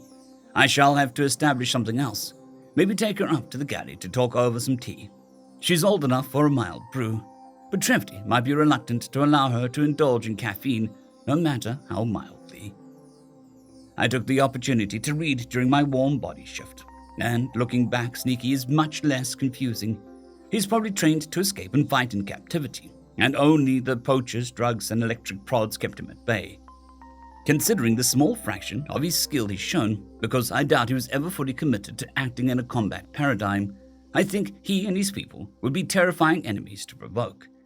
Anyway, most of what I read has to do with boarding actions, either repelling or committing, and the effects it can have on a man, but he said his job was on planets. Maybe his people's sailors and planeteers kept up their bonds of brotherhood. It would certainly be interesting to learn about. Regardless, I think much of the advice about not prying for information about how he feels, being present when he is in distress, and being attentive if he does wish to share will still apply. If Trandy does not either intuit these strategies or think to research them, I'll send her some of these resources. I thought more about how Sneaky wants to contribute to the ship as I went on my maintenance rounds, and I concluded that it's not dishonorable to allow it. Wouldn't I be offering him insults to refuse his attempt to fit in? Is this not him accepting us and trying to make a place amongst us? How then could I refuse with honor? The guest right must still be observed, and I think that he'll be content to study for 14 days or so. When I got home, I was in the mood to watch Call of the Blade, but Travdy beat me to the menus and we watched Upon the Waves. It's not bad, but it gets a little saccharine at points. Journal entry 15, date 1/2/7, name Greg George. So Linus picks up on shooting from cover rather quickly. Good. We will soon own this deck, you and I. We can even recruit the other toddlers to our cause. Our cause of shooting everyone with foam darts and laughing when they can't catch us. I am a mature and responsible adult. Lucy helped me block out my time by making a chart. She did these great little drawings of me doing the various things at times, represented with dots since I can't read Lever C's. Her drawings were fucking badass. She got just a shade lilac when I told her how great they look, so she's a little self-conscious about her art. Well, her and every last artist ever. Pretty sure the first caveman to smear paint on a wall said, "Rock sucker, yes, Grog need practice paints me a better." But more importantly, this chart has drawings of me being with my friends. Hell yeah. We got a little sidetracked, and I guess I must have looked like crap warmed over in hell when they picked me up, because when I slipped around to scout the area, they were afraid that I'd crawled off someplace to die. Crap. That's rough. I'm sorry, new friends. I wasn't trying to hurt anybody. I explained as well as I could that I needed to determine whether I was still in hostile territory. I think they got it, kind of. Crap's hard. That's when Lucy explained my nickname. Sneaky. They named me Sneaky. I laughed so hard I think my sides are still on the roof. Pops came home and declared movie night, but instead of badass naval battle and four-armed sword fighting, it was a sappy-ass romance movie full of will they won't they crap. Just fucking kiss her already, you idiot! I almost feel like I'm on Overwatch, but with no crosshairs. Don't get me wrong, I'm on lookout for threats against my friends, but crap's weird. Is this what home feels like for someone like me? End of chapter. Interlude 2. An indeterminate time in the future. The first contact materials were classified, yes, but that doesn't mean that they weren't disseminated. It was considered good manners to send the records of technical first contact along to the Xenos government. Refreshingly to humanity, these four-armed blue elves didn't seem bent on either conquest or destruction. Additionally, there had been some leaks. On a morning talk show. So, as you can see, the blues, as our intern Josh called them, are a far cry from those weird tentacle things who wanted to eat our dogs. Nobody misses them, Janet.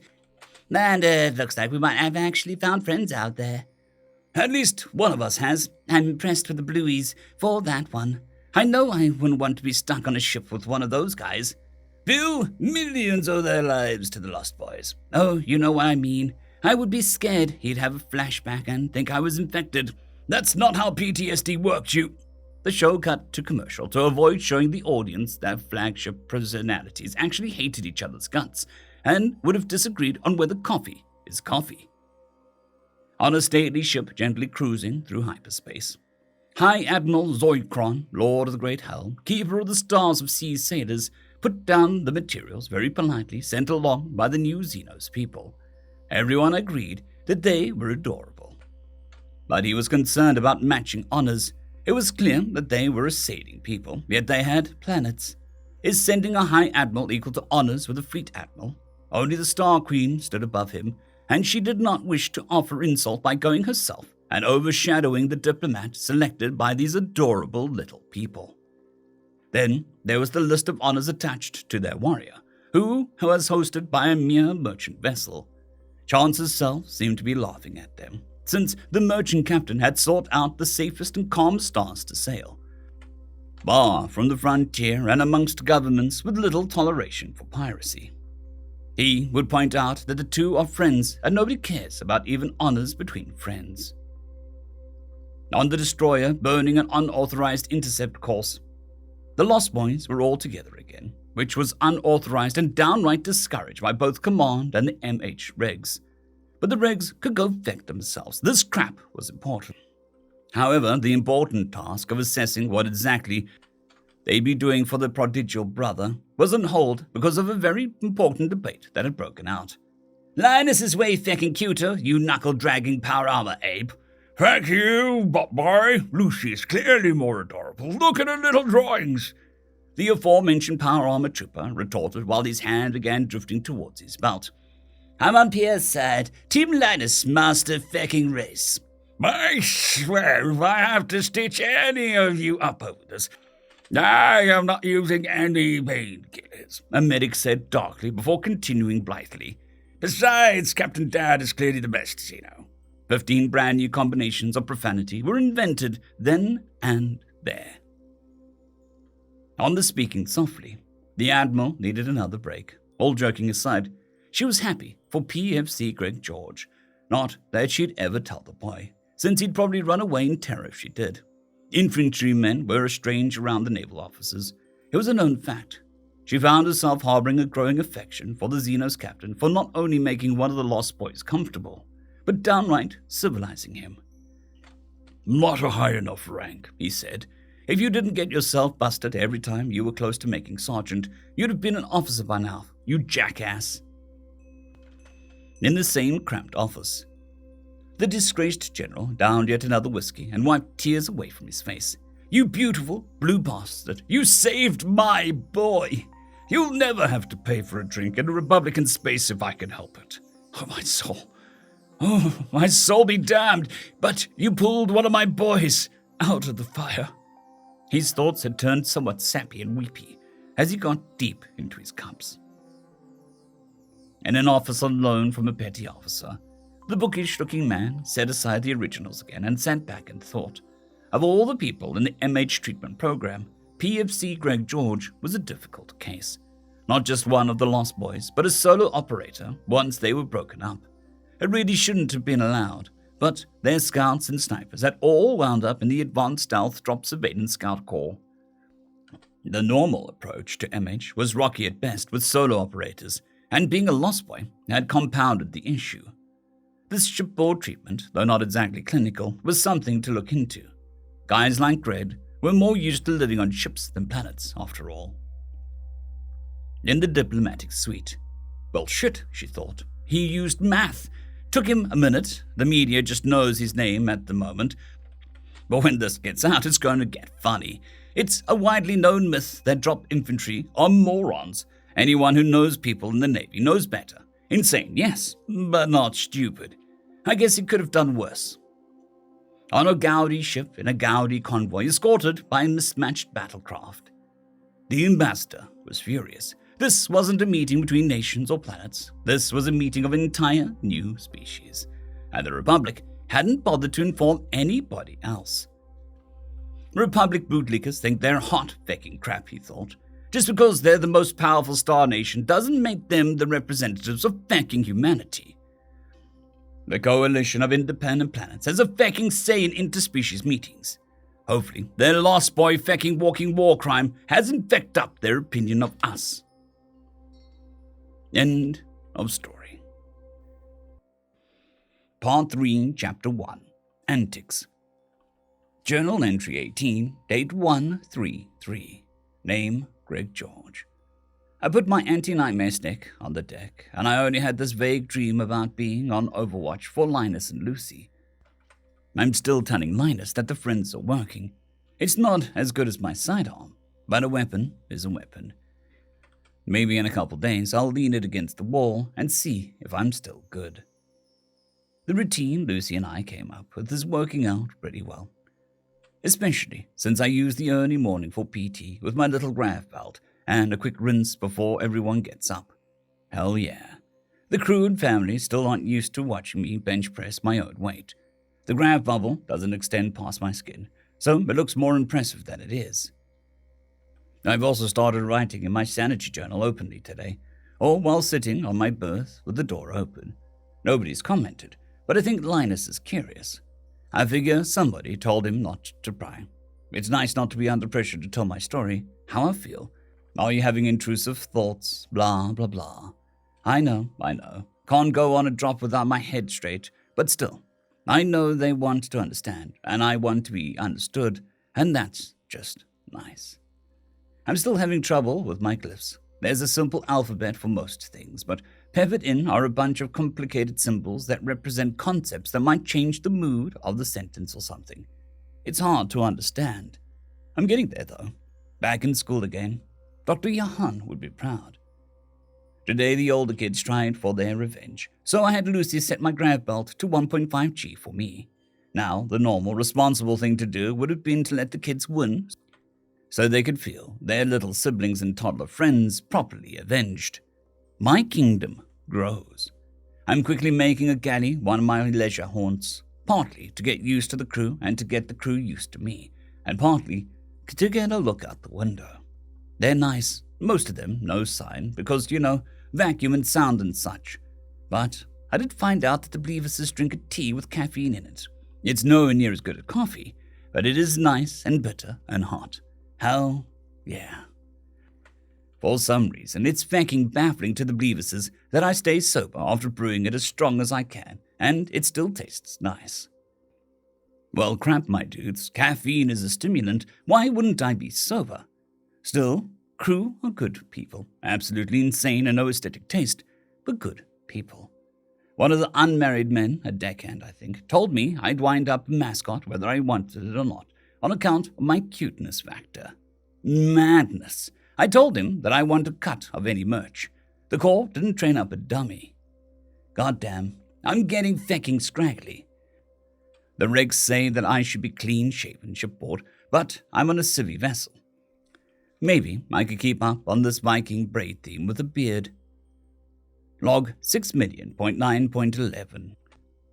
Well, Sneaky seems to be settling in well. He is frustrated with his progress in learning to read our language, but it's been a mere 3 days. I don't know what he expected, but Trevty says that he's picking up on it more quickly than she'd expected. Additionally, the littles have universally taken to him, which is both good and bad. Good because he gets the kids active, bad because the quarterdeck has become a foam dart war zone. Normal, sensible adults pretend to be afraid and run away on their way to where they're going, because Sneaky did give them the rules about when to not shoot. Fools try to win. That gets the kids to gang up on them and bury them in a tide of foam darts. If Sneaky can train our kids to be this tactical with just sign language and Yovdol to translate, then maybe we should take lessons too. It'd be less embarrassing than being completely trounced by our own children. I was expecting things to get back to routine, but while he is regular enough in his activities, Sneaky seems to have at least 3 spontaneous impulses cooking in the back of his mind, just waiting for a spare moment. Looking back to his pranks against me, I worry that he might turn to general mischief to amuse himself. At least the pranks are likely to be funny. Perhaps we can cook up something to get back at Yumdrol for laughing about the shoe incident. Yes, this is a perfectly sane and mature thing to do, my little brother. Apparently, shaving is a custom amongst the men of his people, and it is required in certain situations. He asked me what ship's policy was on facial hair, and I told him it's a matter of personal taste. I did tell him that he'd want to either trim or braid his beard soon, though, otherwise it could become a liability. Dear Diary, Sneaky is learning really fast, but for some reason he keeps saying that he's learning too slow. Weird. Anyways, I was thinking about how to get him some nicer furniture, and I think we have most of the stuff on board. It's not as fun to draw an empty room, but it helps to get the ideas down. I'm basically making some designs of the other rooms, but smaller in some different configurations to help visualize what I'm going for. I'm not ready to show him yet, but I think he'll like my ideas. Since the common areas are Team Sneaky territory, I did the smart thing and joined Team Sneaky. Some of the others think they can win against Sneaky and the Littles, but he taught them how to fight in a squad, so you just get pelted with darts until you fall down and pretend to die or run away. Yoiv and the other Littles just think it's funny. Well, they're not wrong. Anyway, us big kids thought we'd get back at Sneaky for beating the Littles at chase and long catch. Well, I just wanted to see if we could win against him. He had me turn his PGD to super high, like 1.5 times what is normal for him. Then he absolutely crushed us. Sure, he was exhausted by the end, but so were we and won. He said he was king of the toddlers and children now, whatever that meant. Dear Loggery, today was not very important, but Daddy and Tran do their writing every day, so I will try too. I saw Sneaky writing, but Daddy said not to bother him about it. I'll ask if asking bothers him, maybe. Sneaky and I have a team with the other kids against the grown-ups and most of the big kids. Tran is on our team. We always win because Sneaky taught us to shoot good. Sneaky beat all the big kids at long catch and chase. He says he's the king now. That makes sense. Log 6,000,9.14. Personal, Captain Yormdrill. Well, it looks like I'll get my robotics buddies after all. In addition to turning our children into his personal foam dot army, Sneaky is weaponizing the cleaning robots with Yormdrill's help. They used entirely mechanical means, and the robot's not damaged, so Trevty can't really be mad at them. She is annoyed by getting shot at, though. Since dire threats of grounding had kept her and most of the other mothers safe, well, the robot beeps if you're in its way. So the toy dances, so the dart guns shoot. It's smart, the way they did it. And Sneaky said that Yovdraw was very interested in the project. Too bad he won't be big enough to go below with me for another 2 or 3 years. Sneaky can come as he is, though. He needs more jumpsuits. The project to make him the mascot is going forward almost by consensus, and there are murmurings of putting artistic renditions on the ship's safety signage, official correspondence, and uniform patches. I have not discouraged these murmurings. Journal entry 21, date 136. Name Greg George. The good news is that I'm probably past the worst of the nightmares. I'm not quite ready to lay the anti-nightmare stick up against the door wall just now, but progress is progress. Speaking of progress, I'm getting sick of crewmen saying I snuck up on them when I tapped them on their wrist to get their attention. Lucy suggested snapping my fingers to make a soft sound. Did you steal that from Dr. Johan, Lucy? It's been almost a month, and I hadn't made a sound loud enough to draw attention once. I'm not in the field. I am not downrange. This is not drop prep. It will not give away my position to hostiles to snap my fingers on a friendly ship. Still, I have to repeat the mantra. Anyways, she sat with me while I struggled to work up the courage to snap my fecking fingers. We didn't die, obviously, and the deep part of me that likes to scream about what happened to Ray just grumbled a little. Woo. In other news, Project Nerfbot was a success. The Roomba beeps, the toy dances, and the trigger is pressed, and the dart is shot. Beautimus. The thing has crappy FOF though, and by crappy I mean non-existent. So if you don't want a light tap from a foam dart, just keep an eye out for the Roomba. Nerfbot has been met with mixed responses. Linus has a great prankster's cackle. My brothers would love it. Mom has become long-suffering exasperation personified, but I can see her suppressing a smile when somebody else gets nerf-botted. Lucy is very mature, so obviously she pretends it's not funny at all, but cracks up if I give her a smug enough grin. And Pops is fecking thrilled. He won't shut up about how fecking happy he is that somebody else in the ship appreciates robots and promised to teach me about robotics. Hell yeah, robot pranks. Dear Diary, Sneaky is such a boy. Okay, I knew he was a he, but stars he, well, Ugh, boy. He and Yoiv taped a dart gun to the cleaning robot, so now it shoots you if you're in the way instead of beeping at you. And Yoiv cackles like a crazy every time someone gets shot, even him. And then Sneaky just smirks. And then even I laugh. It's not supposed to be funny, you absolute butt. Of course, Daddy is thrilled that somebody else likes to make robots do stuff they weren't programmed to do. And now he doesn't have to wait on Yoiv being old enough to go below decks. He's got Sneaky to be his robot buddy, which is great because it's lonely to be the only one around who likes a hobby. Speaking of, I did a sketch of Sneaky sipping tea and looking out the viewport and hyperspace slipping by. He looked so serene sitting there, but I don't think I got him right. He has this, feeling about him. It's warm or something. I don't know. But the drawing isn't right. We talked, and he started to get annoyed by everyone getting startled when he gets their attention. I think it's because he just moves quietly all the time. Like normal people, slid down a corridor with each step. But even in boots, Sneaky just sort of pads along, so I suggested snapping his fingers. I could tell it was hard for him. It must have been a really scary time that taught him to be so quiet. Dear Luggery, Sneaky and me made a warbot. I got to name it. I did not think of a name yet. It is real. The word takes up 4 lines in the page. Funny. When it shoots someone, I laugh every time. Daddy was happy that we made the warbot. I can't wait to be old enough to make more robots with Sneaky and Daddy. End of chapter. Part 3, Chapter 2, Ignitia. Journal entry 19, date 134. Name Greg George.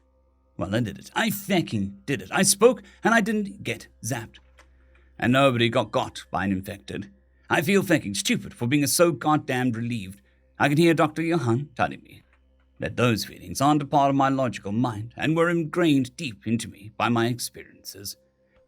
If I was stupid, I wouldn't have them and be dead. Thank you, internal therapist voice. I'm good to talk to my friends, but I'll keep on with signing to the crew. Everyone's schedules were clear because we were supposed to dock today, but apparently the station is flooded with traffic for some reason, and Control parked us in waiting orbit for a day. Well, fine. I needed to get the tactical data on the local parks anyway. I went to Mom first and told her, with signs because I was still screwing myself up for this crap, that I want to tell my story, but it might be too much for the kids. Lucy, she said her actual name, but feck, writing names in blue seas is part of a halfway, and the decision is hers, she told me. Halfway to what? Adulthood, probably. She set up Linus in his cabin with some cartoons, and we sat on the sofa. I didn't want the table between us. Then I told them about Ignitia, about Ray, about Pete, about the Mercy, about the shuttle, everything. Feck, it hurts. But it's okay, because my friends understand a little better. I couldn't really go further, but that's okay. It's a tough story. I asked if I still want the rest. Feck, I'm crying ugly happy tears again. A couple days. I'll be okay to go on in a couple days. Dear Diary, this is a lot to process. The following is a collection of sketches of Sneaky in various sitting poses, with the suggestion of a sofa behind and beneath him. The expressions she captured show a strange mixture of pain and hope and relief.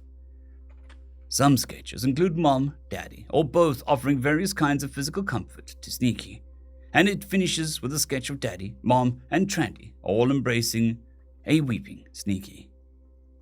Log 6,000,9.15 Personal Captain Yomdril. I will simply repeat what Sneaky told us. I am not a linguist, so I write all names in his language phonetically. Sweetheart, if you're reading this, I know it was hard to hear the first time. He sat amongst us on the sofa and took a shaky breath and held it. I'd expected to sign, but he spoke. My planet's name is Ignitia. The rock is still there, but Ignitia burned. You call them consumptives, we call them grubs. I was 10. My big brother Raymond and I were out with the Mountaineers. That's a hobby group for boys to learn low-tech survival skills. The highest tech thing that we used was a bolt-action rifle. Pathetic on range under a mile, but it'd put down a local fauna just fine. both the tasty kind and the eat you kind. It was a sort of camp with about 100 of us that was overseen by some salty vets in retirement. Ray and I were going on a walk about half a mile out of camp when it happened. We were singing because it was fun and we weren't after dinner just then.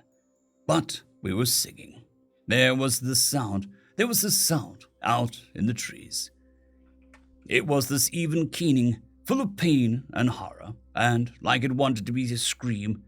This woman stumbled out onto the trail and attacked. We tried to run. She got me. Ray punched her, and I ran. I looked back, and she was biting his throat. This woman, with a horrible giant maggot out of the back of her head, ripped my brother's throat out with her teeth. Sneaky had to stop at this moment to cough and wipe tears away. I got back to camp and told the first person I saw what happened. I wasn't the only one. 10 kids were dead. 24 had killed. We didn't know what was going on, just that the head maggots were the problem. Nobody said so, but it was my fault. Ray was dead. Pete was the oldest, and little brother to the sergeant, and he said, "I'll be your brother now." The sergeant said, "None of you speak Reformed Cajun anymore. It's Republican battle cant. Learn it from me, from the corporals. If the maggots are in people's brains, they know how to talk. You're not allowed to die because a fecking bug heard one of you talking." Sneaky looked at his knees and took several deep, shuddering breaths, and I put a hand between his shoulder blades. Some of his tension fell away before he controlled himself well enough to continue. I was the youngest and therefore smallest and hardest to seize. I wanted to make sure none of my friends died because of me. So I shut up. I shut up and I listened. I was a pretty good shot, so I was on watch from up in a tree most nights. There weren't many who bothered us, but I did protect my friends. I didn't miss. We trained. The sergeant and corporals put us through real infantry training, real marching, real live fire drills, real squad assaults, not games, not survival skills. How to fight, how to kill. They were convinced that back in town it was all falling apart. They were right. I became the best at moving silently, the best at seeing what's important. You have to be quiet, because the grubs have their own hearing in addition to what they steal. I got sent down the mountain to look around. The mountain town was in shambles, tiny pockets of resistance of maybe 3 families together. The rest of the people were dead, infected, or in pens. I saw a spreader on my first scouting. I saw a spreader, and the reason for the pens. When I told the sergeant what was going on, we sent out a rescue operation. I was on overwatch. I didn't miss. I didn't let the infected touch my brother Pete or the sergeant. We were too late to save the adults, but we saved 30 kids. Sneaky had to stop to accommodate Trevity's embrace just then. The kids told us how it was. I don't know how the grubs work for you guys, but in us, the last thing they take control of is the vocal cords. But the first thing is control of the arms and legs. So it starts with a fever. Then the victim jumps out of bed. At first they were confused, asked questions. Then the body started killing whatever was closest, and the questioning turned to begging everyone to run. Then just screaming. Then just keening. Then they go quiet just before the grubs mature and eat the victim from the inside out. That's how we knew that you're still alive inside when you take control, screaming, right up until the end. It went on like that for 2 years. A scout goes to take a look at the next town. Sometimes me, sometimes not. Then, if there were people to rescue, we did as soon as possible. We put down as many of the infected as we could. We knew they were screaming. I didn't let any of them touch my brothers. I didn't miss. Some of the boys we rescued joined up. They had to learn before we'd let them fight. But how could we say no after what they saw? We didn't find any girls. I don't know why. The grub seemed... Anyways, as we went along, every boy checked on his own house. His parents were always infected. He stopped their screaming. Eventually, we were going through my town. I had to see. There was our house. There was my dad. There was my mom. There were the grubs sticking out of their heads like throbbing tumors. Carlos was with me. He was my spotter most of the time, and he asked if I was going to leave my own parents to scream until they were grub food. I took the shots. I didn't miss. It looked like he wanted to weep, but he couldn't. We'd been cutting our way towards the spaceport since the sergeant had called down an evac shuttle. By the time we were in sight, we were low on food, low on ammo, and low on one foot in front of the other. We had to go through a bunch of infected who looked like they were trying to get into the spaceport. Republican naval infantry was mowing them down. We hit them from behind. I didn't let them touch any of my brothers. I didn't miss. We got off the rock, 306 of us fighters. Plus about 1,000 boys too little, too hurt, or just plain too busy with the fight to keep breathing another day. They called us the Lost Boys. We watched the battleship's glass our home. He sobbed in our arms, quietly, but not silently. This is a far cry from what it's like to take a life in defense of your ship, an entire planet taken by the consumptives. No wonder. It is a deep honor he has shown us to share his story. He told us that this isn't the end, that actually joining his people's military came later. Dear Loggery, Mommy and Daddy said the story would be too scary. Mommy and Daddy were right. Monsters got Sneaky's Mommy and Daddy. You can have my Mommy and Daddy. I can share with you. End of chapter. This is a supplemental chapter. Media perspectives on Ignitia. Many blame the Navy for the Lost Boys and what they went on to do, but I put forward that the only way that we could have altered events would have been to allow over 1,000 children who had struggled towards their salvation to succumb to either the grubs or orbital plasma. Many other critics point out that we learned from the 4 men and their charges that the people were still alive down there, yet we glassed the planet anyway. Some question my right to destroy a world of 10 billion souls, but those who truly understand realize I had no right to let them live. These boys, these lost boys, insisted on meeting me. They threatened to stop eating if they didn't get their way.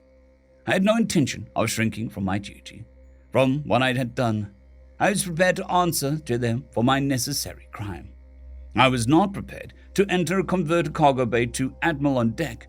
They stood to attention and saluted like RNI, like the ancient Marines. Their leader, a boy called Pete, presented me with the tattered Mountaineers chapter flag in the regimental colors ceremony. I knew then that this was not the last time I'd see the Lost Boys. Their flag remains my most treasured possession. They were amongst those who knew. They'd seen it with their own eyes. I ordered the glassing, yes, but they were forged as Ignitia burned down around them. On the glassing of Ignitia by Fleet Admiral Holst, the refugees were in 2 distinct groups, separated not by age or sex. No, they were too alike for such distinction. It was attitude alone that separated the Lost Boys from the mere refugees of Ignitia. In somewhat chilly, hastily converted cargo bay, there was what you'd expect from a collection of young boys who had lost everything. Boys were huddled together with kin or friends under blankets, weeping, wailing, speaking soft words of comfort. 1,206 boys behaved in about the same way you'd expect. 306 boys did not. They stood apart in groups of 5 to 7, encircling the refugees. Their backs were straight, their eyes were outwards, calculating, watchful, cold, almost dead. These were the eyes of killers. These were the eyes of the Lost Boys. The Rise and Fall of the Lost Boys by Emilia Doucette. And lo, for the sins of the Republic against Holy Terror herself, Mars himself did burn away their colonies. Yet Romanova was not free from sins. Therefore Vulcan smote his hammer upon Ignitia, and therefore forged for the Republic her Lost Boys. Wrath of the Gods writing by Plutarch. It was clear that the survivors had been severely psychologically damaged by the ordeal of the grub infestation, but the Republic clearly failed her civilians. Had the Lost Boys been graced by birth amongst the coalition, what followed would have never been allowed. While the circumstances of the infestation necessitated that the boys fight or die, a justified war crime was still a war crime. This was not the end of crimes against boys whose innocence was stolen by fate. Walking War Crimes by Juan Carlos de Antigua III. They killed their own mothers, every last one of them. Would you want to live like that? They could have been saved. How? Somehow. You don't give up. You don't just shoot your parents when they get sick. The fecking grubs aren't a cold, you idiot. They take you over. They make you kill and eat your friends. The Lost Boys did nothing wrong. Bring one into your house then. That's what I thought. Excerpt from Popular Opinion Show. End of supplemental chapter. Part 3, Chapter 3, The Battle of Recreational Area B. Log 6,000,9.16. Personal, Captain Yormdraw. Sneaky is getting used to speaking in our quarters, maybe. He speaks very softly, which makes sense after his story, or at least the beginning of it. I regret to say that I am more than a little curious about what happened next. To have lost so much before even he's halfway. Stars. I ache to think about it. It wasn't our course to continue, which was well because he said that he needed to take a few days' respite before continuing. As for me, I had some legal issues to sort out. For instance, Sneaky being a person, but registered as a shipboard pet on the manifest. Or maybe the subpoena that came in once I connected to the planetary interstellnet node. Apparently, I was being called in as a witness at my earliest possible convenience. Trevdy had to completely change her trades and sales to turn around and head back to our last stop. Of course, that government won't reimburse us for the loss. Governments never do. Which meant that I spent my day at the on-station records office. Which means I missed the battle of Residential Level 4 Recreation Area B, which is a dreadful name for a park. It was very fun to explain that. Sneaky wasn't doing this himself because his guest right was still in effect, rather than watch my kids have a game of darts against the stationer kids. I hate bureaucracy. Stars, I hope we get to the trial handled quickly. I'll have to talk about it with Sneaky later, since he's a sapient being and a registered castaway under the protection of the Star Sailors. Void take it. These barbarians refuse to recognize the guest right protecting him from dealing with a piece of light-forsaken desolation. Dear Diary, looks like I'm not the only one who needs a little time to process.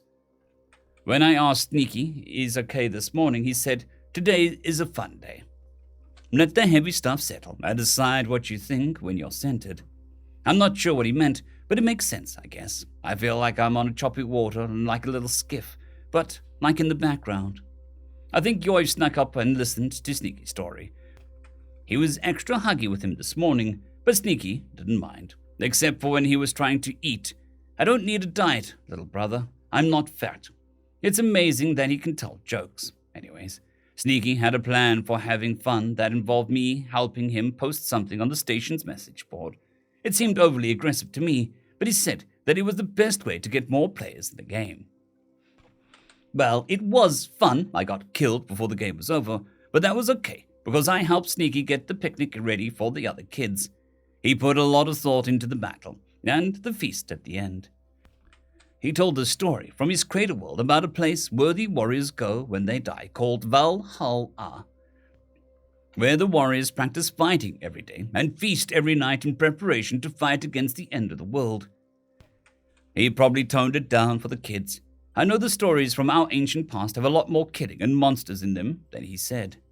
I still feel uncertain, but maybe I can get my oars in, anger and compassion, and what happened to a friend I accidentally adopted.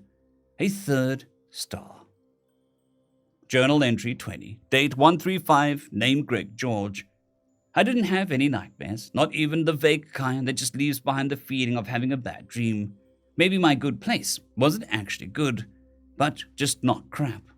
Anyways, Zeno's Almost Bacon is pretty good, and Lucy helping me post an open challenge to a war or a balm to my soul. We are coming to take residential area for recreational area B. Defend it if you have the guts. The rules of engagement are low V marking foam dart weaponry only. No brand restrictions. 1 mark wounds, which means the player must sit or lay on the ground, but may still fire, and can be saved by a teammate using medkits, which can be damp sponges.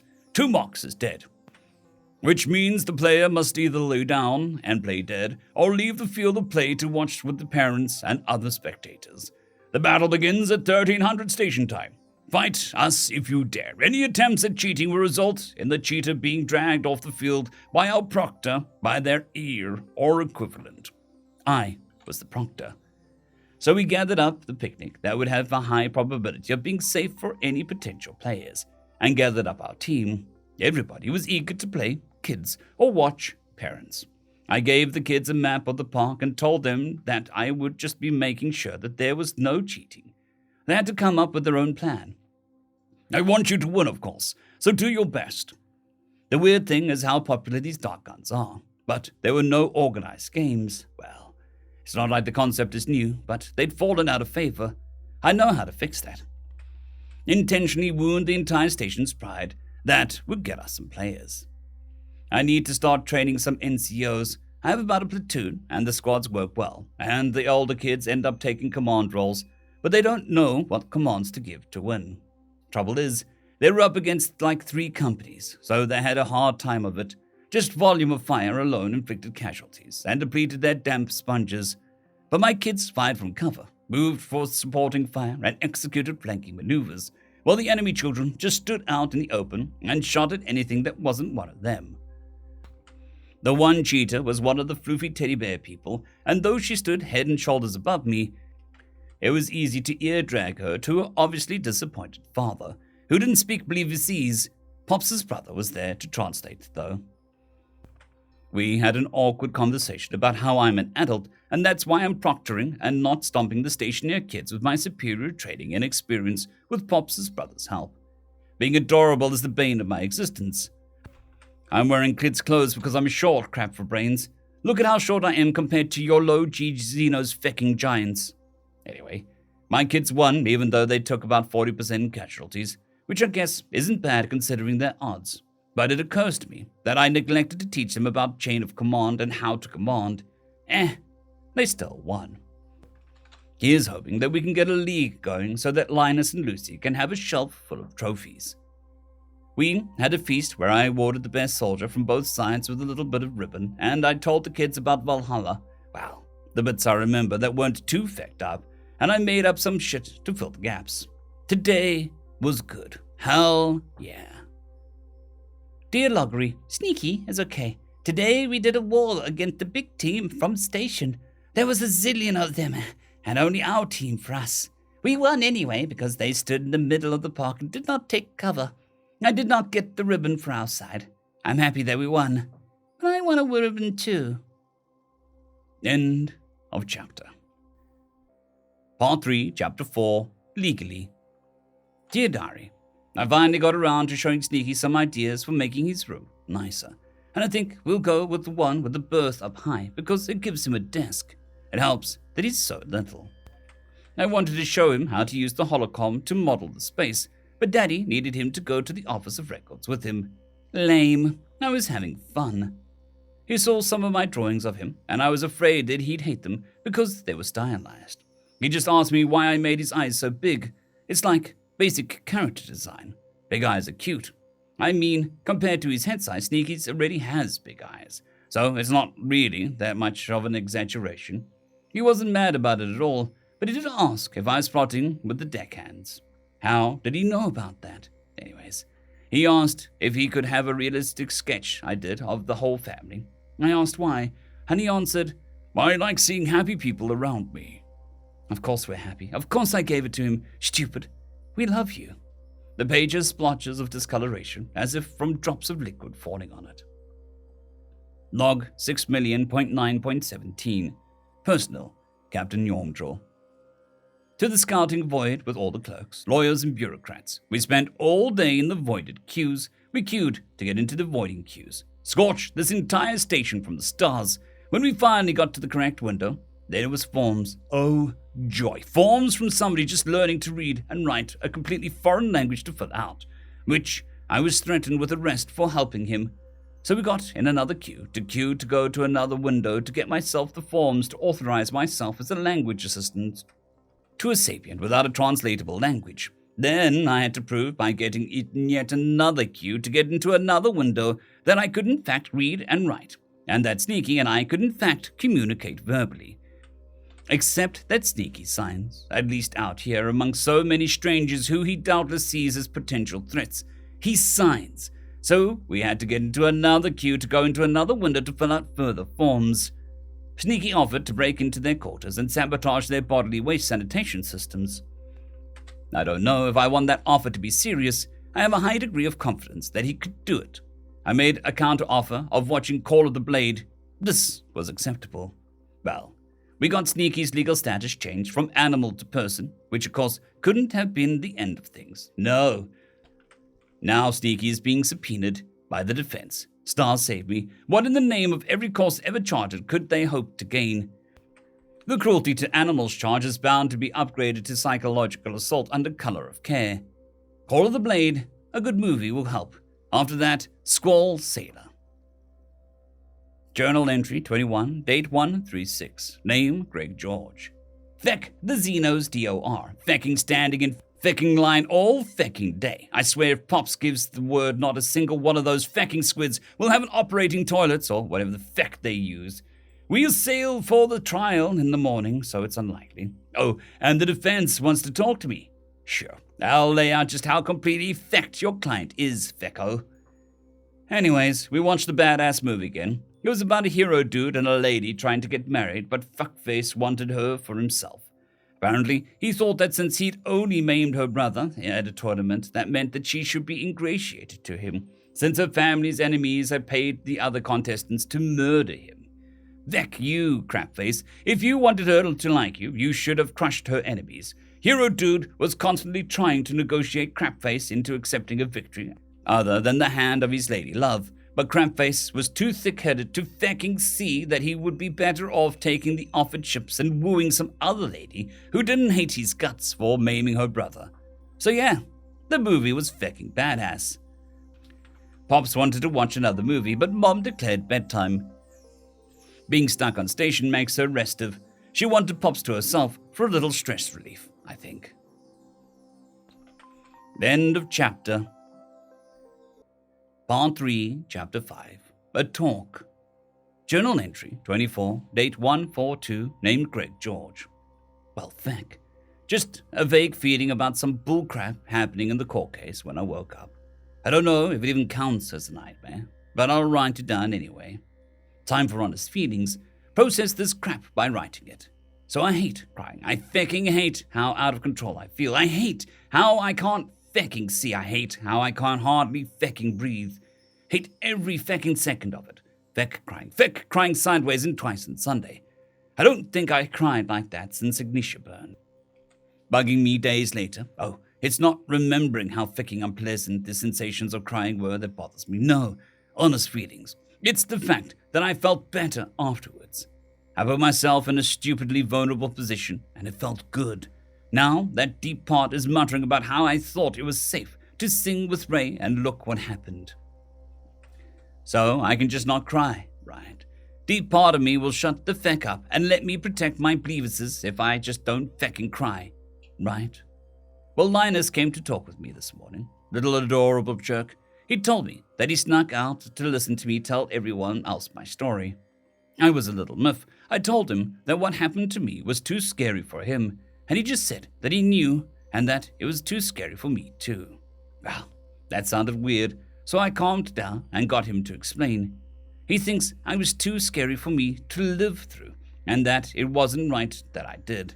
I told him that bad things happen all the time, and right and wrong are about how you act when they do.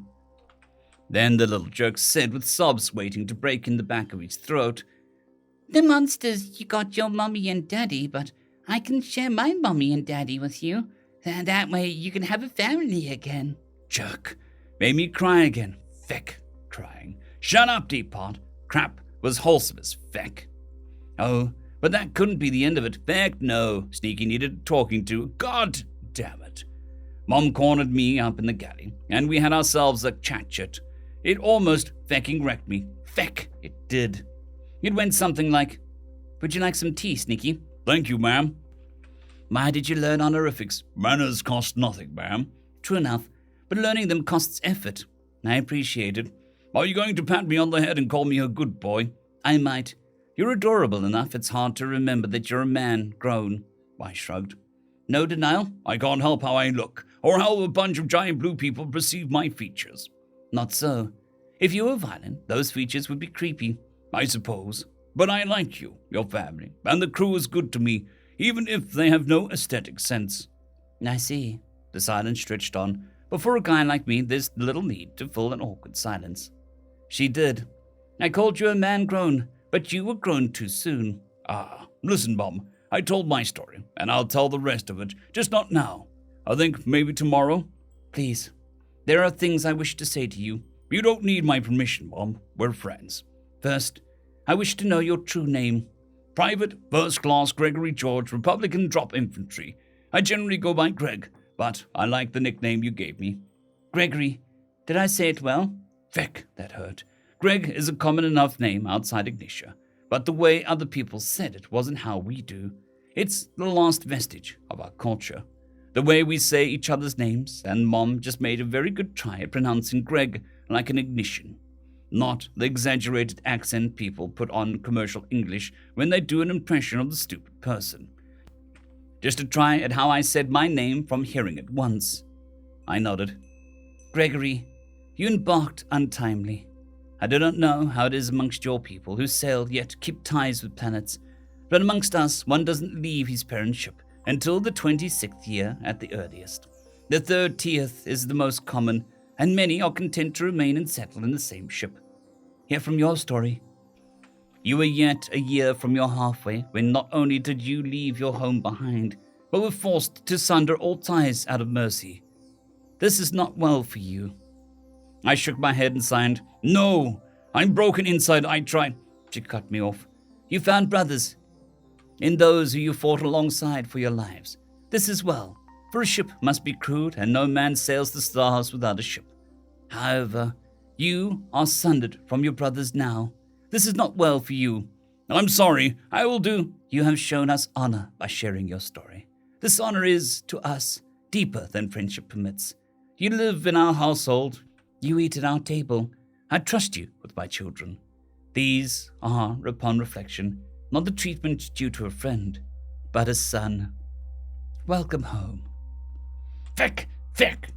The rest of the page is filled with aimless, forceful scribbles splotched as if by drops of falling liquid.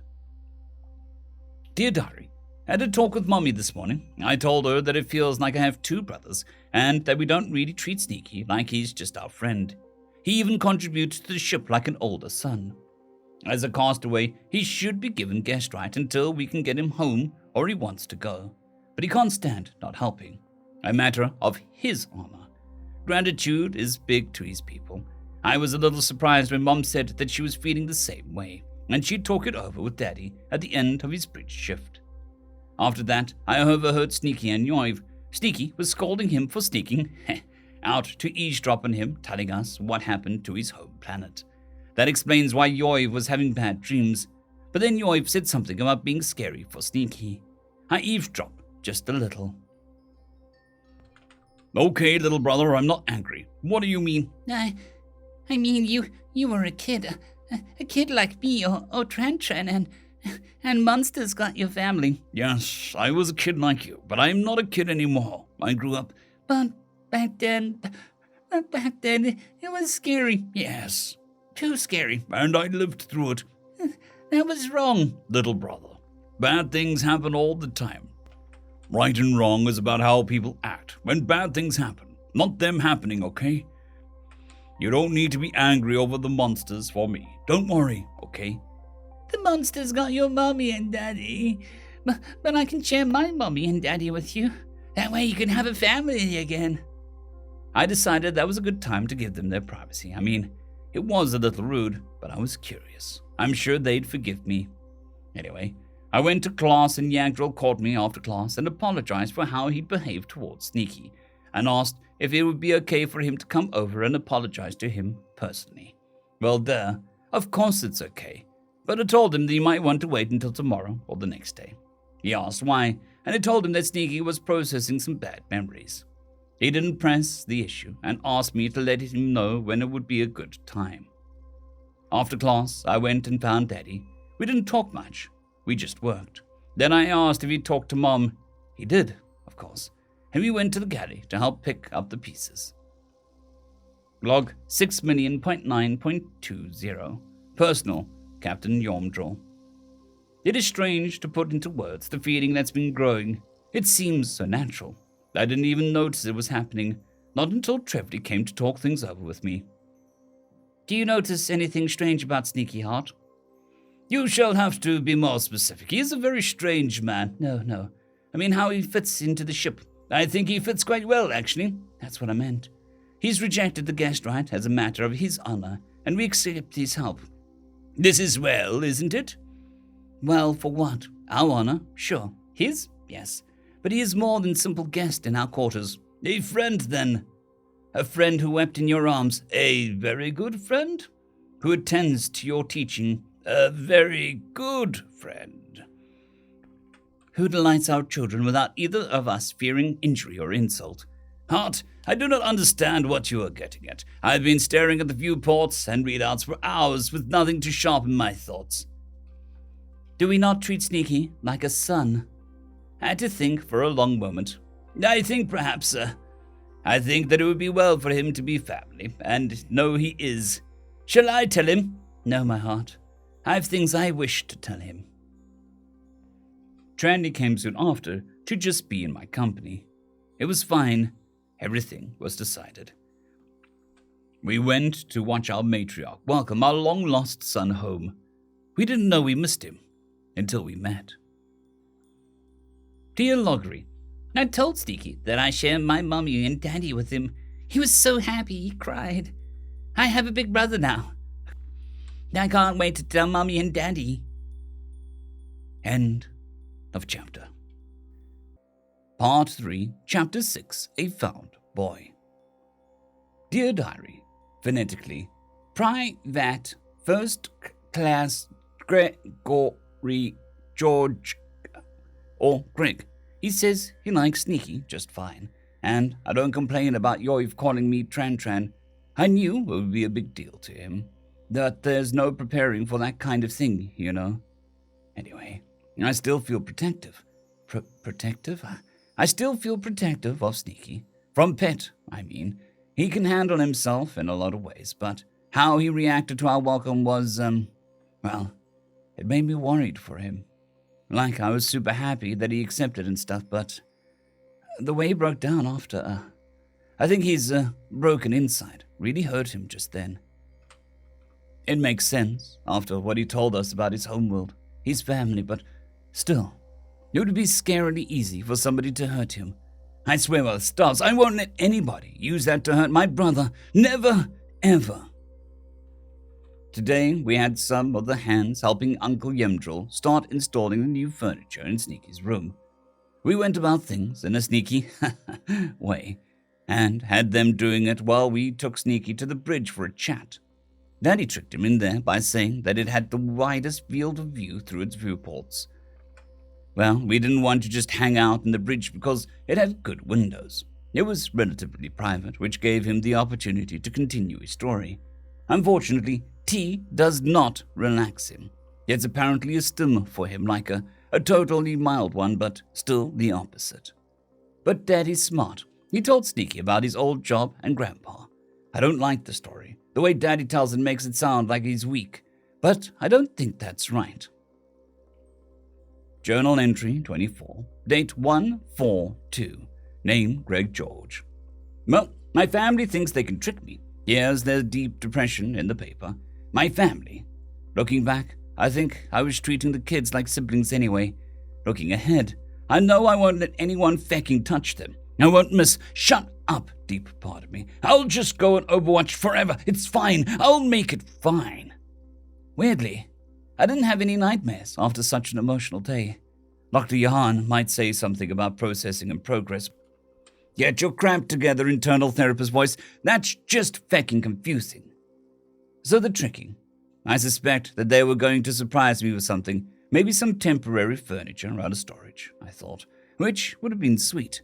So I went along with the bridge with them for whatever they planned. Well, it turned out it was sharing time. Sharing time, where Linus wouldn't sneak out and hear crap he's too innocent to hear. I'm still fecking ripped up that he heard about Ignitia. Shit was fucked to live. He shouldn't have to have heard that. So sharing time. Pop's just out in fecking nowhere starts opening up about his younger days. "That wasn't always a long haul, Captain," he said to me. "I grew up on a rescue tug." Well, feck. "You guys see some stuff?" I told him. "I can take it if you need an ear." He just smiled and continued. "I'm not cut out for the work, neither is Yame, but it was well. We wished to raise families in joy and safety. I couldn't handle the just 5 minutes too late, the calls that didn't go through right, the chances we took to save lives that might end them if they failed. I couldn't handle the strain of all those failures, so I left with my brother, and we got a loan to buy the wee Sing."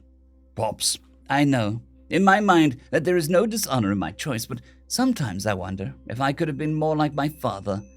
He was a kind, strong, and wise man, but not perfect. When we embarked, he told us that we had too much kindness, too much joy for rescue work, and he had selfishly hoped that we'd stay anyway. He considered greed to be his biggest flaw, and maybe it was. He was always greedy to snatch the living out of the void.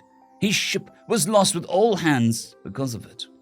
I know it's nothing like what you went through, but maybe I understand just one small part of what you told me." Wow. Pops, didn't need to do that crap. I already thought he was fecking awesome. I had to say something. "You rescue guys are braver than we were. At least our enemies can be killed. You guys battle the cold empty itself. That's not stuff for kids. You protected your family." "Like you, sneaky bastard."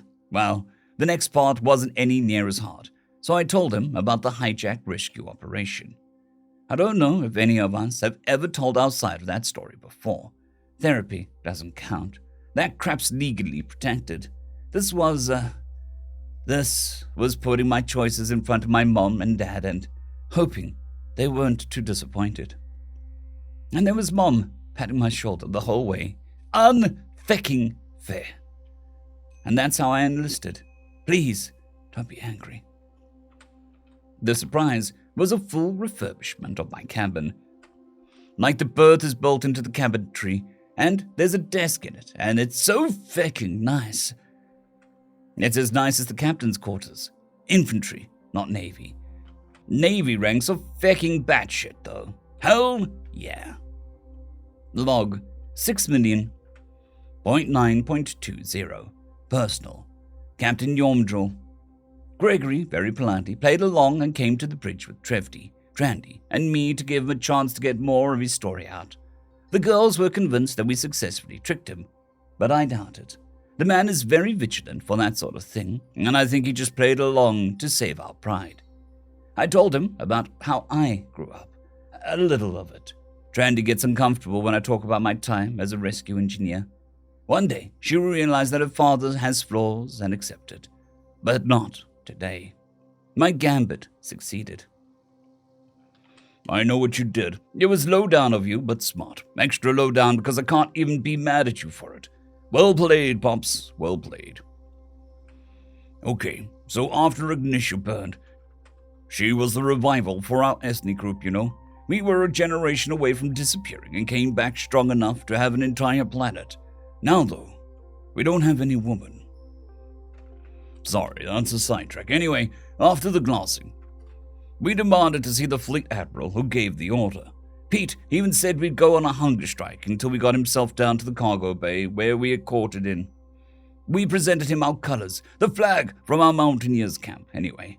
We were more of a company than a regiment, but the sentiment was there." "I don't understand," Randy said. "Why give the man who burned your home something so special?" "Gratitude. Don't look at me like that. Anyone who wasn't on the shuttle was grub food or waiting to be grub food. Between that or plasma, I know which one I'd want.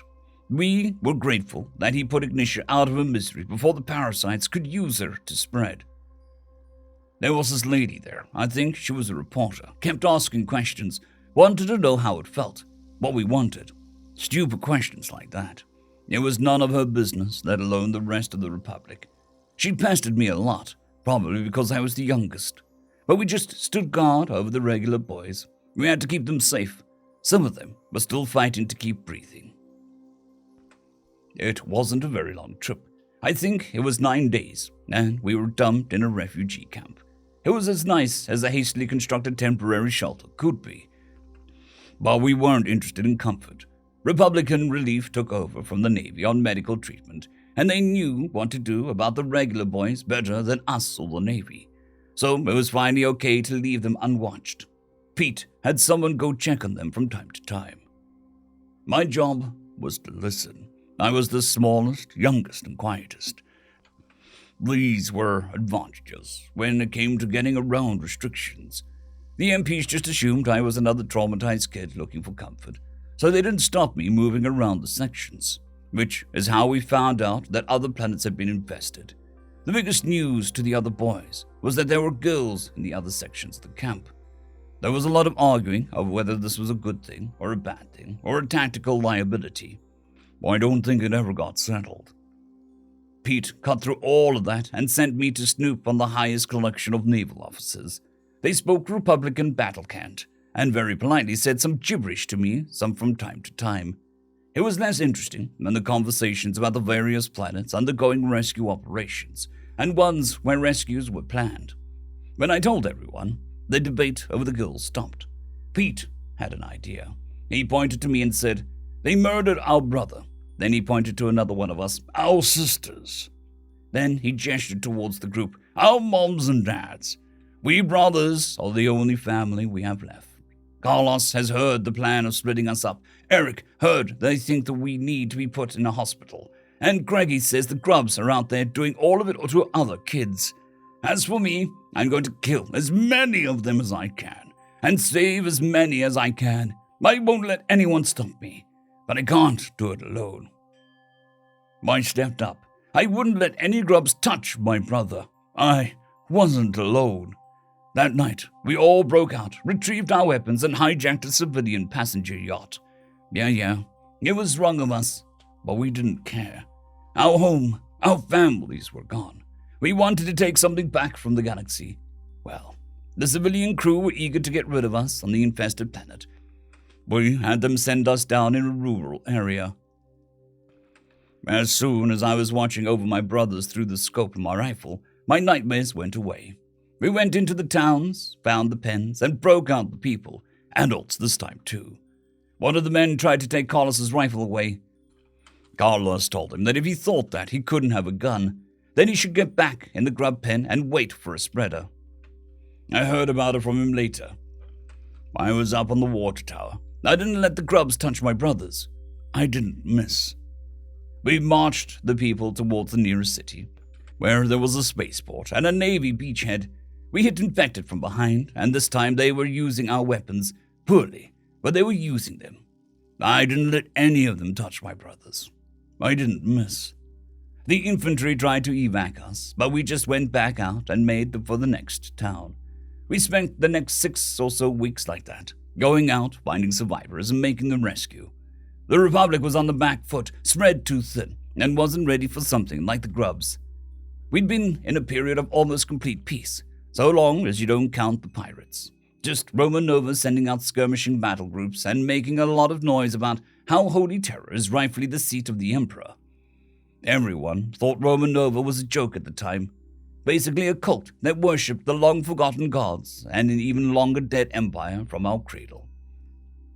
Having a highly motivated, local resource-capable company on the ground turned out to make the difference. I don't know how many people we escorted, but it was 15 groups. Big groups. I was too busy making sure nothing touched my brothers. I didn't miss. By the time it was evac or stay to get lost, we had made something of an impression. A brigadier general came to yell at us for being stupid kids putting our noses where they didn't belong. Pete reported 0 casualties. He quit yelling. Pete told him that we'd pick a planet and do it again, and there was only one way to stop us. The general had a counteroffer. You're running around out here with those little pea shooters on your own 2 feet, with no backup, no intel, no support. Let us train you to use real military hardware, to use vehicles, to have backup and intel that you can rely on, to fight with logistics behind you. Let us train you instead of getting yourselves killed. We accepted. I heard from the others. The news was talking about the Lost Boys hijacking a civilian freighter to go on a killing spree. I didn't care. I protected all of my brothers. Gregory was much calmer after he concluded this part of the story than when he talked about his homeworld. I believe that period of his life is less painful for obvious reasons, but still carries significant weight. He stepped lighter as we returned to his quarters. He was very excited for his new room. Dear Loggery, today Mommy and Daddy and Tran all took Sneaky to the bridge to trick him. It is my job to watch Uncle Yim, so they put in Sneaky's bed right. I did a good job, because he was happy. End of story. Accidentally adopted supplementary media perspectives on the hijacked rescue incident. For weeks, I waited in delighted anticipation to meet this highly effective local militia group. Understand that we were caught on the back foot. Most of our assets were already committed to a major anti-piracy offensive on the fringes of the Republic. The opposite fringes to where all the real horror was. I mean no disrespect to those victimized by pirates, but it cannot compare to the grubs. Those things troubled my dreams.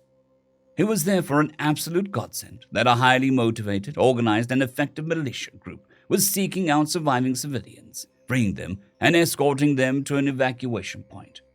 At the time, the claims by a yacht crew that they had been hijacked by a bunch of children were completely asinine to me and to the admiral in charge of our ragtag battle group.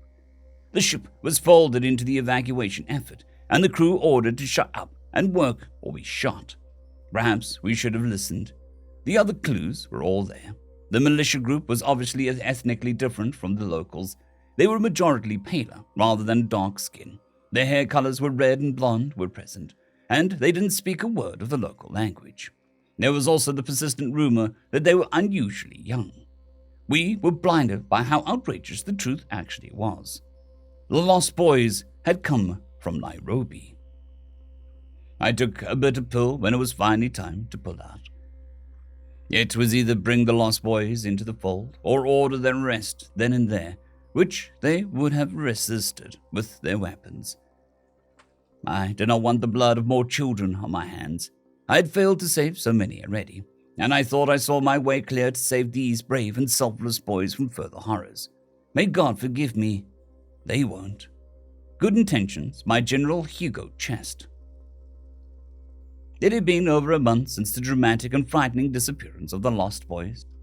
When the convoy from Nairobi began to disgorge its battered charges, whether from small planet landing capable ships to shuttles, the hanged refugees had a few names on their lips. Pete. At first, I thought it to Catholic Saint Peter, but it soon became clear that it was a sharp-eyed boy I'd seen watching over the refugees from Ignitia. There were other names: Carlos, Juan, William, Jacques. Others repeated amongst the group of hundreds. Only one was whispered. They whispered in awe when they spoke of the report. There was a young boy, he couldn't have been over 14 years, amongst the Lost Boys, who would have looked out of place if not for his unblinking cold eyes. Still, I thought perhaps with enough encouragement and understanding, he would talk. He had a short temper to go with his stature, though. After only my fourth essay at a question, he answered angrily in perfect Republican battle cant. You want to know what I'm after, lady? I'm after not one more step back. I'm after not one more dead brother. I am after not one more civvy left behind. I'm after push forward and kill until they're all dead. Dead fucking dead. That's what I'm after, lady. Now feck off. The Rise and Fall of the Lost Boys by Emilia Doucette. So it came to pass that the Republic did not understand the gift of Vulcan, and thus attempts to pack it away in swaddling and cotton wool. Yet the weapon was forged, and the weapon once its using. Upon the lands of Nairobi, the Lost Boys proved their work, that their generals may instead sharpen them. Wrath of the Gods walking by Plutarch. What is called politely the hijack rescue incident is, in truth, one of the most disgusting crimes the Republic has ever committed. Let us assume that the official narrative is true, Why was a group of boys traumatized by combat allowed to remain together? Why were their weapons merely confiscated and not destroyed? Why were they put into a refugee camp and not to a secure hospital? Even in case the official narrative is true, the Republic's hands are black with vetted rotten corruption. The reality of the situation is obvious and far worse. These boys were sent by the Republic because her men failed to volunteer. This General Chest clearly had planned to deploy them as irregulars from the moment that they touched down in the refugee camp. And it is further evidence of the despicable state of the Republic that his trial admitted the clear and obvious crime. He should be voided. Walking War Crimes by Juan Carlos of Antigua III. They saved my life. I do not care what they did on their planet. I'm telling you, they're dangerous. Everybody is dangerous. I could kill you just now. So you're going to sit there and tell me that you're no different than a murderer? The Lost Boys are not murderers. Say that again and I shall make a gelding of you. I didn't say that. Then do not say it. Do not imply it. Do not think you shall guide me to say it. All I am saying is that they're not normal. No. Normality has been ripped away from them. I may get it back, but they never will. So you have no problem with bringing them into your house? No problem. He shall not accept. What makes you so sure? There are no grubs to kill in my house. Excerpt from the Popular Opinion Show. End of chapter. Part 3, Chapter 7. Log 6,001.0.02. Personal, Captain Yormdrill. The explicit declaration of Gregory's adoption into our family has brought on a kind of ease in his conduct that is startling in contrast to his previous behavior. He is much more willing to tell jokes. He's begun to speak aloud in the galley, and the hands have taken a particular liking to him. He keeps trying to get them to teach him profanity. It is very likely that he is used to its somewhat liberal use. Veterans of armed service very often are. However, Trevdy has made it generally known that her displeasure will fall upon any who teach a boy foul language. A pity. The thought of such an adorable face saying "scorch it," for instance, is very funny. He sticks to sign when he accompanies Trandy and me on maintenance checks, but I suspect it's more to do with confidence about being understood than discomfort. Some of the ship's systems can make it difficult to hear, and communicating across the room can be frustrating without sign. Something that Trandy has finally realized thanks to Gregory's psychological and linguistic limitations when he first began to communicate. Perhaps she'll not neglect a sign now that she knows how useful it is. Moreover, he is much more willing to accept the remodeling of his room as a gift now than when he was just a mere guest. We haven't gotten the chance to talk over very much, but we did get to spend a little time in my workshop. He calls our current project Operation Whisper, a deviously brilliant plan for vengeance against my brother. Gregory doesn't care about that. He's helping purely because it's funny. Well, apart from coming up with the ideas and holding tools, he wasn't much help. But that is well because he is a beginner. He says I have a good prankster's cackle. I don't know what he's talking about. Anyways, I asked him why, when he says the phrase Lost Boys, he adds a sort of weightiness to it, and he explained the cultural context behind the phrase. A boy who fell out of their prams while their mothers weren't looking and refused to grow up. He says that the journalist meant it for a tragic irony, because in the story the boys get to go home eventually, but their home was destroyed. I couldn't let that stand. The ship is well. The wee Sing is not destroyed. Your home is well. Wanks, Pop, he said to me quietly. Dear Diary, things are going good, like super good. Greg, phonetically spelled with proper name glyphs, is like fitting into the ship. He says he wants a job, but he went and made a job already, and everyone would miss out if he quit to do something else. He got all confused when I told him so until I pointed out that he was getting all of the littles and a lot of us bigs to exercise every day in ways that build up our bodies and are extremely fun.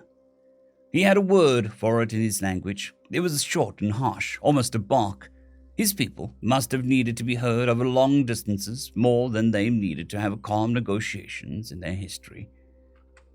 It's a bit of a jump just from his name and some odd words here and there, but the way the sounds are, I think you could actually yell words in it.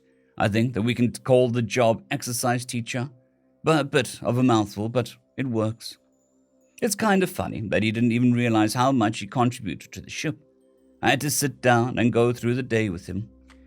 And now that he's reading unassisted, he has more time to do things like help with maintenance, swab down the galley, check the cargo rigging, and a million other little things that he just does to help out. It's weird when your big brother does something cute, but he just got all bashful and tried to change the subject. To my drawings. Fair. Well, I told him we're going to want to do a family photo in formal robes soon. He made the funniest face. Journal entry 24, date 144, name Greg George. Okay, so I have a place for this family. This is my family now. Time to not fuck it up, which means I get a whole new kind of nightmare. I was in the pit, but instead of a googly-eyed fex poking me with cattle prods, it was my family. Feck you, subconscious. I really didn't need my fear of betrayal to bubble up like that. I swear to God, I'll rip that googly-eyed fex-fecking tail off if I ever get my hands on it. I can protect him. I am on Overwatch. I trusted them before I could speak, and they did right by me. I am on Overwatch. I'm making progress with some of the older kids, taking on the roles of corporals, and I even have a candidate for sergeant. Lucy's not interested in leading the platoon, but she's pretty good as a corporal. Surprisingly, Surly has been looking rather promising, and a lot less surly. He's been downright pleasant since the whole apology thing, and I guess he can graduate from sarcastic nickname to proper name. He generally goes by something that sounds like you oig, so that's what I'll call him. We're cool now. Well, turns out making my own personal nerf army counts as a useful job to the ship. Hell yeah. I was kind of surprised when Lucy laid it down for me, but apparently I'm a DI. Well, it's not exactly that extreme, but the drills I run are fun and dynamic. Plus the battle we had at the last station puts the idea of winning something in their heads. Then Lucy went on and on about how helpful I am. I got my revenge by pointing out how good her drawings are. Grog suck at smear paint. Font way better than smear paint than Grog. Pops and I have Operation Whisper going, and he managed to clutch together a little speaker spider out of spare robot parts. It's about the size of a grapefruit, but considering how big everything on the ship is, it shouldn't be any trouble hiding from his brother. He was curious about what Lost Boys actually meant, so I had to explain about Peter Pan and Neverland and how it was meant to have a tragic irony. He kind of scolded me and said that my home isn't destroyed. Among the star tides we sing is perfectly intact. I'm home. Thanks, Pops. I needed that. End of chapter. Part 3, Chapter 8, Formality. Journal entry 27, date 147, name Greg George. Operation Whisper is a success. We've driven poor Uncle Yum half crazy with his own name being whispered in otherwise empty rooms and corridors at random times. I told Pops that he's going to have to reveal the robot soon, or the prank will stop being funny and start being illegal psychological warfare. Or maybe Juan shouldn't have taken my chocolate, and I wouldn't have convinced him that he was haunted. Anyways, I had to admit to Pops that I might have been busted for driving someone nearly insane with this prank, and he wanted to know if I'd learned my lesson. Of course, I only use my powers for good, like punishing Juan for taking my chocolate. I swear when the robot pops out into plain view, it's going to be fecking hilarious. We're right on the line between good-natured fun and petty cruelty, though. Let's not toe over that accidentally. That crap would be fecked. In other news, formal robes suck balls. Feck these stupid, flowing, uncomfortable, restrictive folds and stupid-ass tassels. My fecking tripped between my wardrobe and my door. Absolute crap. No, the things I'll do for my family. Mom and Lucy want a family photo, so it's fancy clothes. I miss my blues. Way less crap. And I looked fucking stupid. Fucking bedazzled goddamn bedsheet with all of these stupid-ass tripping hazards draped off right in front of my fucking feet. There is no circumstances, no matter how formal, that can get me into that stupid thing outside of the ship. There are certain parts of the we sing I refuse to wear it. I like not being dead too much to care about fashion. Linus gets me. The robes are stupid. Oh, and also Mom has somehow forbidden all hands from teaching me the seafarer's negation curse words. Look, Mom, I'm infantry. Swearing is practically fucking genetic for us. Besides, I have no doubt that eventually I'll meet somebody so stupid, the only way to tell them how stupid they are is with the foulest possible language. Pops is no damn help.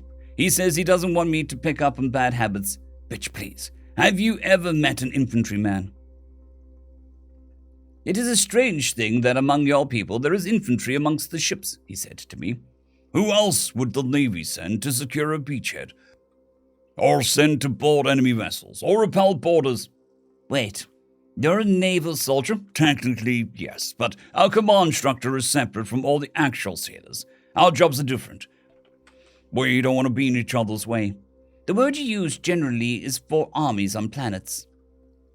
Well, that's a bit of a funny thing about us. We have an army in addition to the Navy.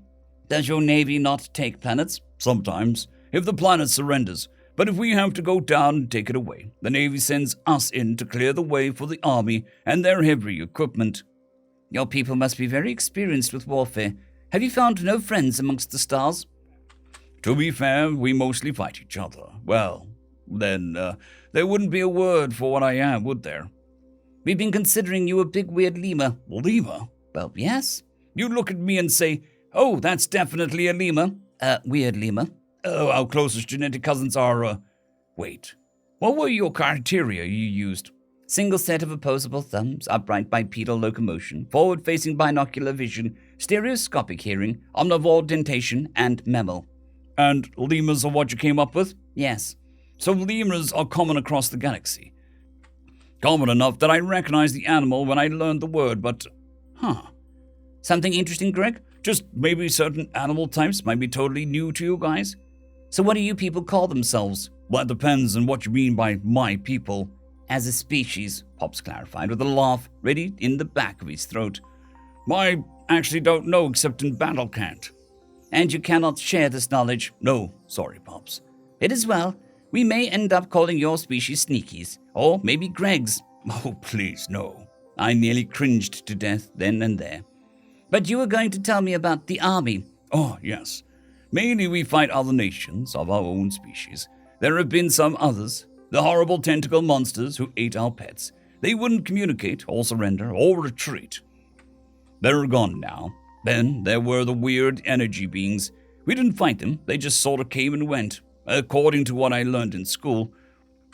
They're all the ants, but worse. They backed off. Of course, there's the grubs, but nobody knows or cares if they're people or not. I think your family might actually be the first friendly contact we've ever made. The clickety-clack people probably weren't unfriendly, but we didn't exactly communicate in that cell. Cell? It makes me feel better to call it that. Shut up.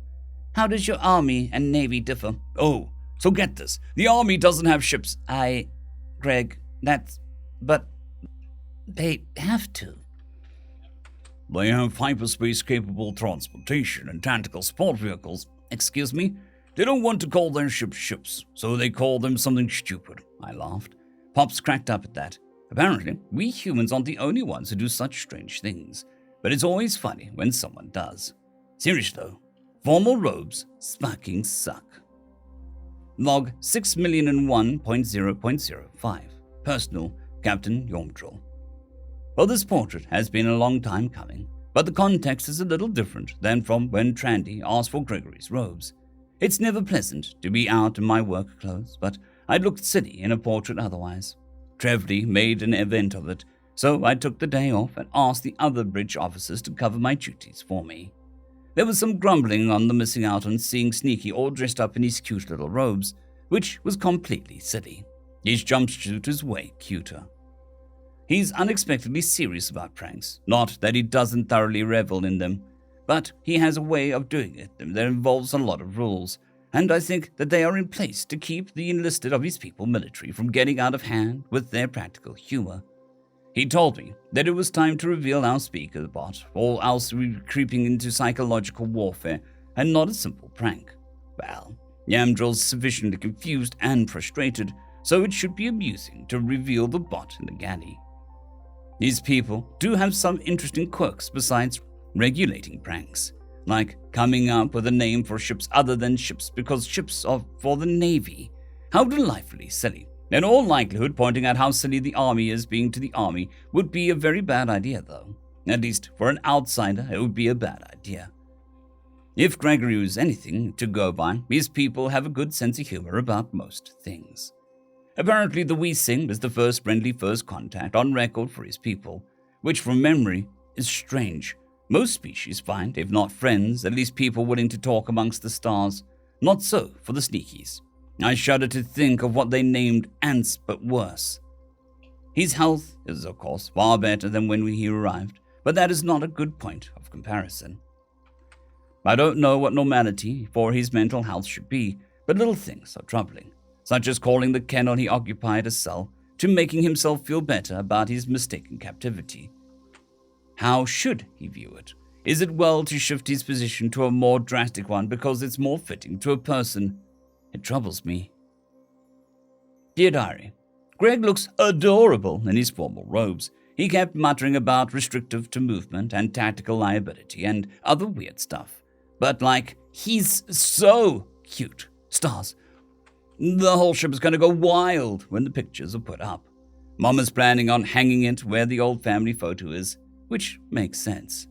Greg and Daddy talk more about Greg's people, but I didn't have very much to say about it. I feel like I don't know enough about fighting men to be in that kind of conversation. It's almost, intrusive. Intrusive? It's almost intrusive to hear them chatting about armies and ships and stuff. I know Daddy wasn't a fighter, but Greg has a lot of respect for rescue workers. I'm still a kid. How could I have something respectable to say? Not that he ignored us all day.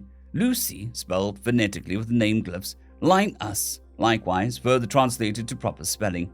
The names of not just old cartoon characters, but ancient ones, like most media was printed on cheap paper ancient. To carry such names is a little daunting. At least they sound pretty. I don't know what they mean, and neither does Greg, but I like them. Dear Loggery, I hate. The word occupies most of the page. Stupid ugly robes. Sneaky nose. End of chapter. Part 3, Chapter 9. We were a clenched fist. Dear Diary, Sneaky told the next part of his story today, in the galley. This part of the story makes me remember when he told Yoiv that he isn't a hero. Greg, you know better than to lie. The remainder of the page is occupied by a sketch of Greg in a comically oversized chair with an easy smile on his lips. A steaming mug in one hand and a light behind his eyes. Standing behind him is another Greg, garbed in what Trandy imagines to be a military uniform we'd wear with a rifle, as long as he was tall and a very large scope. The face of the sitting Greg is soft, rounded, with large eyes, while the stoic standing Greg has a face made up of harsh angles, and his eyes seem like pinpricks. Log 6,001.0.08. Personal, Captain Yormdrill. Gregory surprised me while he was helping me change some seals in the hydroponics bay. He was ready to continue the story, and would be willing to talk in the galley.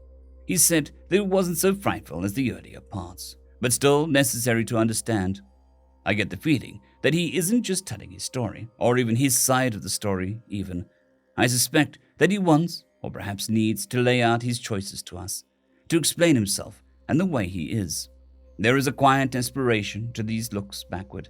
I think I shall have to get him a present, something that shows I know and accept the kind of man he is. He took a long, inexplicably sober pull from his steaming mug of ridiculously strong tea and began. So, the general, we called him Chest, but I don't know if that was actually his name or not. Anyway, General Chest was as good as his word. He got us trading. It started unnecessarily with boot camp. That's the basic level of training for us.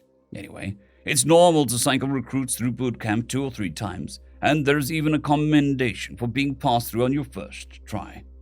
It's because you're learning a lot, how to function under constant stress, how to grab sack time whenever possible, how to chow down on a timer, how to work together and carry your weight on a team, how to speak Republican battle cant, how to use contextual hand signals, and, of course, how to fight, how to kill. Problem was, we had already learned all of that on account of how we were all still alive after what happened in Indonesia. If anybody wants to find out, ask Pops or Mom. I trust them to know who should or shouldn't hear that story. I warn you, it's not a fun story. Anyway, we breezed right on through boot camp first time though, and a lot of us had aptitude for various specializations, which would have meant that we'd be split up to go to the various specialist schools. Except General Chest put us through as many specialist schools as he could get away with.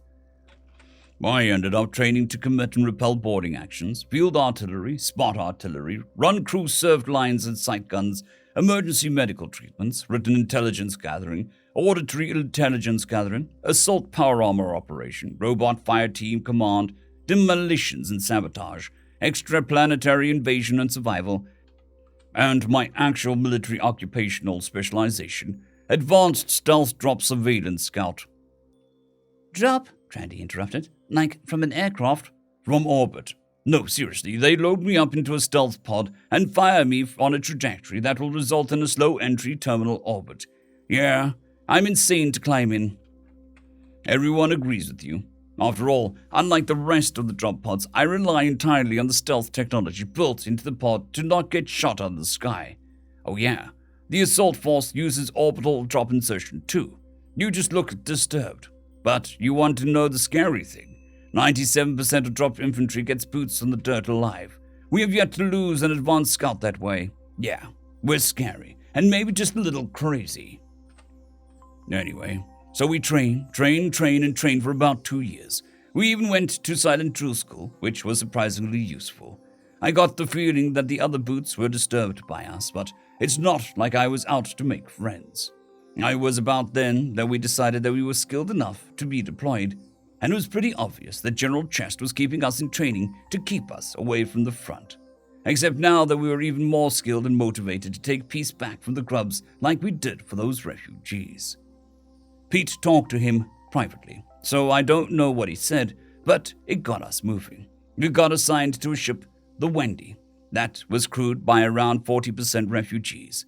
That ship, she was beautiful. I mean, she was a warship, a frigate bristling with weapons and forward launch tubes and all that. But she was beautiful to us, beautiful to me. A sizable amount of, their nickname doesn't translate well, but their job was to fight on ships. The shipboard for short. The shipboard thought they could just make us miserable enough to quit and settle down in a foster care system. It was a protracted war of escalating pranks. Eventually, the ship's captain and General Chest had to put a stop to it before the injuries and damage to the ship got worse. We declared victory, and so did they. But by the end of it, they quit trying to brush us off. That was on the way to my first drop, Double New Los Angeles. We promise it's not terrible this time. Was their slogan for some reason. I'm not a history guy. I just remember some of the salty shipboards laughing about it. I was on the ground for 2 weeks before my brothers. I learned what the brood mothers are then. They make the spreaders. I started eliminating them as they presented themselves. But it was my job to scout out a good landing zone so that the assault boys could establish a beachhead that we'd use on our main evacuation point. Also, to find as many concentrations of survivors as possible.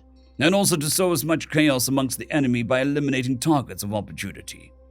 I did that with my mid-range Overwatch rifle and my long-range anti-material rifle.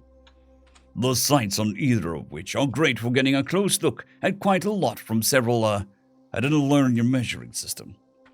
Well, from a very far way out anyway. Then they were the directional listening arrays and the hardened transmission system, all of which I had to lug by muscle power because more electronics means more hardening against detection, which means more space taken up, which means I'm easier to see. So no translation implant for me either. Can't connect to the local networks and immediately give away my position just to understand the local languages. Then my brothers dropped. We secured the beachhead, and we started freeing or relieving survivors. General Chest was right. We were far more effective with real military hardware and support. Instead of fighting tooth and nail to barely rescue maybe 2,000, we rolled over the grub infestation and evacuated over 500,000. It wasn't the last time we did that. It just sticks out of my mind because it was the first.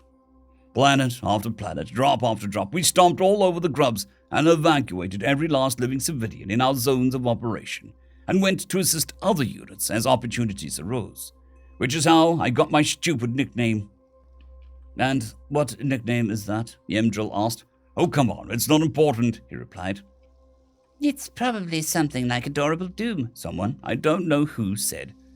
Gregory sighed and said, They called me the Report, because the only way you know he saved you is the report of his rifle. Gregory expressed his displeasure by putting a mocking voice as he said the reason for his nickname, before continuing more seriously. I told you it was stupid. Anyway, they were all brothers, even if they weren't on Ignitia or Nairobi with us. I didn't let anything touch my brothers. I didn't miss. 7 years, and we got what we wanted, to take back a little from the grubs, to keep as many people as possible safe from them. I got to watch over my brothers, rescuing millions of survivors. And I never once in that time allowed a single enemy to touch one of them. I didn't miss. I had heroes to protect. It's getting late. I'll have to tell you the rest later. The small crowd broke up with obvious disappointment, and we went back to the quarters for dinner. I decided to tell Yovdril about this part of the story.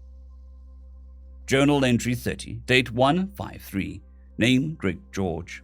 No nightmare. Anti-nightmare stick is out of reach. Interesting. Still, no sign of revenge when we least expect from Uncle. Either he didn't mean it, or he's having trouble thinking of something funny. Today seemed a pretty chill day, so I decided to tell only part of the story that isn't depressing as feck. The part where we stomped the grubs with the full force of the Republic behind us. Hell, yeah. Mom kept giving me worried glances for some reason. She made me this awesome Xeno steak after I told her of that bit, and I tried to reassure her that I'm okay. She just patted my head and said she knows. She's just proud to have a son like me.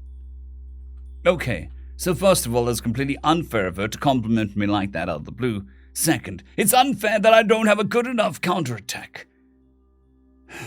Thanks, Mom. I appreciate it. I don't want to tell the next part. I don't want to, but I need them to understand. I hope they're not too disappointed. End of chapter. Part 3, Chapter 9, Supplemental. Media perspective on Lost Boys deployment. I was cut off from my squad, see, all alone like, couldn't find 'em any which ways. They was busy 2 blocks south. I'd learned myself later. But what they was up to didn't do me none good, see, since I was cut off by a bunch of infected, which were at one point CIP troopers. They didn't have the upgraded appendix like us, so they could get hostified. So I wasn't just mowing 'em down like that was grass, and I was all big old scythe. No, they just acting like a squad. A crap squad, but I was just one dude, see? Retreat, pop off, retreat was the name of the game. But they was putting a crap ton of fire down range. Shit was, that's where I was. See, they got me cornered and got a spreader sneaking up at me. I turned me head and there it was. And then its head fecking exploded and I heard a round thump into the wall. I fecking felt the air wobble across the fecking nose. Then I heard a crack, see? The report, man. The fecking report. I saw him later and said thanks, you know. He didn't say nothing, see? He just used CHS to say don't worry about it. Or maybe it was I had something on my face. I'm not too good with CHS outside of combat. The Men Who Walked Beside the Lost Boys by Hans Goldberg. The boys of the hijack rescue operation morphed into titans of the battlefield. Legends who stride across tides of blood and pluck the desperate from their dooms with the interim when General Chest tried to protect what was left of their childhoods. He managed it for 2 years. It would have been more merciful if the Lost Boys had failed to live up to the legend. The clear commands of Pete the Deadpan, the uncanny luck of Gunner Juan, the last-second assaults of Power Armored Jack, and his robo-rescuers. And of course, those saved by inches by the report. But there were still traumatized children, The oldest of them, 17. They should have been taking the time to process what they went through in safety. They should have been protected. The trouble was that their refusal to be coddled had teeth from the beginning, and the stopgap measure had only protected them long enough for the oldest amongst them to reach the majority. But they were the most combat-effective company against the grubs, had the lowest casualty rate, being 0 deaths and minimal injuries, and the highest rescue rate. On one hand, they were still children, but on another, they were the difference between millions being evacuated and millions being left to the mercy of orbital plasma. So General Hugo Chest altered some records to keep his boys from fighting the Republic to get what they wanted. They didn't want childhoods. The Rise and Fall of the Lost Boys by Emilia Doucette. 2 years upon the sharpening wheels of Republican training, and lo, the Lost Boys were loosed upon the foul demons along with all of their terrible fury. The blessings of Vulcan and Mars went before them, and Jupiter himself put thunder in the hands of the report. World after world they plucked forth the innocent, they battled the tides of blood and horror, and won. Woe to those who fail to see their power and blessings. Woe to those who do not hearken to the warning. Do not touch the innocent. Pete the deadpan whispers, and the wise trembled. Wrath of the Gods walking by Plutarch. The Lost Boys, having served their purpose to drive recruitment and the propaganda mascots, were pulled back into the training regiment, where they were no doubt meant to be, had the recruitment drives before not failed. The original plan to make propaganda material of a bunch of young boys training for combat could go forward. Never mind that there was a 12-year-old sniper. In all likelihood, and hopefully, that particular boy was merely photographed with the Overwatch and long-distance anti-material rifles. The report was an obvious fiction to boost morale amongst the enlisted. It wouldn't have been criminal had they managed to simply not saddle a 14-year-old child with the name. They only kept their crimes away from the front line, though. The image of the young men slaughtering the infected with brutal efficiency was too juicy to resist. The Republic even stooped so low as to deploy the child soldiers on CIP worlds to seize them, forcibly relocate the populations, and glass them. At some point, the report became reality. One can only hope that the child they foisted the name on was spared that fate. Walking War Crimes by Juan Carlos de Antigua III. Look, let's just do the maths. No way they're all adults. What's their evacuation total again? 3 million? Yeah, they're good at it. But come on, kids, they should be in high school, not a battlefield. And then another hijacked rescue? I don't know an answer. It's just, man, it's rough. I don't know either. But maybe this is as good as we can do. The report just breaks my damn heart. Excerpt from a popular opinion show. End of chapter. Part 3, Chapter 10, Sins. Journal entry 31, date 1/5/5. Name Greg George. Please don't hate me. Please don't hate me. Oh God, I told them. See Jesus with a Corman cross. I told them about Romanova and what I did to it. I don't think they hate me. Please don't be afraid of me. I'd do it again. I'd do it again if anyone touches you guys. I love you. Please don't hate me. The proceeding is repeated such that it fills the entirety of 2 pages and columns. Dear Diary, Greg was really upset by what he told us, and I guess that makes sense. I don't really see anything wrong with his decisions, not the way he explained them. Honestly, I'm a little angry at his government for how they reacted. What should they have done? Sat back and let somebody else handle it? I don't know. I get that they broke the rules, but still, did they have to go that far? From what I can tell, that Emperor person had it coming. He's huddled up in his berth right now, so I sent Yoiv to go bring him some friends. Well, if I was that upset, I'd want a hug from my little brother, so I'm sure they'll forgive me for tricking him. Log 6,000,1.0.08. Personal, Captain Yamdril. Today Yamdril intoned dire threats of something unbelievably funny baffling me soon.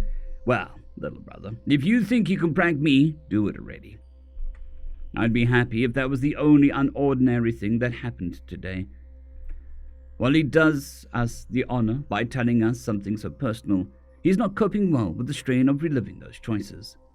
Yovdril is attending to him, though he does not know what is wrong. While I was on the bridge making sure that the ship was not suddenly dragged from hyperspace by a non-existent pirate trap, the entire family, sans Yovdril, came in. I don't want to tell you the next part, Gregory said shakily, but I need you to understand me. You need to know what I did, the choices I made. I need... He took a moment to breathe deeply, deliberately, before he began again. While we managed to not lose anybody all that time, that doesn't mean that there were no injuries. We had some severe enough to need a couple of weeks in the hospital ship, and Valkyrie, spelled phonetically in proper name glyphs, she was behind our advance with a light guard of cruisers. Hospital ships are strictly off-limits for every government of my people, and even pirate fleets abide by that rule. We thought Nova Roma was a joke. They lured her escort into a trap. Don't ask me how it went. I don't understand space combat. Then they have a stupid name for their soldiers. I don't know how to translate it. Then they sent soldiers on a boarding action against the Valkyrie. They boarded a hospital ship under arms. Where my... He had to stop to get his breathing under control before he started hyperventilating, so he could continue. My brothers were laid up defenseless. Then... Tears welled up and ran out of his unblinking eyes as the pain twisted his voice in his throat. They forced the doctors to remove the upgraded vestigial organs that would toxify our blood if the protein excreted by the grubs contacts hormones in the organ. Then they brought in a captured egg layers. The grubs turned every last soul on that ship into a spreader, and the Emperor threatened to unleash them on 20 core worlds unless the Republic surrendered our cradle world. I wasn't there. I missed. My brothers were screaming in their own heads.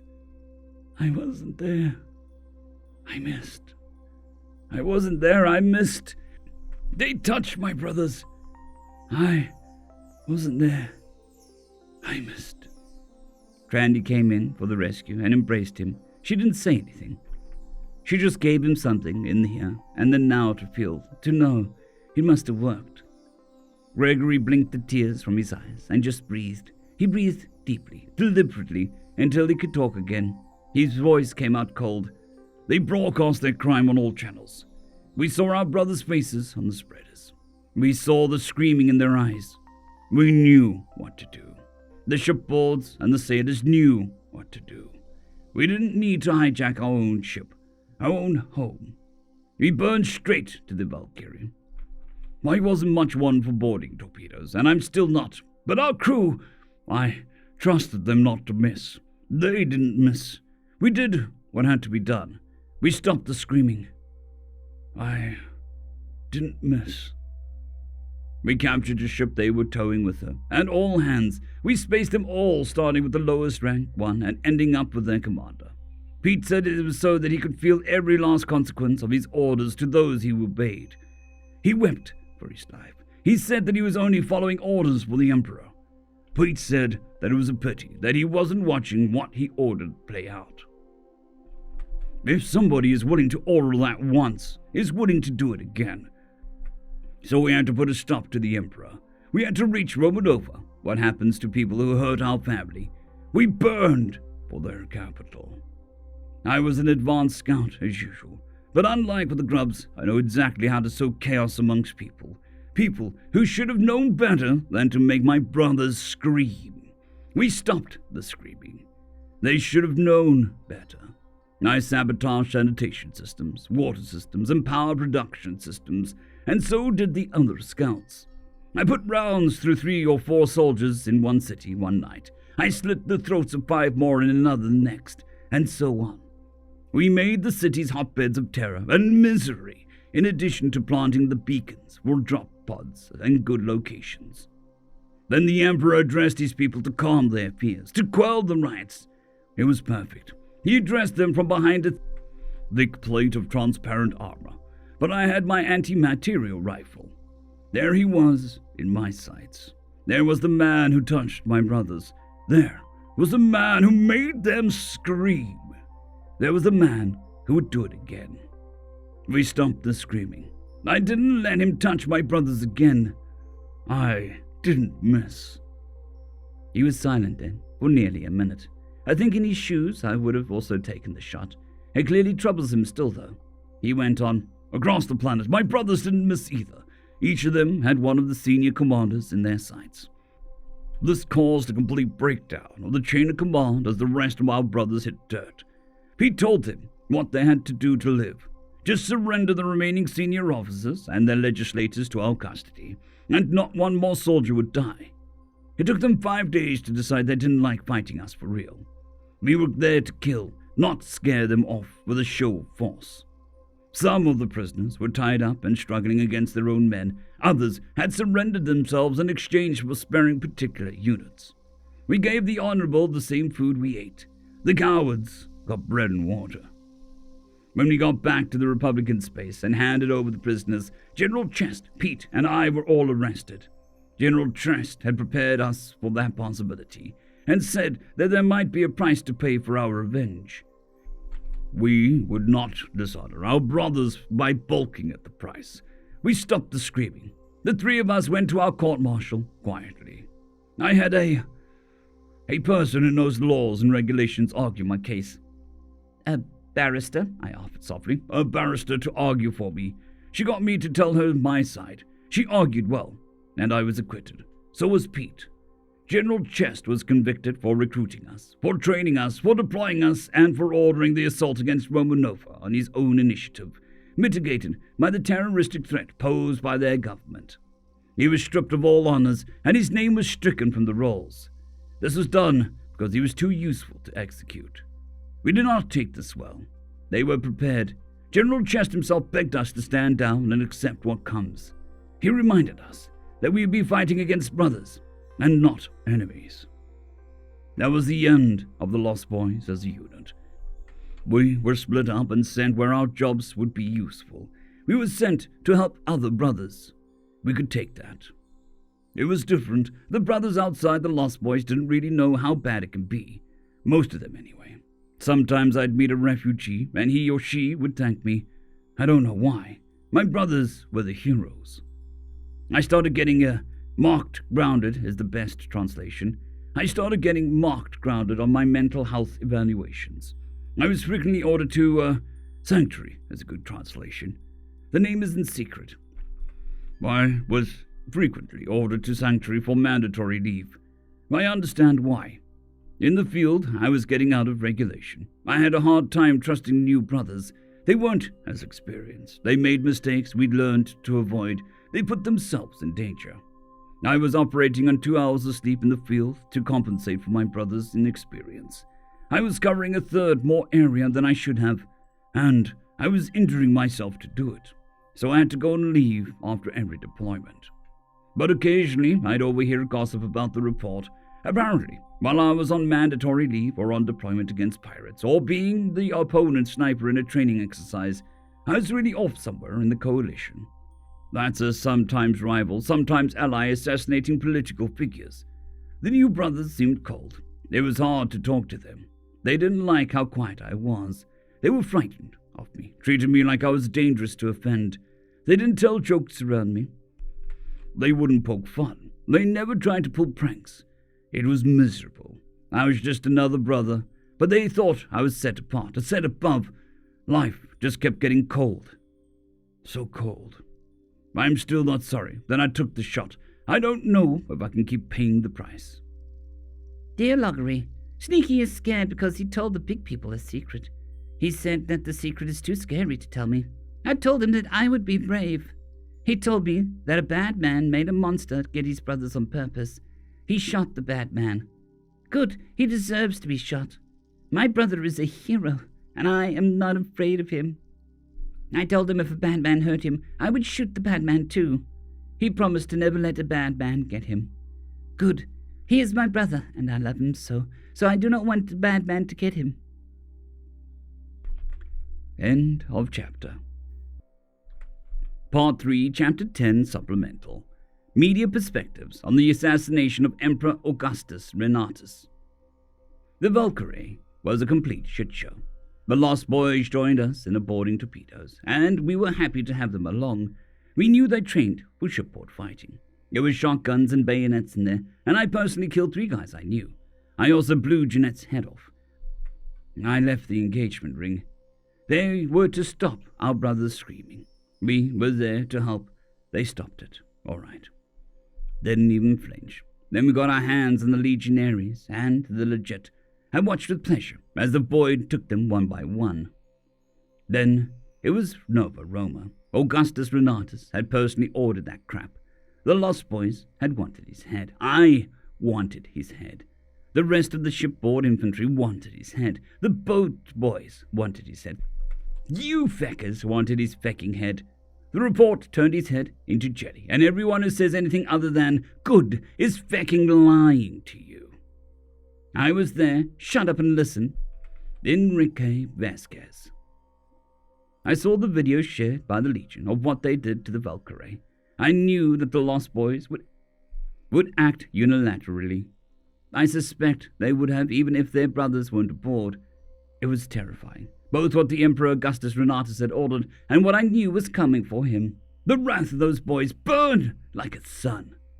The assassination was barely legal. The fact that Augustus Renatus was in direct control of his military is the only thing that saved Corporal Gregory George and Lieutenant Peter Buford from the spacing chamber. The execution of prisoners directly responsible for the infestation of the Valkyrie was argued to be legal, successfully, by Pete's JAG lawyer on the grounds that the tribunal they held was according to regulation. In the end, the Lost Boys were split up, and the famed report passed into a legend far more cruel than he had borne before. He was credited for every death that could tangentially be considered to be in the Republic's interests. He was the Republic's bullet from the horizon, her knife in the back.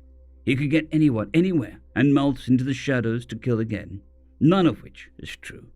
Records showed that he was deployed on anti-piracy missions and ordered mandatory leave between missions. To this day, he refuses to communicate to anyone outside the military.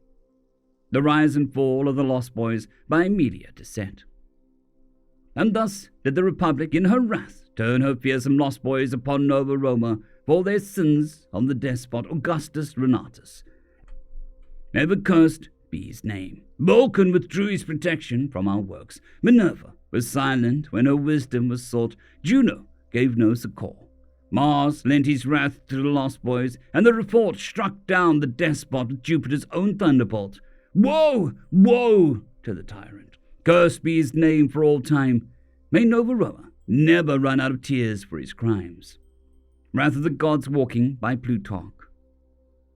And so the true purpose of the Lost Boys finally came to fruition. With the assassination of the foreign sovereign, the Republic finally showed just how depraved they were and are. Even their little show trial cannot obscure the fact that their little propaganda platoon had outgrown their purpose. The young, fresh-faced were haggard and haunted, no longer useful to drive recruitment. So what did they do?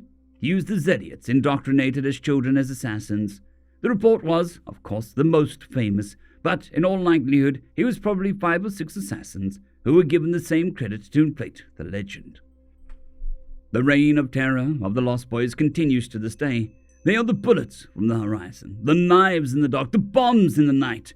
There is no crime they won't commit to further the interests of the Republic. Walking War Crimes by Juan Carlos de Antigua III. Oh, and it's just a coincidence? It has to be. Nobody can get between those planets in 2 days. I'm telling you, the Republic is a wormhole technology.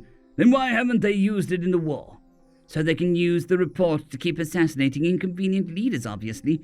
They don't want their little attack dog getting his advantage taken away. Somebody should find where he sleeps and put a bullet in him. The camera was knocked over at that point because it was in the way of the cameraman throttling the pundit who just said that. The action caused a brawl to break out in the studio amongst the pundits and the live audience. Viral video from Coalition of Independent Planets official news company. End of chapter. Part 3, Chapter 11, Ransom. Dear Diary, Sneaky tried to act like everything was normal when he came out of his room. I gave him a hug and a picture I drew. I tried to show him how I see him. He's so kind and helpful all of the time, and I'm super glad that he's part of our ship, a part of our family. He let down the mask a little. He said that even thinking about that part of his life hurts and scares him, and he's sorry for worrying me. I wanted to tell him not to be sorry, but I read that you're not supposed to do that, so I accepted his apology and told him that I'm always worried about him, since he is family.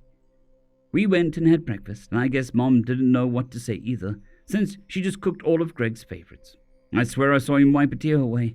Maybe food was the right thing to say after all. I think he was afraid that we'd, be afraid of him or something. I'm afraid for you, Greg. So much has happened to you already, and I'm afraid it presses down on you like a hydraulic ram. It was school time for me after that, and Greg made sure to reassure me that he was feeling a lot better. The Weesing is a good place, and I'm here now. I'm not in a place else. I'm not anywhere else, he said. It was weirdly comforting. I was looking forward to practice, even though Yag has taken charge. He's good at it, and he gets along with Sneaky now. He's a forgiving guy. A little exercise made me feel better, and I think it was good for my brother, too. He does extra exercise in the morning, but from what I've seen, it's pretty boring.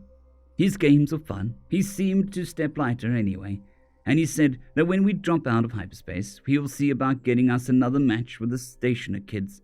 He did warn us that the legal stuff that brought us there might get in the way, though. He went off with Daddy and Uncle Yemdril before dinner, and they talked about something. It must have been something like Mom and the cooking, or even my drawings. I just hope it's enough to really show Greg that we want him.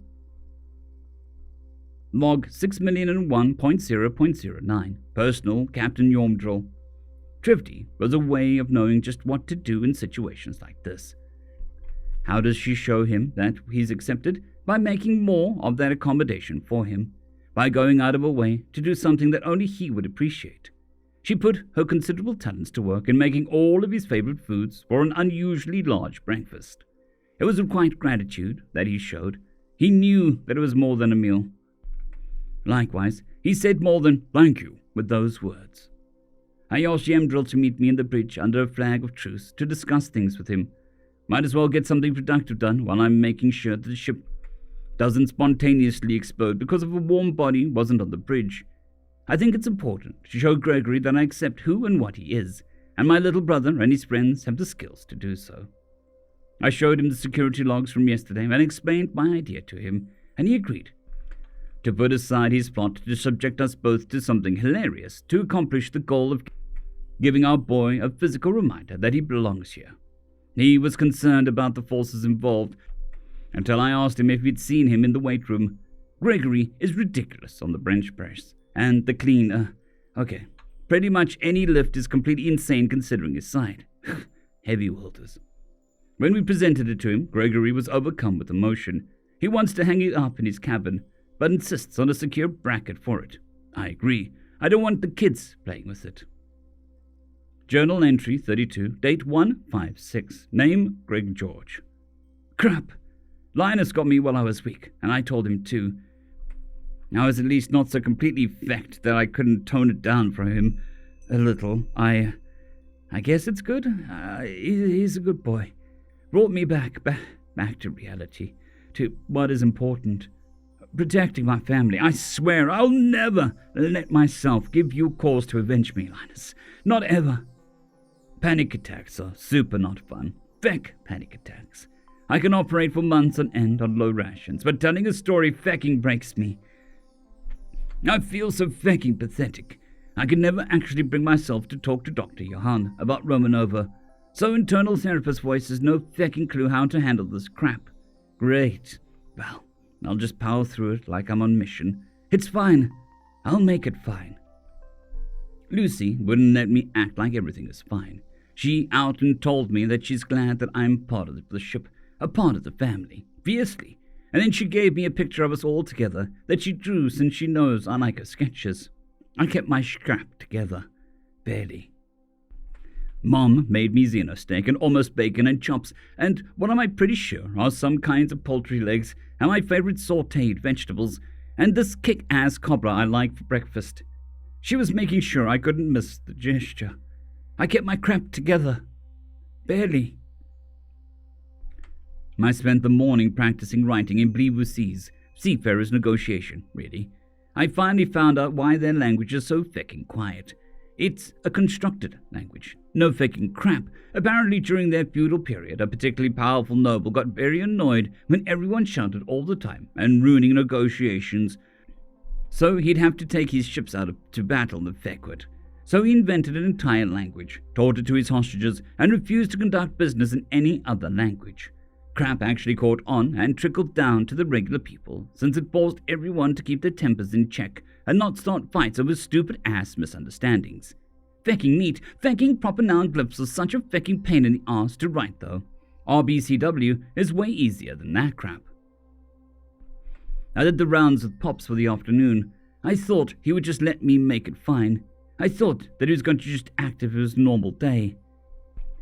Then we went to the machining section. Uncle Yem had modified a rifle from the armory with a stock and trigger that would fit my arms and hands, and apparently they're working on machining me a pistol. I couldn't keep my shit together. End of chapter. Part 3, Chapter 12, Law and Disorder. Dear Diary, waiting around is so lame. Greg and I wanted to get a match set up. I still help him with that social media stuff. He said he never used anything like it before. Something about it being against regulations. Whatever it was, he's not used to social media and doesn't seem to like it much. So we wanted to get a match set up, except the stupid station reserved a slip that's way too small for the wee sing.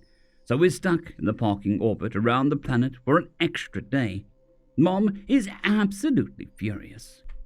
Dr. Tommy should be afraid of her more than Daddy. It was super lame. At least we had network connection. Apparently they think we won because we were attacking. That made Sneaky laugh so hard it hurt his sides, and he had me tell the stationers that he'd talked to Daddy about using the quarters deck as a battlefield. They're going to lose so bad. I didn't have much else to do, so I got a map of the quarters deck and went to talk to Yeg about how he's to organize our defenses. Daddy got the magistrate to take the shuttle over to us to get Greg's adoption done officially and get him a barrister for the trial. He didn't want to go get deposed by the defense without legal representation, and that's pretty smart of him, since dealing with barristers that aren't yours can be tricky.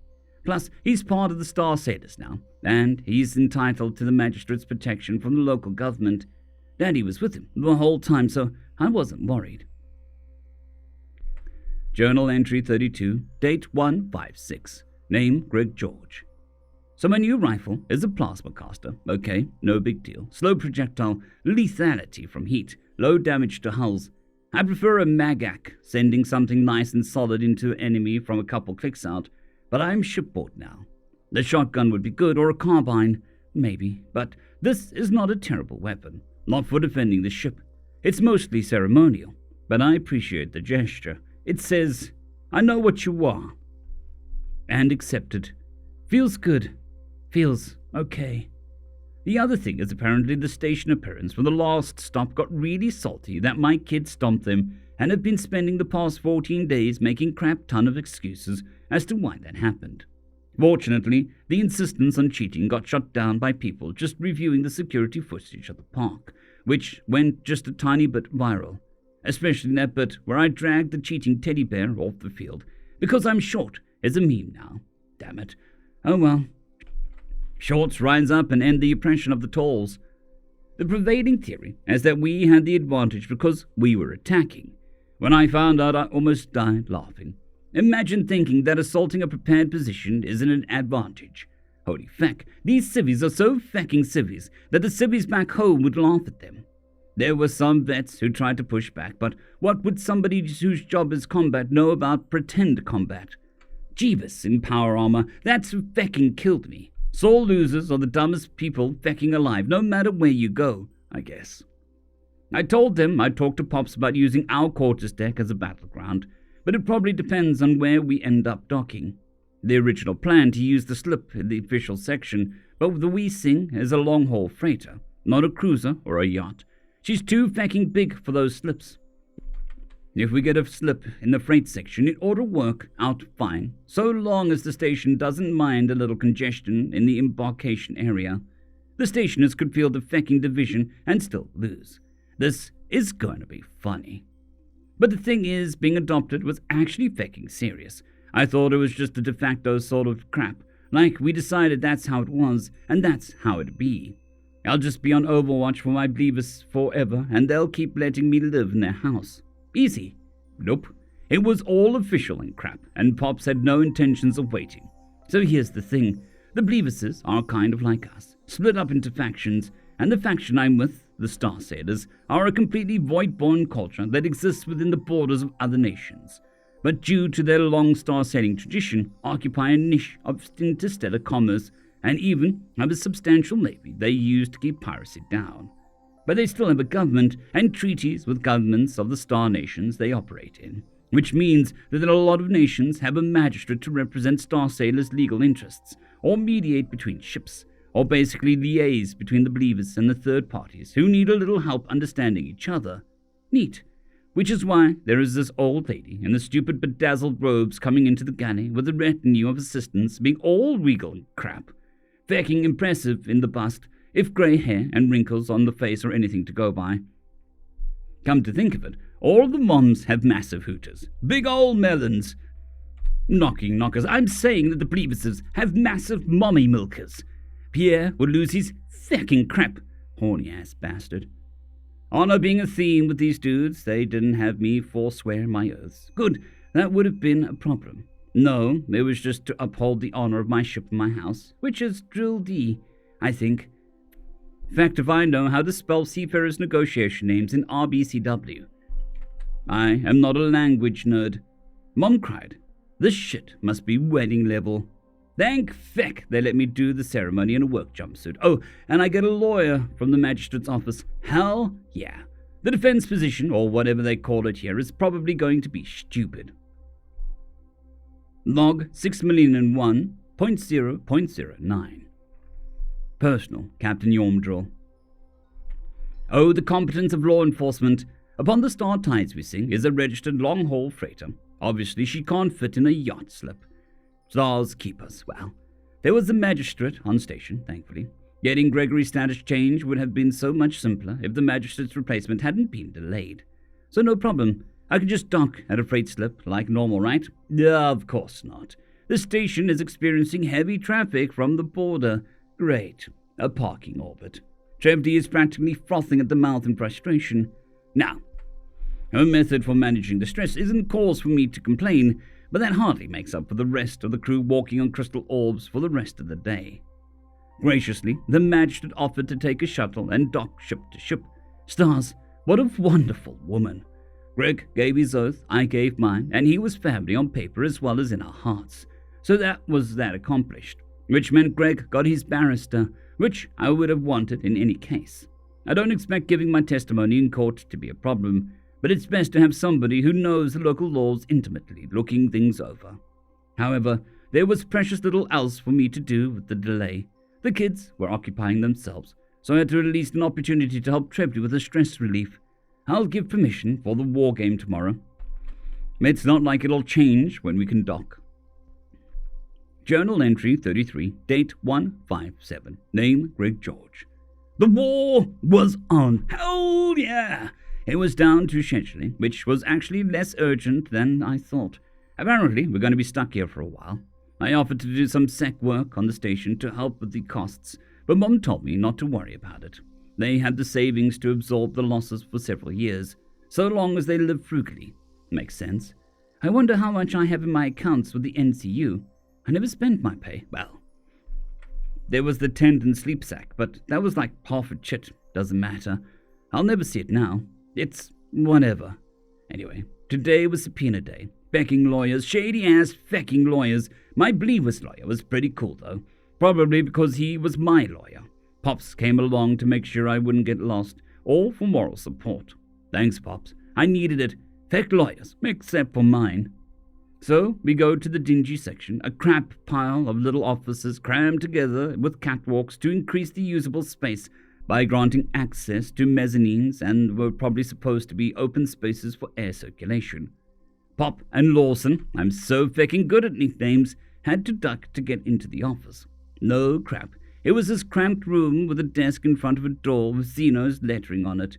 No fucking way. Shady-ass lawyer offices must have a universal look. Fucking insane. Anyway, the Zeno at the desk was one of the clickety-clack spider centaur people. The secretary went clickety-clack and Pop's translated for me. She says that you can go right through that door. She even opened it. That's when the feckery started. Clickety-clack lady shut the door on Lawson and wouldn't let either of them through behind me. Inside this crappy, cramped, disheveled office, there was another one of these clickety-clacks going clickety-clack at me, gesturing at some broken toys on the table with its lower arms and waving around with its upper arms. I waited for it to shut up so that I could tell it that I don't have a translation implant. The fecker went to its desk and rummaged around for a device. I could see perforations in it, probably for a speaker. Apologies, the Microsoft Sam-ass-sounding translator said with a clickety-clacking into the other end. I knew I was forgetting something. I told it not to worry about it.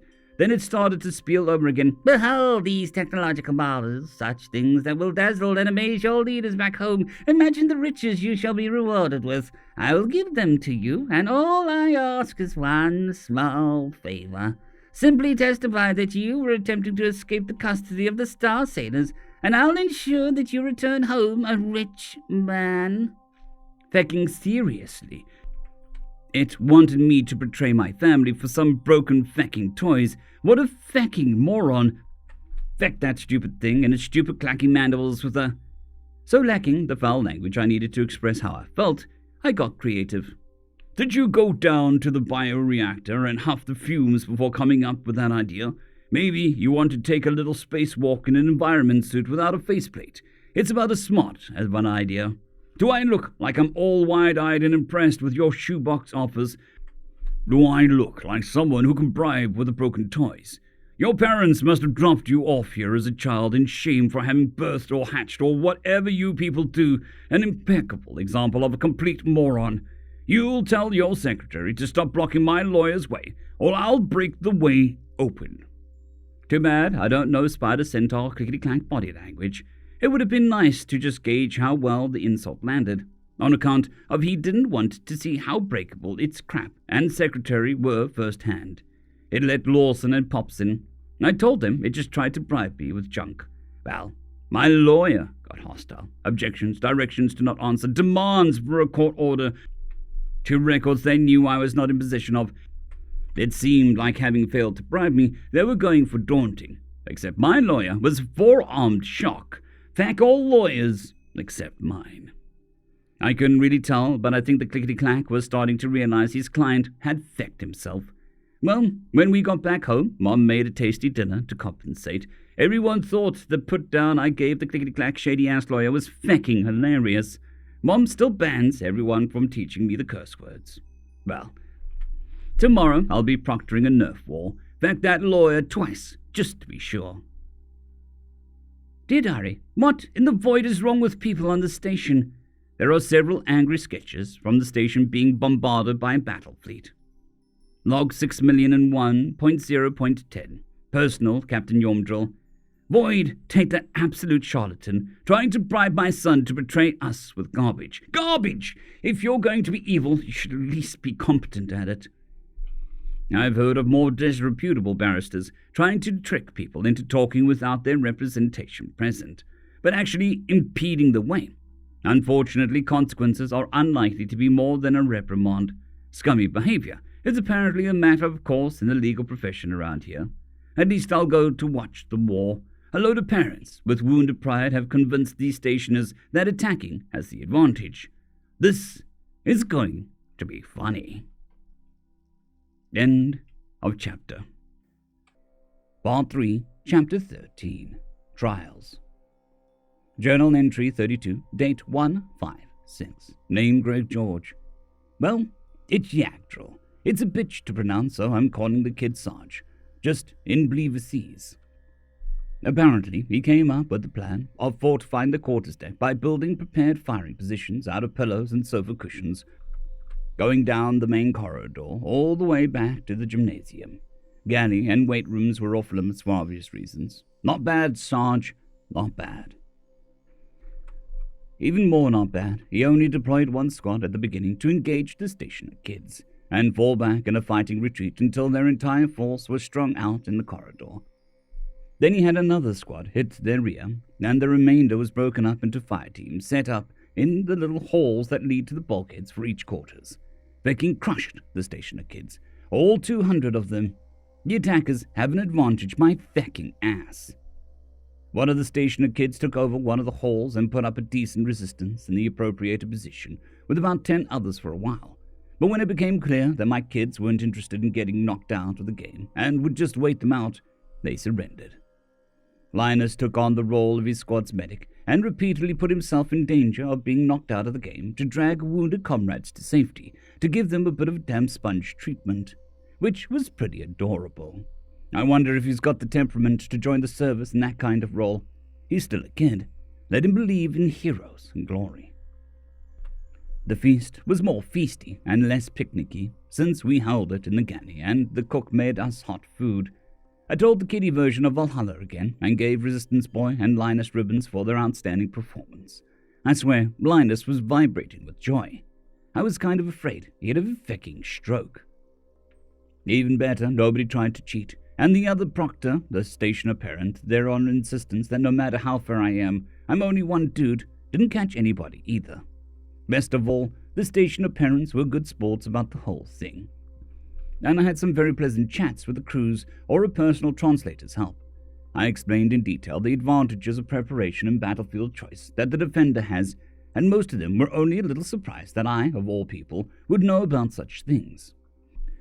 More explaining that I and my people are just short in comparison to all of these low-G Xenos, which was less annoying than that last time, since being a short, heavy wielder made sense to most of them. Well, at least other people know my pain. Every fecking mammal, and even some of the others, insisted that I'm adorable for some stupid-ass reason. Fecking baffling, I swear. If the merch plan goes forward, we're making so much damn money. Log 6,000,1.0.11. Personnel, Captain Yomdril. The battler of the quarters deck of the Wee Sing was glorious. The children laid traps by using the layout and completely destroyed the borders, and Gregory even awarded Yovdril for how courageous he was in battle. The children are dignified and magnanimous in their victory, which is proper. They are, however, very obviously pleased with themselves, which is also proper. All hail Team Sneaky! I'll be going to give my testimony tomorrow, and if yesterday is anything to go by, the defense barrister is going to do something stupid. Dear Diary, we completely stomped on the stationer kids. It was hard to not rub it in, but it wouldn't be proper to do that. Besides, we want them to keep playing with us, and if we make them feel terrible for losing, they won't come back. Anyway, you've got a ribbon for being a good medic, and I swear he almost exploded. I offered to help him frame it, and he got so happy he almost cried. Aunt Malka is going to take us to the movies tomorrow as a reward. I think she just wants to see a movie. Dear Loggery, we won the war in the ship. I got a ribbon. I'll be a hero like my brother. Auntie is taking me to the movies. Log 6,001.0.12. Personal, Captain Yongtrol.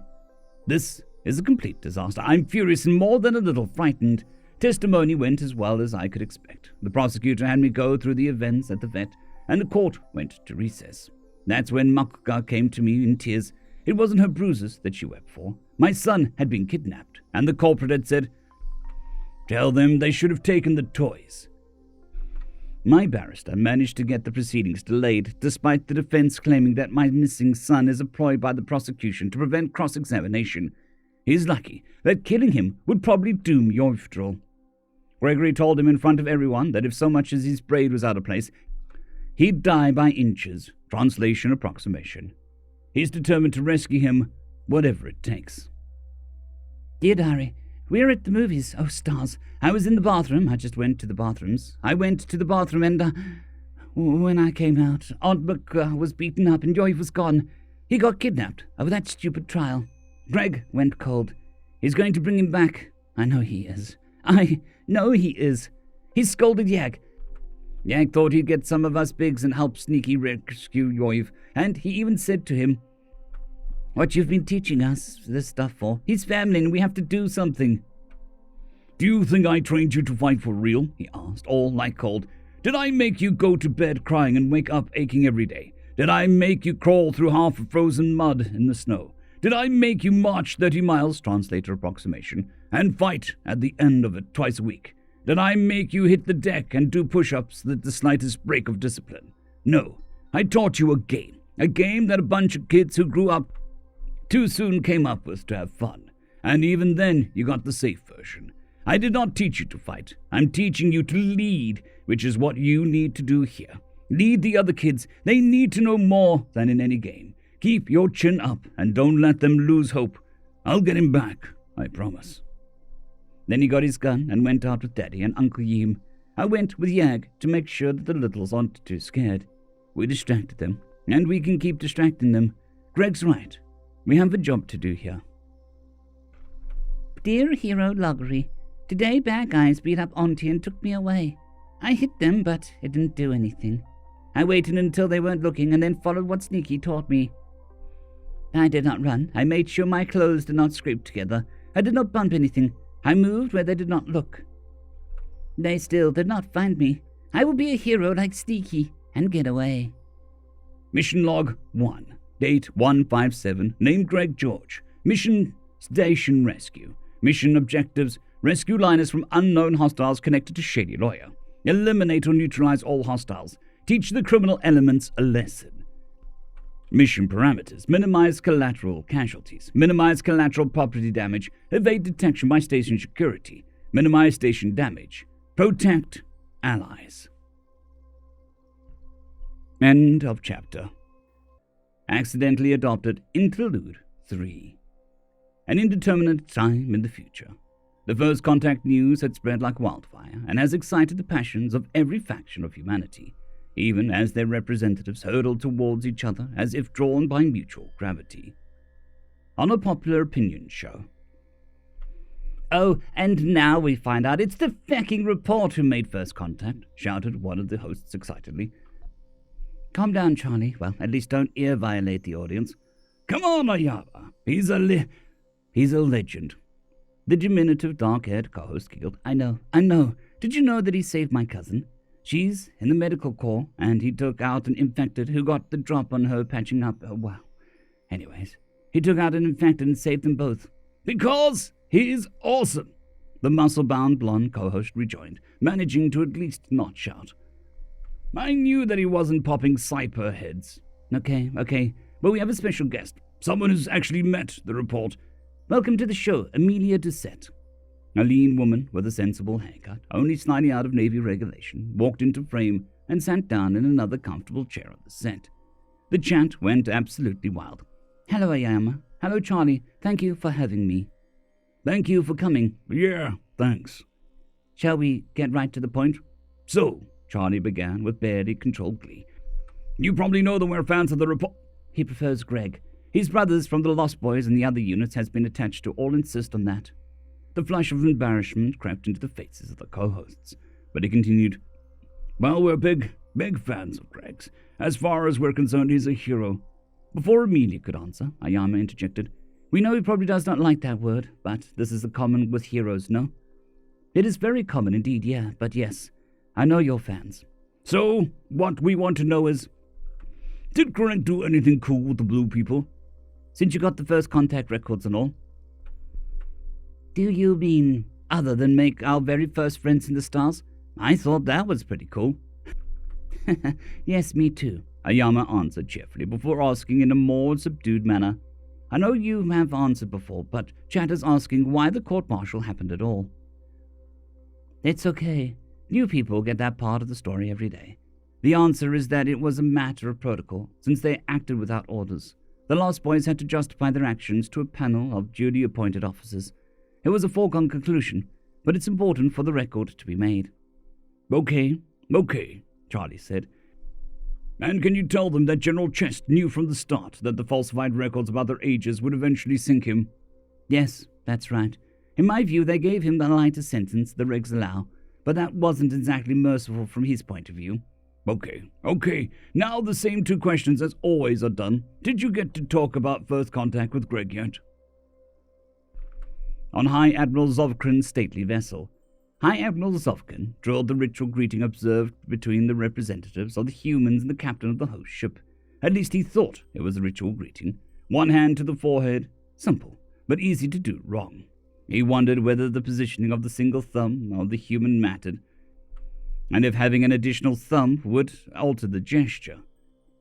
There was debate over whether the embrace following was a part of the ritual or an expression of familial affection between the two. He hoped that the human diplomat would understand the adoption of their castaway and not demand that he forswear his oaths. To lose such a man would dishonor the Star Sailors grievously. On a destroyer burning an authorized intercept course, the enlisted mess was dead silent. Not a word was spoken, not a sound was made. Just outside the door, a warrant officer and a chief petty officer muttered to each other. Did they get to that part? Yeah. Should we call the engineers? Maybe. Suddenly, there was a cacophony of groans, shouts, breaking glass, trays smashing into walls, fists into tables, and other expressions of grief, anger, pain, and general displeasure. He fucking thinks it's his fault they split us up. The idiot, Pete declared. The naval personnel scurried off to get the engineers and maybe some officers. On the speaking softly, the cursing could be heard through the door to the Admiral's ready room. Her secretary briefly considered looking up the concurrent documents to see just how much damage was done and sending that to his boss. He decided that the no spoilers order applied and tried to ignore the cursing. Within, the Admiral was absolutely furious and more than once considered cracking the station that would dare allow Linus to be kidnapped by a criminal. Clearly, a station housing such a foul criminal didn't deserve to exist. Then she reminded herself someone touched a Lost Boy's family. Shit probably got real for that station. In an office on loan from a petty officer, Dr. Johann was stunned. He had not only finally learned another language, but had actually told his side of the story. Years of working with Greg had yielded precious little trust, and that mainly was developing tools to deal with the current stress. But in this situation, Greg had finally let down his guard and told his side of the story. And just when he was starting to heal, a criminal did one thing that he could not let stand. It must have been raining in that office. How else would you explain the drops of water falling on the desk? In the diplomatic suite, the ambassador went pale and sent up a quick prayer to the poor station before she continued reading. At least he put down minimized collateral casualties and property damage, she thought, with no small amount of gratitude. In the CIP diplomatic convoy, the ambassador swore when he read the message from the covert agent in the Republic. Well, this is fact, he thought. This changes everything. The fucking Republic has obviously known about the Xenos for a long time, or else they wouldn't have sent their most loyal, most deadly attack dog to make sure that their leaders were amenable to the Republic's interests. The fact that the Republic had been devoting a large number of ships to figure out just where the so-called assassin had been taken seemed to fade from his mind for some reason. End of chapter. I would just like to thank the T5 supporters: Bushmaster 117, Caspar Arnholtz, Draxzoon WRE, Elijah Silvercross, Gray, John Carrington, and Severin Cerberus. Thank you very much.